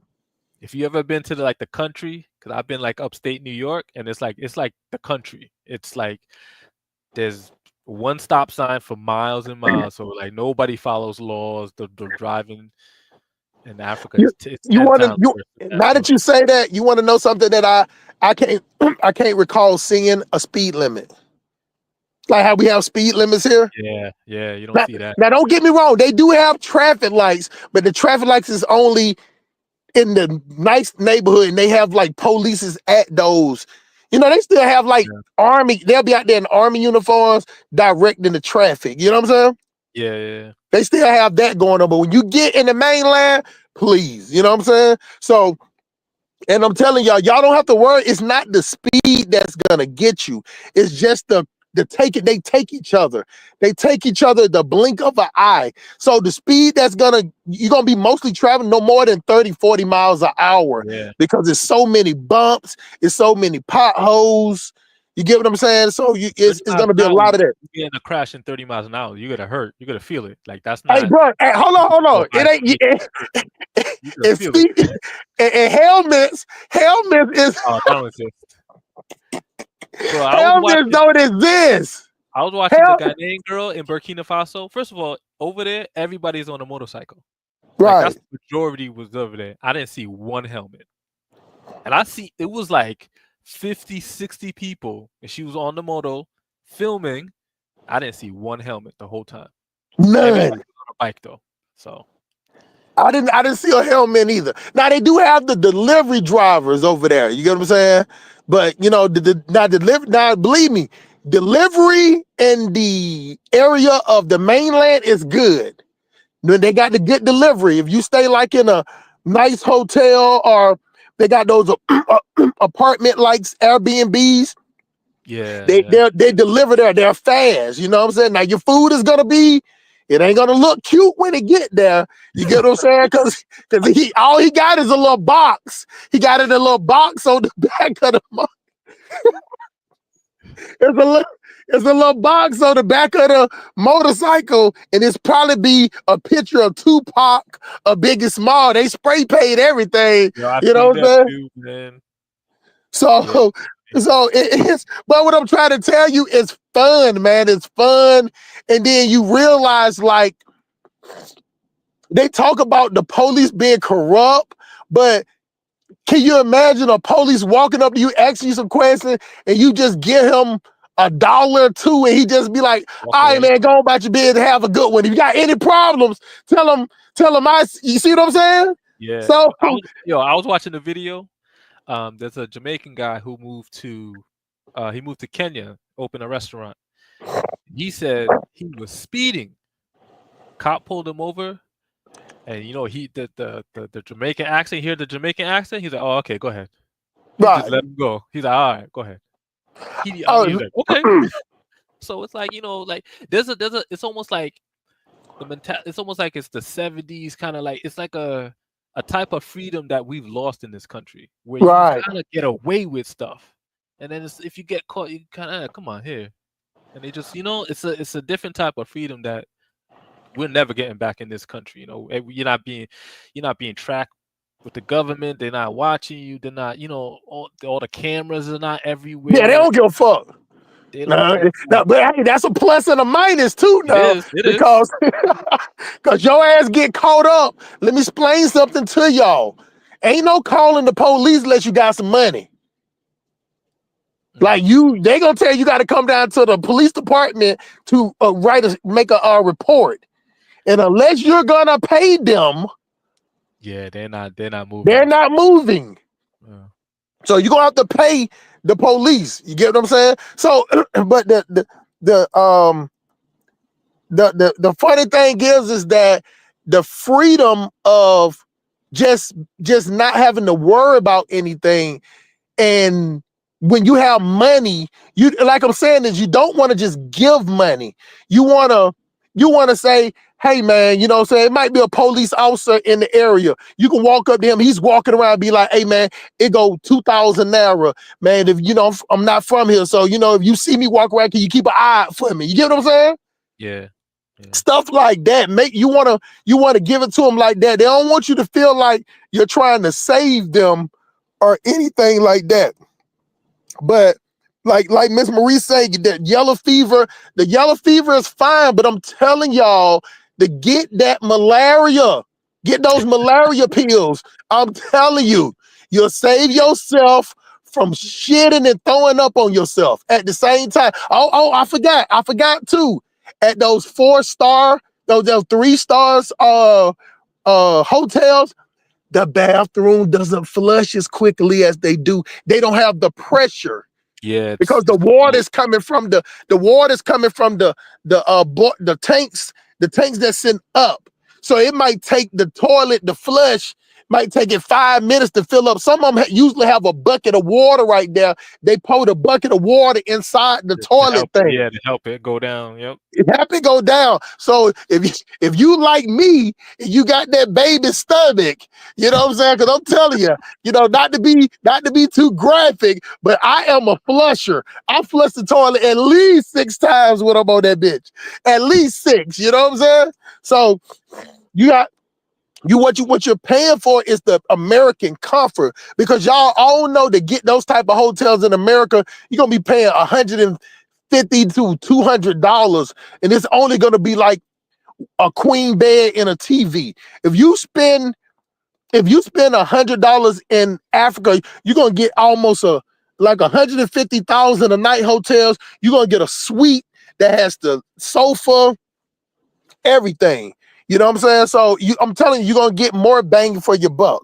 So Philly yard vibes, low water pressure. How about no water pressure? It's just gravity. It's just filled in. Yeah, it's just water. Yeah, just gravity is the so imagine you putting a bottle or a jug of water over your head, and you stick a tube in it and you letting the water flow. That the gravity from that water from the tube to you, that's how the water is gonna flow. So most of those 3-star hotels is gonna have a bucket. So only thing I can tell you to do is keep that bucket filled up. You know what I'm saying? And on top of that, you're gonna want to go to the ShopRite or the one of the Chinese places. They'll have the name brand Angel Salt. They'll have the tar tissue. You know what I'm saying? You don't get you some good toilet paper. You want to get you some wipes. Do not use the sunscreen. Do not use that sunscreen at all. It's going to attract the mosquitoes. And you want to use long sleeves, those compression shirts. They have them for ladies too. You know what I'm saying? So wear them right there, especially if you got if your skin is kind of tight. You know what I'm saying? Get the pants too. Get the whole outfit with it. Simp be loving himself in the bathroom, his constant flashing. He should have found the right wife to keep his testimony. Hey, look, man. I have a baby stomach. I like all the African food, but just like the brother melanated said, his not spicy is gonna have you on the ground like you're in a coma. And then see I'm explaining this to y'all again. Their hot is they don't do hot sauce. See, in America, we do hot sauce. No, they do pepper sauce. Yes, pepper. Oh, yeah. They do pepper. That's the difference. It's gonna coat your intestines. So every time you breathe, you're gonna be breathing fire. Every time you cough, you're gonna feel like you got the shit. It's a different type of pepper, and on top of that, they fuse it with the sauce. Yeah. So it's gonna be layered on your stomach. Also, if your stomach is not used to it, it's gonna be hot going in, and it's gonna be hot coming out. So yeah, you preach it to the issue. Hey man, and let me tell y'all something. Now y'all, I like turkey, but see over there they don't do the turkey like we do, because they don't bake it like how we do it here. They do theirs fried, and it's spicy. So if you don't like spicy food, you definitely need to have somebody with you to taste it. You know what I'm saying? Because you don't want to be tasting it, because even if you put your finger on there, the spices is in the juice. It's in the I don't even know how to explain it, but it's in the sauce. You know what I'm saying? In the palm, and it holds the spice heavy. You know, there's some spices when you eat it, it actually gets hotter as you eat it. And oh shit! Some of the spices are so bad you don't even need to drink nothing. If you drink something, it makes it worse. Yep. So you'll see them sitting up there eating it without anything to drink. You'll be thinking they over there choking, eating foo with nothing to drink. You know what I'm saying? Like it's I'm I'm There, just man. trying to I'm just trying to tell y'all, if you're, you know what I'm saying, don't try to be a local. Be a foreigner wanting to try local things, because you'll have people that'll give you something free just to see how you're gonna react to it. You know what I'm saying? So that's why you need a handler. You know what I'm saying? So, you know, just be mindful of that. And I say it one more time. And please, Marie Shy, put the name of that malaria pills or the medicine in the chat one more time. Get those malaria pills. If you can bring them with you, get them. But you need to get them as soon as you get out. And on top of that, you're gonna need a SIM card. So get the SIM card. The Get the data. SIM, huh? You need that data. You need that data. You get what I'm saying? So you want to get the SIM card, and then you want to go to either MTN. You don't need Airtel unless you're in Awari or something like that. Lagos, if you get MTN, you good. And you only gonna need about $10. So $10 gonna get you, it's gonna be 15,000, 16,000 naira. That's gonna get you 29 GB. Or either you can go to one of the places and get you it's called MiFi. You get what I'm saying? But that's only when you're out and about. If you at the hotel, that's why you want to stay at the 4-star hotel, so you can have good internet. You step out, soon as you step outside that hotel, believe me, they're only at 4G. They ain't at 5G over there. So it's gonna be 4G. When you get out of it, it's gonna be 4G, but it's gonna be 3G most of the time. So you wanna get you MiFi, but you definitely need to get you a SIM card, and then you need to go to an MTN carrier. Take $100 bills with you, because you would get a better exchange rate. You'll get a better exchange rate if you do $100 bill.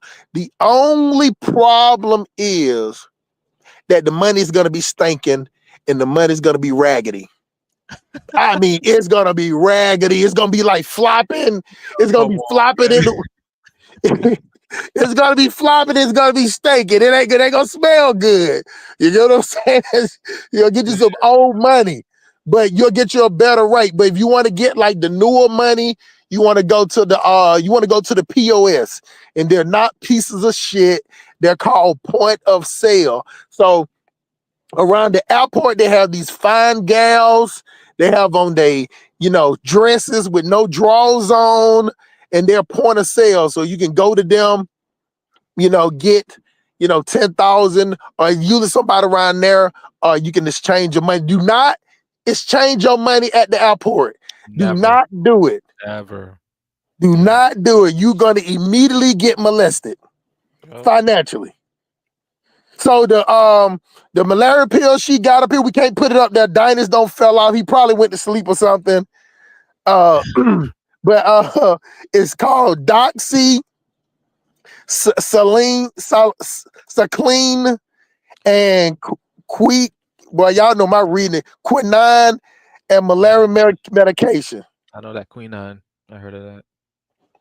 So Yeah, you I'm know. about to step off. I'm gonna say one more thing since the topic was about Trump. No, go ahead, man. Go ahead. I ain't know you finna jump off. I would have just let you talk. Go ahead. Oh no, I mean, I got time, but I just wanted to. One thing I want to say about Trump and why I appreciate that he's back is that I hope everybody sees what it is right now. I hope you could really just take it in, accept that this country is what it is, and just position yourself to have a better future. If you got kids, set them up properly, and pay attention to what's going on, at least in the AES. I don't know about Nigeria. Simp is the expert on that, but just keep an eye on what they're doing and make a plan to really try to make a move over there and try to. And even if you can't go all the way to Africa, go to Barbados, man. Their prime minister, I think that's what they call her. She's on cold, man. You know, I've watched a couple of her speeches. She went and shut down the UN. She was flaming them in the UN. So like, you know, and that's a black woman right there running the whole country. You know, when what's homie's name? The Ghanaian traveler, Walter Maya went over there, talked with her. She's on point, man. So Yeah, I don't really care for him.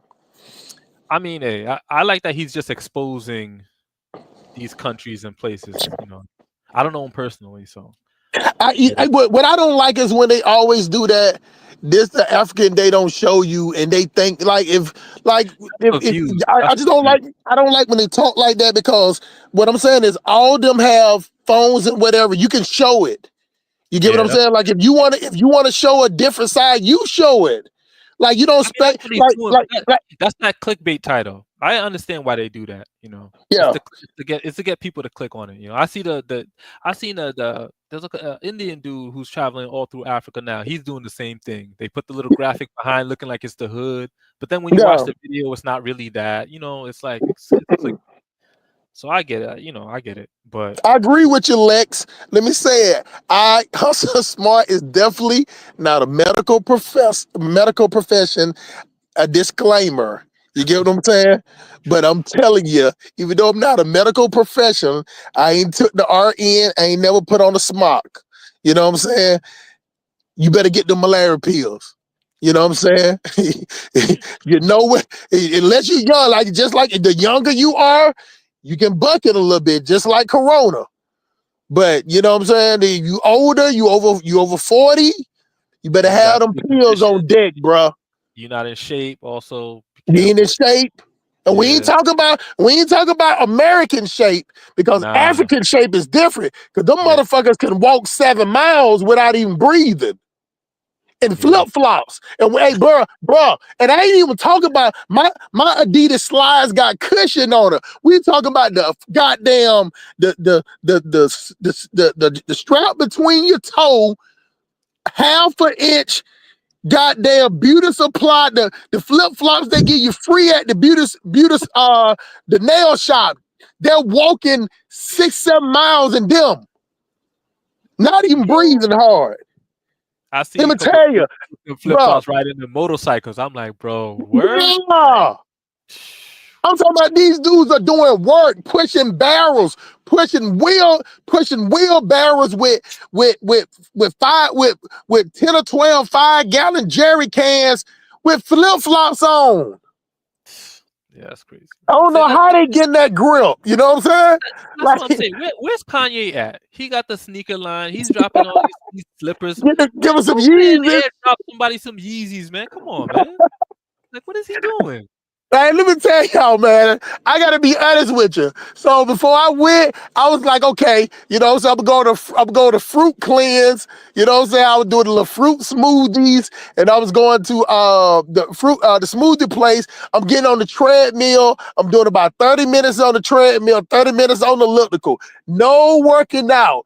But I got off the plane, got the ride to the hotel, you know what I'm saying? Got with the handler, went out there, went in the market, walked around. Next thing you know, I'm talking about we walked around the market for about 15 minutes, and next thing you know, I had my hands on my motherfucking knees looking at the ground, trying to catch my breath, sweating. Now. I was smart enough because I always walk around with a towel. You know, it just, you know, you always see the big guys, you know, you had the little hand towels, you know what I'm saying? Yeah. I had that on my head and I was still sweating. I wear sunglasses. Man, when I opened my eyes, my whole sunglasses was full of water. You get what I'm saying? And everybody just I'm talking about hands on my knees. My back started hurting. I ain't walked for 15 minutes, bro. You know what 15? That is? We too used to air conditioning, man. What? I've been actually the last few years, I've been waiting until I'm dying to put the AC on, man, because I want to get used to the heat. But bro, I had a friend who she loves that AC got to turn on. It's 75. Turn the AC on. bro, when we go to the beach or something, she is dying, sweating, like, oh my God, it's hot. I'm sitting there chilling, like, that AC, man, we too comfortable with the Yeah, AC. we too. It changes how much heat you can handle, man.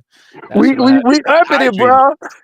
We some uppity Negroes, bro. Yeah, You get man. what I'm saying? They don't know what air conditioning is, bro. You know what I'm saying? They don't know what that is. So, you know They what I'm saying? they got the little air conditioning in the corner, but it don't get That's an cold if. cold. That's You an know, like the if. ones we got here.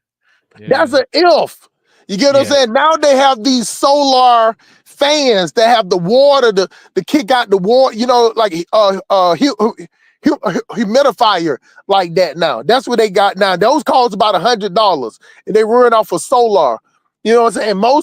You're gonna see most people walking around with a what you call those things? Power banks.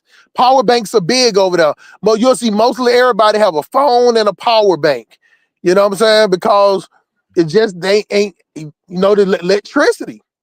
You know what I'm saying? And then if you're in the market somewhere, it's somebody in the market. Now, one thing that you're good at, you can like drop your phone off to somebody in the market and give them like 100 Naira, which is the equivalent of probably 30, 40 cent. 50 cent, and you can charge up your phone and then come back and get your phone like that. But they're behind a cage and everything. You can do that. And they'll have a generator or something like that. But Yeah, I have one of those travel batteries, the banks that I keep with me. yeah, you need a good one over there. Because the ones we have over here, that it would heat up too much over there because it's so damn hot. The ones we have over here is cool. It's good because we have it in a cooling. If you even look at the back, they'll be like, store this in an area where 60 to 70 degrees. Bruh, it's Yeah, that thing will melt. it's 85, 90 degrees at nighttime over there, bruh. You know what I'm saying? So I'm just literally, you know, I'm not saying that I was gonna pass out. I'm just telling you that I got dizzy. You know what I'm saying? And the sweat just was, it was just like I just couldn't catch my breath for a little bit. I had to just get acclimated, you know what I'm saying, to the weather. It didn't hit me as me because I went from the hotel to the van. They have a van that come. That's another good thing about having a 4-star or 5-star. They have the hotel that'll come pick you up. They'll come pick you up, and the van gonna have air conditioned everything. You get what I'm saying? So I had air conditioned everything when I left the hotel because I took the Uber there. But as soon as I got out, I had a bottle of water. I had a bottle of water with me, and you know what I'm saying? It was just, I didn't even drink it. I just poured it over my face. I just poured it on top of my. I got my handler to pour the water on top of my head, man, because I was sweating, and then my sweat was starting to burn my eyes. You know what I'm saying? So, because I had put some cocoa butter on this shit, you know, that's not a good idea. You know what I'm saying? Don't put no cocoa butter over. Just don't put it. Yeah. Put it over your elbows, your kneecaps, and maybe your feet. That's it. Get the back Because of your neck too. yeah, you need your pores. You need your pores to be open, shouted. You know what I'm saying? You know what I'm saying? You need yeah, hey, Snuggle 668. Yes, it was a bottle of water. You would never catch Hustle Smart in a sachet water. You would never catch Hustle Smart sucking water out of a Ziploc bag. That's what they do, bro. Yeah. The water comes in like a little sandwich bag, sealed sandwich bag, and they bite it at the end and they squirt the water. You're never that. Never that. I'm a bottled water guy. You know what I'm saying? I even bought like a case of it to put it in the they have Aquafina and they have another brand. But if you catch the little girls walking by, but these girls got a 10 bowl over their head with ice and about 12 bottles of water on top of it, man. You know, I be wanting to buy all of it. You know what I'm saying? Yeah. But but they're used to it. They put like look like a roll of tissue or cloth or something over it to put their head on, and they're walking with it. They're walking through traffic. That because everybody's in a tight. Believe me, and let me tell y'all this. For all y'all Americans that don't like for people to be in your face, don't go. Because personal space does not exist. Personal space does not exist. You're going to end up smelling like everybody in the market by the time you get out the market. Everybody's going to rub up against you. It's the way it is. Bro, I'm used to that in the subway in New York City, so that's nothing to me, man. But I'm talking about the women. They are nice. They're now don't get me wrong, they're kind of loud and they're kind of arrogant. You know, that's the difference between the Nigerian women and the Kenyan women. Kenyan women are kind of quiet, you know what I'm saying? The Nigerian women, they kind of, you know, they kind of out there, but they're still nice, you know what I'm saying? So hey, that's what PP Bob just said. He said personal space non-existent in New York. Where you gonna get that? You're gonna get that times 100 in Nigeria. So Lex said Matt's a musty. Oh yeah, bro. Oh, okay, hold on. So I gotta tell y'all a little story. I gotta tell y'all a little quick story. So I'm over there with my head down. You know what I'm saying? Don't pour the water on me. You pour the water on me, and so I'm just sitting there. So, you know, the little kids, you know, they laughing, you know what I'm saying? They looking at me, I'm big and everything. So one of the kids, because the girl was getting the water, so, hey, you know, the little kids that was coming by, they had Fanta. And another thing, we don't like Fanta orange over there. They like Fanta orange over there. They love it. They love it. It's like the only flavor they have, too. Which I bought a couple of... have, though? Because I know there's 2 versions of Fanta. Because in South America, they have like a different version that tastes different. They got the Coca-Cola too. So, I'm curious. If you get down there by Boca Chica and you get the Coca-Cola down there, it comes from Mexico. It's way better because they make it with cane sugar. Yeah. You know what I'm saying? So, but the Fanta, so while I'm standing there, you know what I'm saying? So, you know, buying water. So the kids just sitting there, you know, they're like, you know, what's wrong with him or whatever. They speaking their language and everything. They'll call you Mzungu in Kenya. They don't call you Mzungu in Nigeria. They don't use that word. So one of the kids came up to me and then, you know, I just saw him, you know what I'm saying? I can just tell he kind of leaned over. He smelt me. And then he said something. Then they just started laughing. So I asked my handler, I was like, what did he say? He said that you smell like fruit. You get what I'm saying? He said that I smelled like fruit. He's like, he smells fruity. And then I had to think about it because I used the Dr. Squash, you know, the commercial I got this certain soap I use. It's called citrus. It's called citrus, something grapefruit citrus. So I brought 2 bars of that over there because they was like, it's good for the summertime. So when it get hot, your body smells like fruit. So I was smelling like a grapefruit. But I'm telling you, you talking about musty. I'm talking about it's like a musty marathon. Like I just want to walk around with a bar of soap and making all the dudes just raise not bar of soap, some deodorant to all the dudes and just hit them up under the arms. The women, it wasn't the women. It was them strong ass armed dudes, bro. I'm talking about it was a must fest. And do not go ahead. My bad. And do not get on that minibus. That minibus smells like baby shit. It has no ventilation. It has no ventilation. No. Don't. They got these buses. They call them express.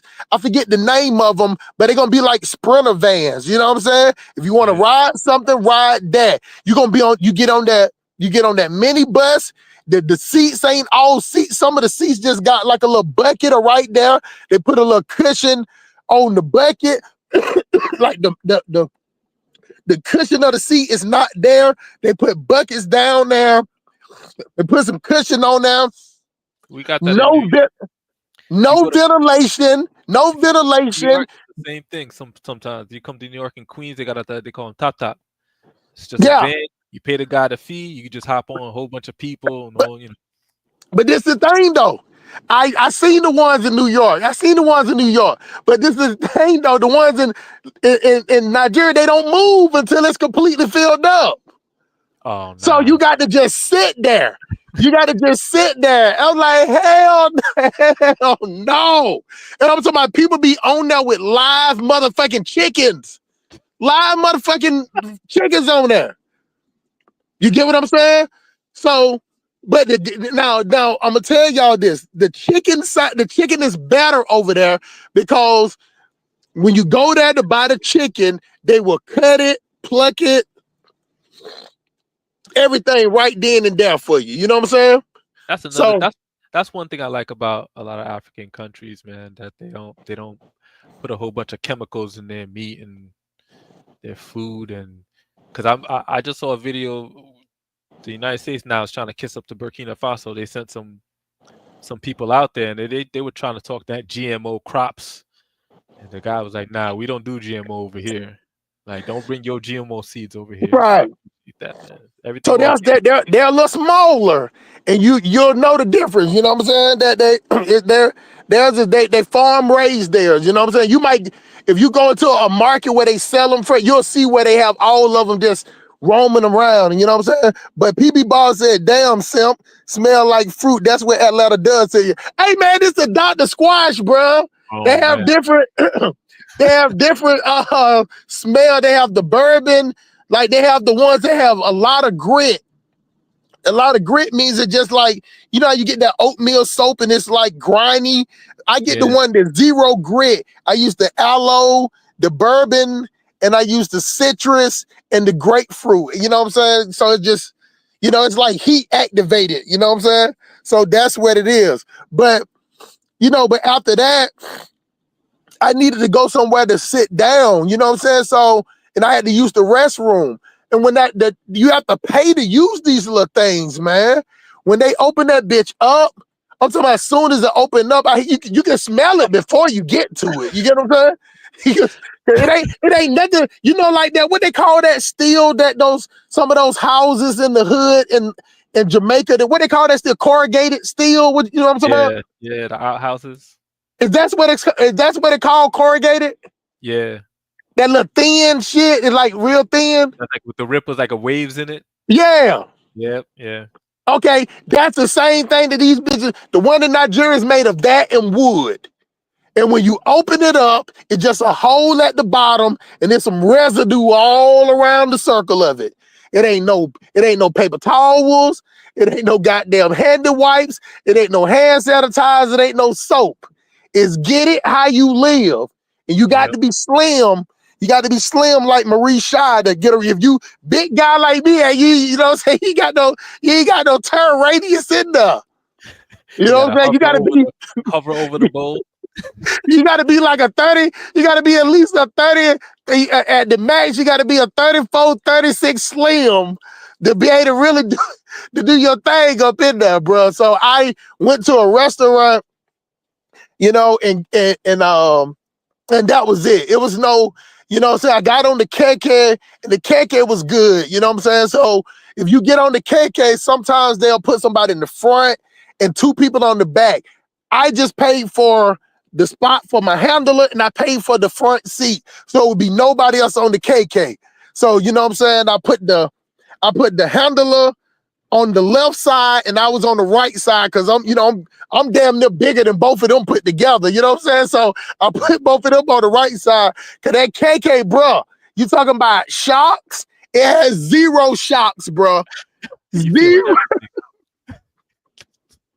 That KK has zero shocks. You know Now what? You know what a YouTuber called it? She said we're having an African massage. African massage, bro. Listen, man, you'll bite your tongue up in there. Don't be talking.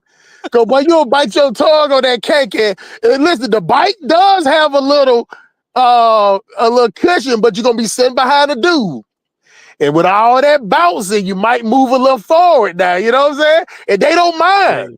Let me tell you something. In Africa, they'll ride 3-4 deep on a moto.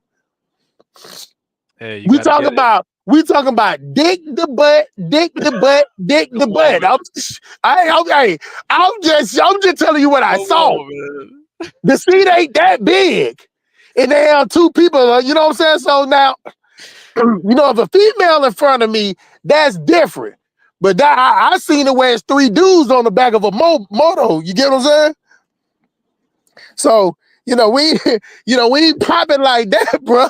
Hustle Smart ain't going out like that. That'll be just my thing to somebody snap a picture and put on YouTube, be like, is this Hustle Smart? The dude on the back of the moto bouncing? Yeah, that's not a good visual right there. You know what I'm saying? But for the most part, man, you know what I'm saying? You want to stay on the outskirts because you want to get up out of there no later than 6 o'clock. You want to be off that island by 6 o'clock because for whatever reason, it gets dark at 6 over there. They don't have no time zone change, anything. You know what I'm saying? At 6 o'clock, that sun is down. You need to get your ass up out of there, straight up. Because like when they say in America, we say the freaks come out at night. That's when them goddamn Yahoo boys come out at nighttime. You know what I'm saying? You want to be up out of there. Especially if you don't speak that language. Get your ass up out of there. 6 o'clock. Don't wait till 6. You need to be on your way up out of there at 6. You need to already be in your taxi or wherever. You need to be in that taxi by 5:30 sharp. Not calling the taxi at 5:30 or the whatever. Now this is the best way. This is the best way to do it. All you got to do is catch the keke to the junction. And what a junction is in America is basically like saying you want to let the keke take you to the main road. That's it. And then have the Uber or the boat take you from the main road to the hotel. That's the best way to do it. So you can get up out of there quick. You get what I'm saying? That what I was saying about time zone, you, me. I was saying that time zone doesn't change like I always do. I always change like in October, December, in October to go back. Time go back, time go forward. Right now, they're 6 hours ahead of us. So then when our time zone changes again in the summertime, they'll be 5 hours ahead. That's what I'm saying. So you want to get up out of it. You want to be, if you're in the mainland, you want to be in that keke driving up out of there by 5:30. You want to be in that keke at 5:30. And on top of that, if the keke, if you get on that keke and it's just you, go ahead and ask them for the price and then tell them, hey man, how much it is for pay for the other 2 people. Believe me, he'll take a discount because there's less people on now, so there's less weight that he don't have to put fuel because the motors are not that strong. You know what I'm saying? But when it gets to rolling, it's rolling. And the brakes on them bitches ain't that good, bro. You know what I'm saying?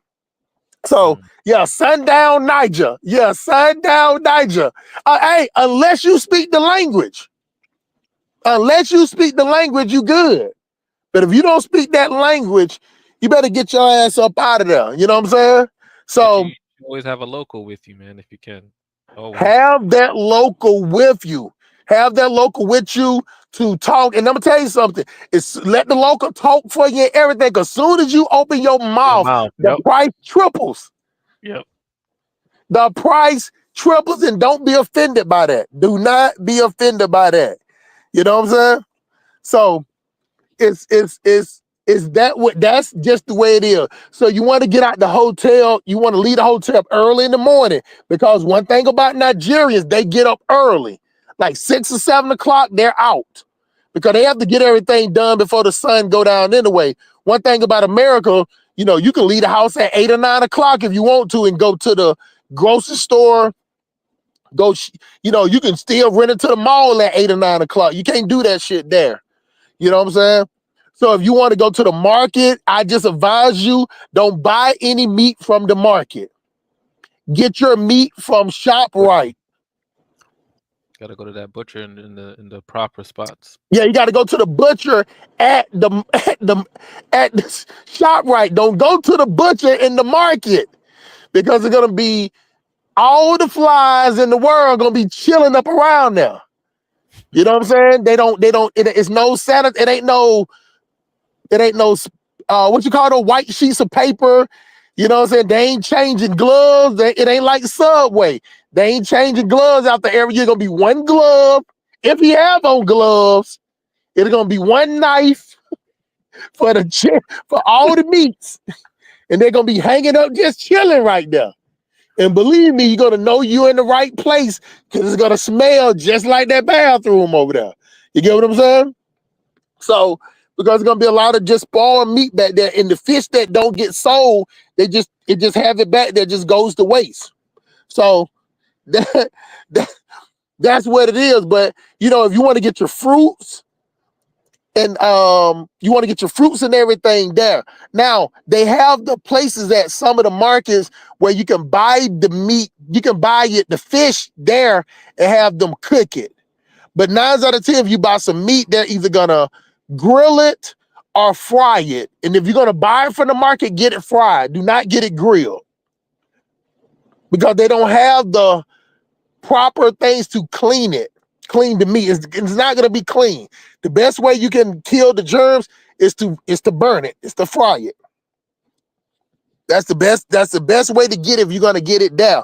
Now, if you have a handler and the handler lives close by, you let the handler take it home. You get some tablets for the water, and then on top of that, some of the places there, they got these old trucks that they bring the water in. You can give your, believe me, they'll love it. You give like 5,000 naira, and which is about $3 or $4, and the water people will come by. Maybe it's like 10,000. And so that's about $6 or $7, and they'll fill up their 50 gallon tank, and then you put some tablets in it. So if you want it done the right way, I'm just telling y'all, I'm just putting y'all up on game. And believe me, the handler's gonna like it because you're gonna fill up the water tank. You're not gonna use that much of it. If you want them to cook something and bring it to your hotel. You get what I'm saying? And then the boat is not gonna be no more than $6 or $7. You get what I'm saying? Now if you get on a moto, it's only gonna be 1,000 there, 1.5 to 2,000 there. So it's gonna be like 4,000 altogether at the most, and that's about $2.50. But if you ride the Uber or the boat over there, it's gonna be about 10,000, which is about $6. Now you'll be able to ride the Uber to the junction, but the Uber is not gonna go inside of the mainland. So then, therefore, once you get to the junction, you're gonna get to the junction. There, you're gonna be the minibuses there. They're gonna all be on the side of the road. You're gonna see the minibuses. You're gonna see the dudes on the motos, and you're gonna see the dudes on the KK. The KKs are yellow. You know what I'm saying? Most of the bikes, they're gonna be like from the Indian. I think they mostly Indian. The provider, the brand of the motorcycles, and I think the company's called Indian or something like that. So you take it over there. That's the way you can do it. Now you do have some motos that will go to the hotels, but they're not really allowed over there. They got some areas where they say no motos around or whatever, not for delivery. You got the people that live over there, they might drive a motor, but the motors are not there for picking up people. You know what I'm saying? They're there to buy items, because you can order stuff off Jamia or something like that, and the moto will come and get it. You know what I'm saying? You can, if you pay for Express. So it's like Amazon, but not Amazon. But Uber Eats or something, a DoorDash. Oh yeah, you can get it. You can get it like that. But it's gonna be, you know what I'm saying? It's gonna be subject to. It's just not gonna look good when they get there. You know what I'm saying? Yeah. It's not gonna look good at all. You know what I'm saying? So, just the best thing to do is to go pick it up yourself. Because when you go pick it up yourself, you can see them put it. Most of the restaurants you go to is gonna be like hot plate, so you're gonna be able to see the food right there. And you know what I'm saying? You go there, you order it. Believe me, they're gonna give you the skinniest of the skinniest. You know what I'm saying? It's gonna be dry. And oh, my fault. They don't give you no motherfucking condiments either. you ain't get no. You better go get your soy sauce. Better get you some seasoned salt. You better get all that shit. They ain't give you. You ain't get no free forks. You ain't get no napkins. Man, it's the same way in New York now. You don't get nothing. You just get your food. That's it. Yep. You get none of that. I'm talking about not even that little plastic thing with the plastic fork with the salt and pepper. You get none of that. Yeah, the whole pack with the knife and the fork. Yeah. And the salt and pepper, man. Yeah, that's dead. Yeah, that's dead. It's The dead, plastic dead. is out of hand, though. The plastic is out of hand, though. For real, though. So, that's how it's gonna be, man. But I'm telling y'all that it's definitely fun. But get you a handler if you're not good. Now, me now, I don't really need a handler now, but I still use the handler because, like Marie Shaw was saying, I'm actually a little introvert. So I just like to go out there and see what it is. It's I like to see what it is, but after I saw it one time, and I'm gonna tell y'all, I know like y'all go and see those market videos, but tell the truth. You see one market video, they're all the same. What is that? Yumi 1414? It's not about being a superpower. It's just about like the infrastructure. It's not about, because you can go to some of these. You can go to the Caribbean. One island is one way, and another one is completely different. The services, the hotels, the Airbnbs, some of these places you go to the beach. There's a whole bunch of trash on the beach. Other places, it's not. Like it's just some places are. It's just different. It's not about being a superpower. You're right. It's just been a contrarian, man, because I'm telling, man, some of them they always like to show I'm telling the good and the bad, because you ain't never heard I guarantee you I'm the first person that ever told you about if y'all heard on YouTube tell you about the bathroom situations. And some of these restaurants you go to, they ain't even got running water for you to wash your hands. They're gonna bring a motherfucking bucket of water, a little small bowl, and some water in a pitcher. They have like the squeeze soap. You squeeze it in your hand. Yeah, that's how it is, man. You get what I'm saying?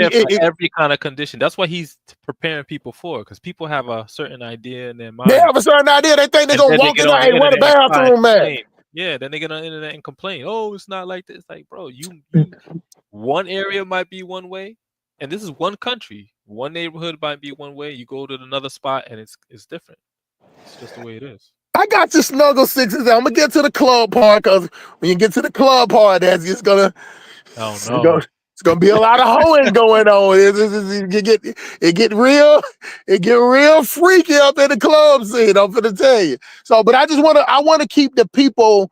That's like I'm saying, just like what the brother's saying now. I don't want them to get boosted up on like Nigeria this and Nigeria. I'm just telling you what to expect. You're not gonna see no men and women's bathroom. If they do have a bathroom, it's gonna be one. And then there's gonna be somewhere you ain't gonna even want to use the bathroom. You get what I'm saying? So the best bathrooms is gonna be at the restaurants. They're at the big restaurants, at the hotel. That's where you're gonna get the best at. And then you go to the mall. They don't even at the grocery stores, like how we have, like most people in America don't even know that you can use the restroom at the grocery store. That most grocery stores have restroom, people just don't use them, but they have nice restrooms there. I use the restroom every time I go to Walmart. You know what I'm saying? So, but they don't Walmart's have. A different thing, though. I've been to some. I mean, New York City. I've been to some bathrooms. And I'm like, nah, I'm good. I'll hold it. It's like. Oh, they keep them clean in the South. They keep them clean in the South. I guess because we got more area. In the park, there's a park in Brooklyn, bro. Don't ever go in that bathroom, man. It's just. Oh yeah, they told me they be toe tapping up and down. You be standing there, somebody. And stuff, and there's so many the people. Some people the people that work there, like, I'm not cleaning that. They don't pay me enough to clean. Like, right.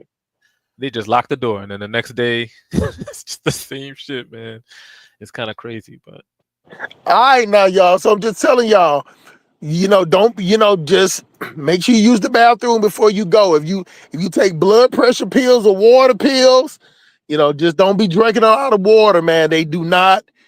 It ain't like in America where you can just pull up anywhere to anywhere and pull it. You can't. Let me tell you something. What you can't do in Africa, if you drive, you can't just like in America pull up behind a building or pull out. You can't do that there, bro. You can't do that there. They don't have. It's not like that at all. So you just got to know. You better hold it or be going to a mall or something. If you on blood pressure pills that got their water pills in it, you're gonna be in trouble. Now, and then I'm telling you about the restaurants as far as wash your hand. That's what I'm telling you. Have your little man bag or whatever you want to call it. Have you a little bit of soap in there. The soap that the foam come out. Don't bring don't have it with the bar soap. Have the little thing where you squeeze it and it comes out foam. That's the best soap you want to have right there. And and then you might be washing your hands at the table. You get what I'm saying? If you wash your hands at the table, tell them to let you leave that bowl at the table. You get what I'm saying? So, because there ain't gonna be no paper towels either. So make sure you have like a little hand towel or something from the hotel. Make sure you have that with you. Sanitary wipes or something. Yeah, all right, I'm on it, Carla. So Simp, you know about the restaurant and the grocery store bathroom since you were. Hey, man. This is what I do. You know what I'm saying? I'm using the bathroom in a different city, in a different state every day. I'm focused on the bathroom, bro. Believe me, when you don't have to worry about the bathroom, it's not a problem.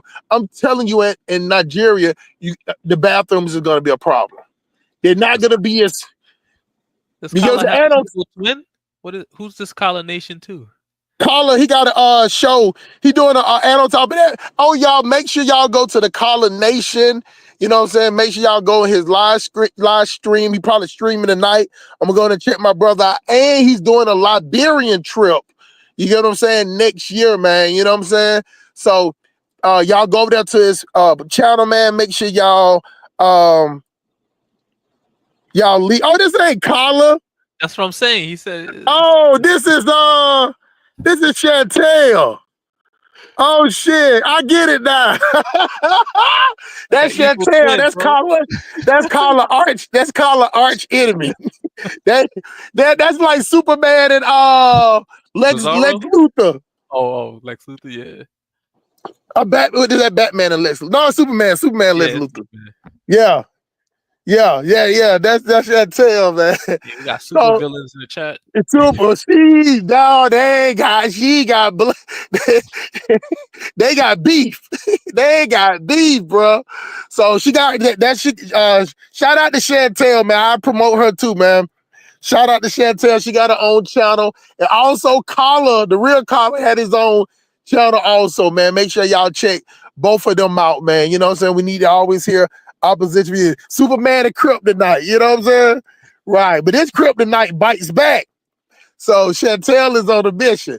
But all right, now y'all, I'm gonna be real honest with y'all about the bars. About the bars and the hotels, the hotel bars. There's different levels. Now, you and me, he want to talk about the hood. The bars in the mainland are glorified Ashawo conference parties. And if y'all don't know what Ashawo is, that's a 304. Ashawo is a prostitute. A Losho is a hookup girl. You remember how in America we had those little chat lines and everything? You call a girl up on a chat line and pull up. That would be considered a Losho. A Losho is a same thing as a prostitute, but she just like only the people that she's like. A Shawo, stands on the block. A lot of the bar girls at the rest at the hotels, at the bars are Ashawos. So They have the girls that's in there. They'll be in there dancing. You know, it ain't like how how you see in Thailand they standing on the outside. No, it's not like that. They have girls. They sitting in the VIP. They like party girls or whatever. But they are aggressive. They are aggressive. Like literally, they will. I know it ain't all the areas in the mainland, bruh. I know it ain't all the areas, but because some of the areas you go to, they're small and ain't nothing but a bunch of dudes up in there. Be a whole bunch of drunk, musty ass dudes up in there. I'm talking about the bars that they're kind of upkept in the mainland. You go there, you sit there, you order a drink. Immediately, it's gonna be two girls watching you. You're by yourself. They're coming up to you, and they're gonna be within 6 feet from your face. They're gonna be touching you, and they're gonna immediately turn around and put their ass in your lap. If you're facing them, if you're sitting on the bar facing them, within 5 seconds of the conversation, she's gonna turn around and put her ass in your lap and go to dancing to the music. The music is gonna be loud.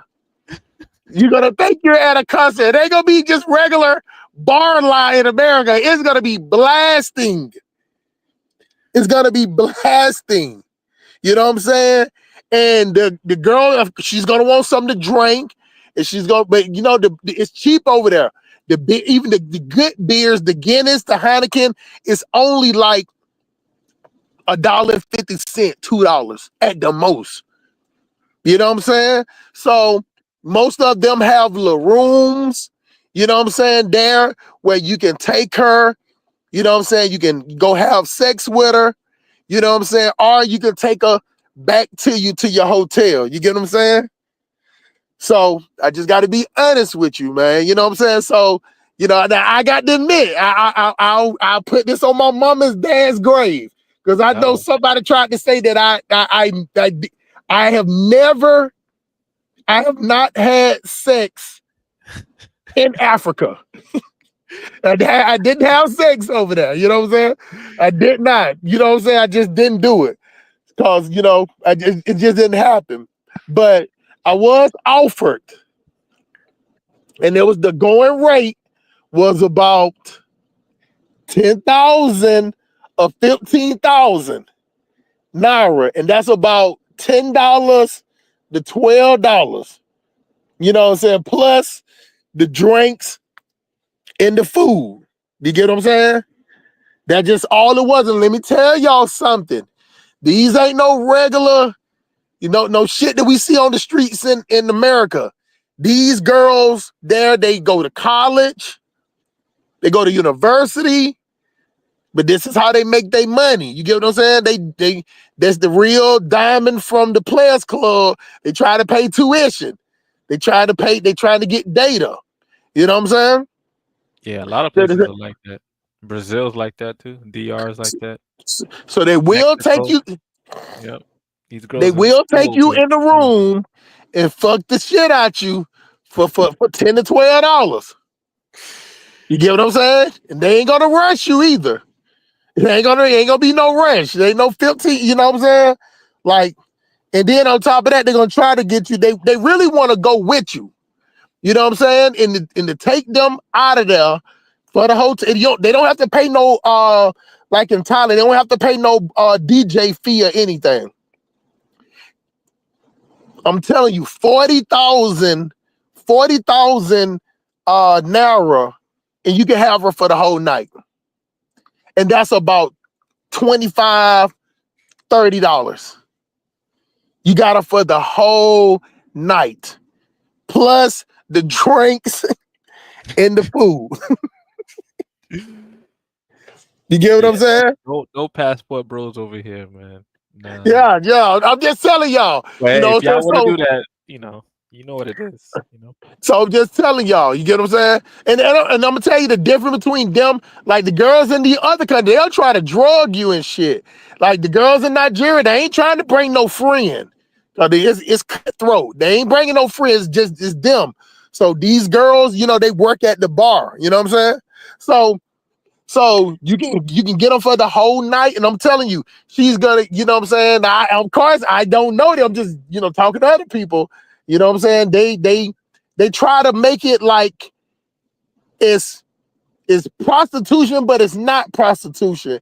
It's just that I like you, but I need, can you take care of, so I need to put some data on my phone, or can you put in, most of them have OPay and PalmPay. I forgot to tell y'all that. Those are the two most popular transfer account.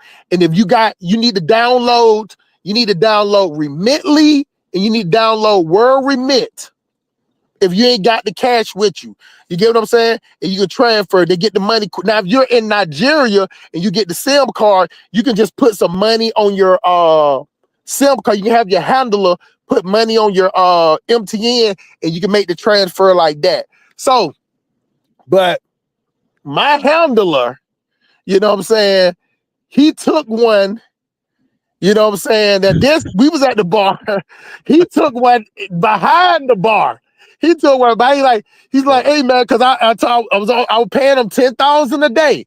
$10,000 a day. He came back. He was like, hey, but he's he used to call me Mr. 100,000. That's what he called me. He called me Mr. 100. I hustle, but he was calling me Mr. 100,000. And I asked him, he said, man, because every day you find a way to spend $100. You know what I'm saying? He just started calling me that. So he said, man, he said, can you please, can you give me 10,000 for tomorrow? I promise I'll be there on time. I'm like, yeah, bro, go ahead. Man, he came back maybe 30 minutes later, sweating, sweating, hugging me, trying to hug me and shit, man. I'm like, bro, you good, man. You know what I'm saying? So, but he talked the girl down. He gave her 10,000, which was about $6, which is about $6.23. You know what I'm saying? So he knocked off, and the girl was fine too. Like if you saw that girl walking around in the mall or whatever, believe me, you'll be trying to talk to her straight up. But she busting that box open for $10K, which is $6.23. You know what I'm saying? So, Man. but for me, the price went up, so I was gonna get the top. So when the girl found out I was American, now I get the top of the line. This the one that got her natural hair. She ain't got no weave in her hair. You know what I'm saying? Hey, this one ain't got no techno. Cause they got these weird phones over there, bro. They got brands you never heard of, like Techno, Ritme, Accelerate, some shit like that. And they all got old ass iPhones, bro. They all got old ass iPhones. Like they walking around with iPhone 10s, bro. iPhone SE, iPhone 6, iPhone 8. But this girl, she was the top of the line. She had an iPhone 12. Yo, you still yo. She had the iPhone 12. Her English was perfect. Perfect. So she came up to me. I told her I would hustle, you know what I'm saying? I showed her my YouTube. Sorry to interrupt, but we gotta. Hey, we spent on 5 hours. Shoot. Hey man, we doing you a favor, bro. You gonna be able to monetize this, put your commercials up in there, and on top of that, bro, we've been giving good information. Have you been listening? I have. So I'm giving people the real deal. But hey, let it go for 4 more minutes, Diane. It's 4 more minutes. Go ahead. 4 more minutes. Go ahead. All right, so the girl, you get the natural. This the natural hair girl. She got the iPhone 12, and let me tell y'all something. The girls over there, they rent dresses just to go to the club. So it's the girls just like you said, they come from the slums, but they go rent dresses to go to the bar. So she came up to me, she asked me, was I married? You know what I'm saying? And I think, was I married at that time? I think I was, but I'm just saying it. And she was like, you can't be married in Nigeria. Once you get to Nigeria, you're not married. You know what I'm saying? Why would your wife let you come here by yourself? She's like, I know you need some company, and I'm going back to the hotel with you. And I was Wow. like, yeah. So, so I'm just playing along with it. So I was like, well, you know what? How much is that gonna take? She was like, she looked me up and down. She said, for you, hustle, she told me 50,000 for the night. And 50,000 is about $38. $38. You get what I'm saying? So what I did was, because she was the night, when she was there with me, she was dancing on me the whole time. If I was in a strip club, Diners, I would have spent I already spent 200 on the lap dance. You get what I'm saying?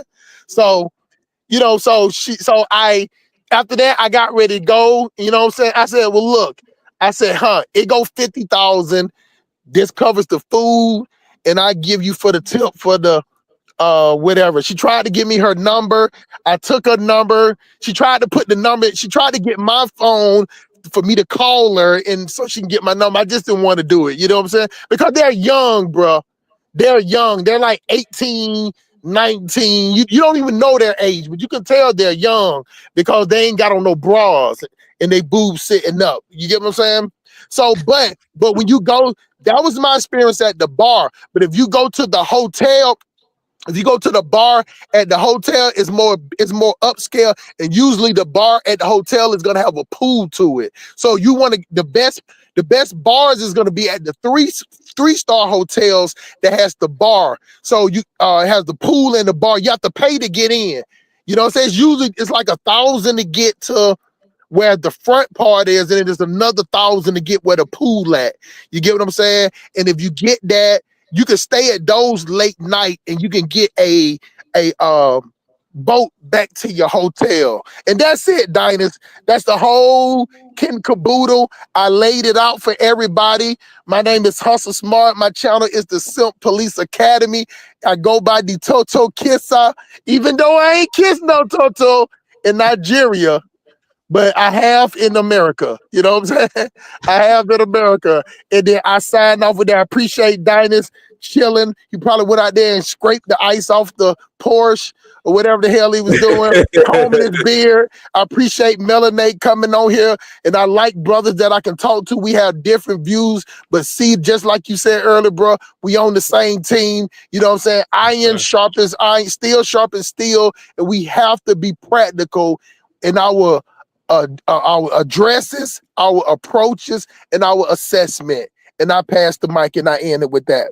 Hey everyone, thank you so much for joining. Like, share, subscribe. Until next time, family. Dynasty Mirror Search for Hero. We gone. Peace.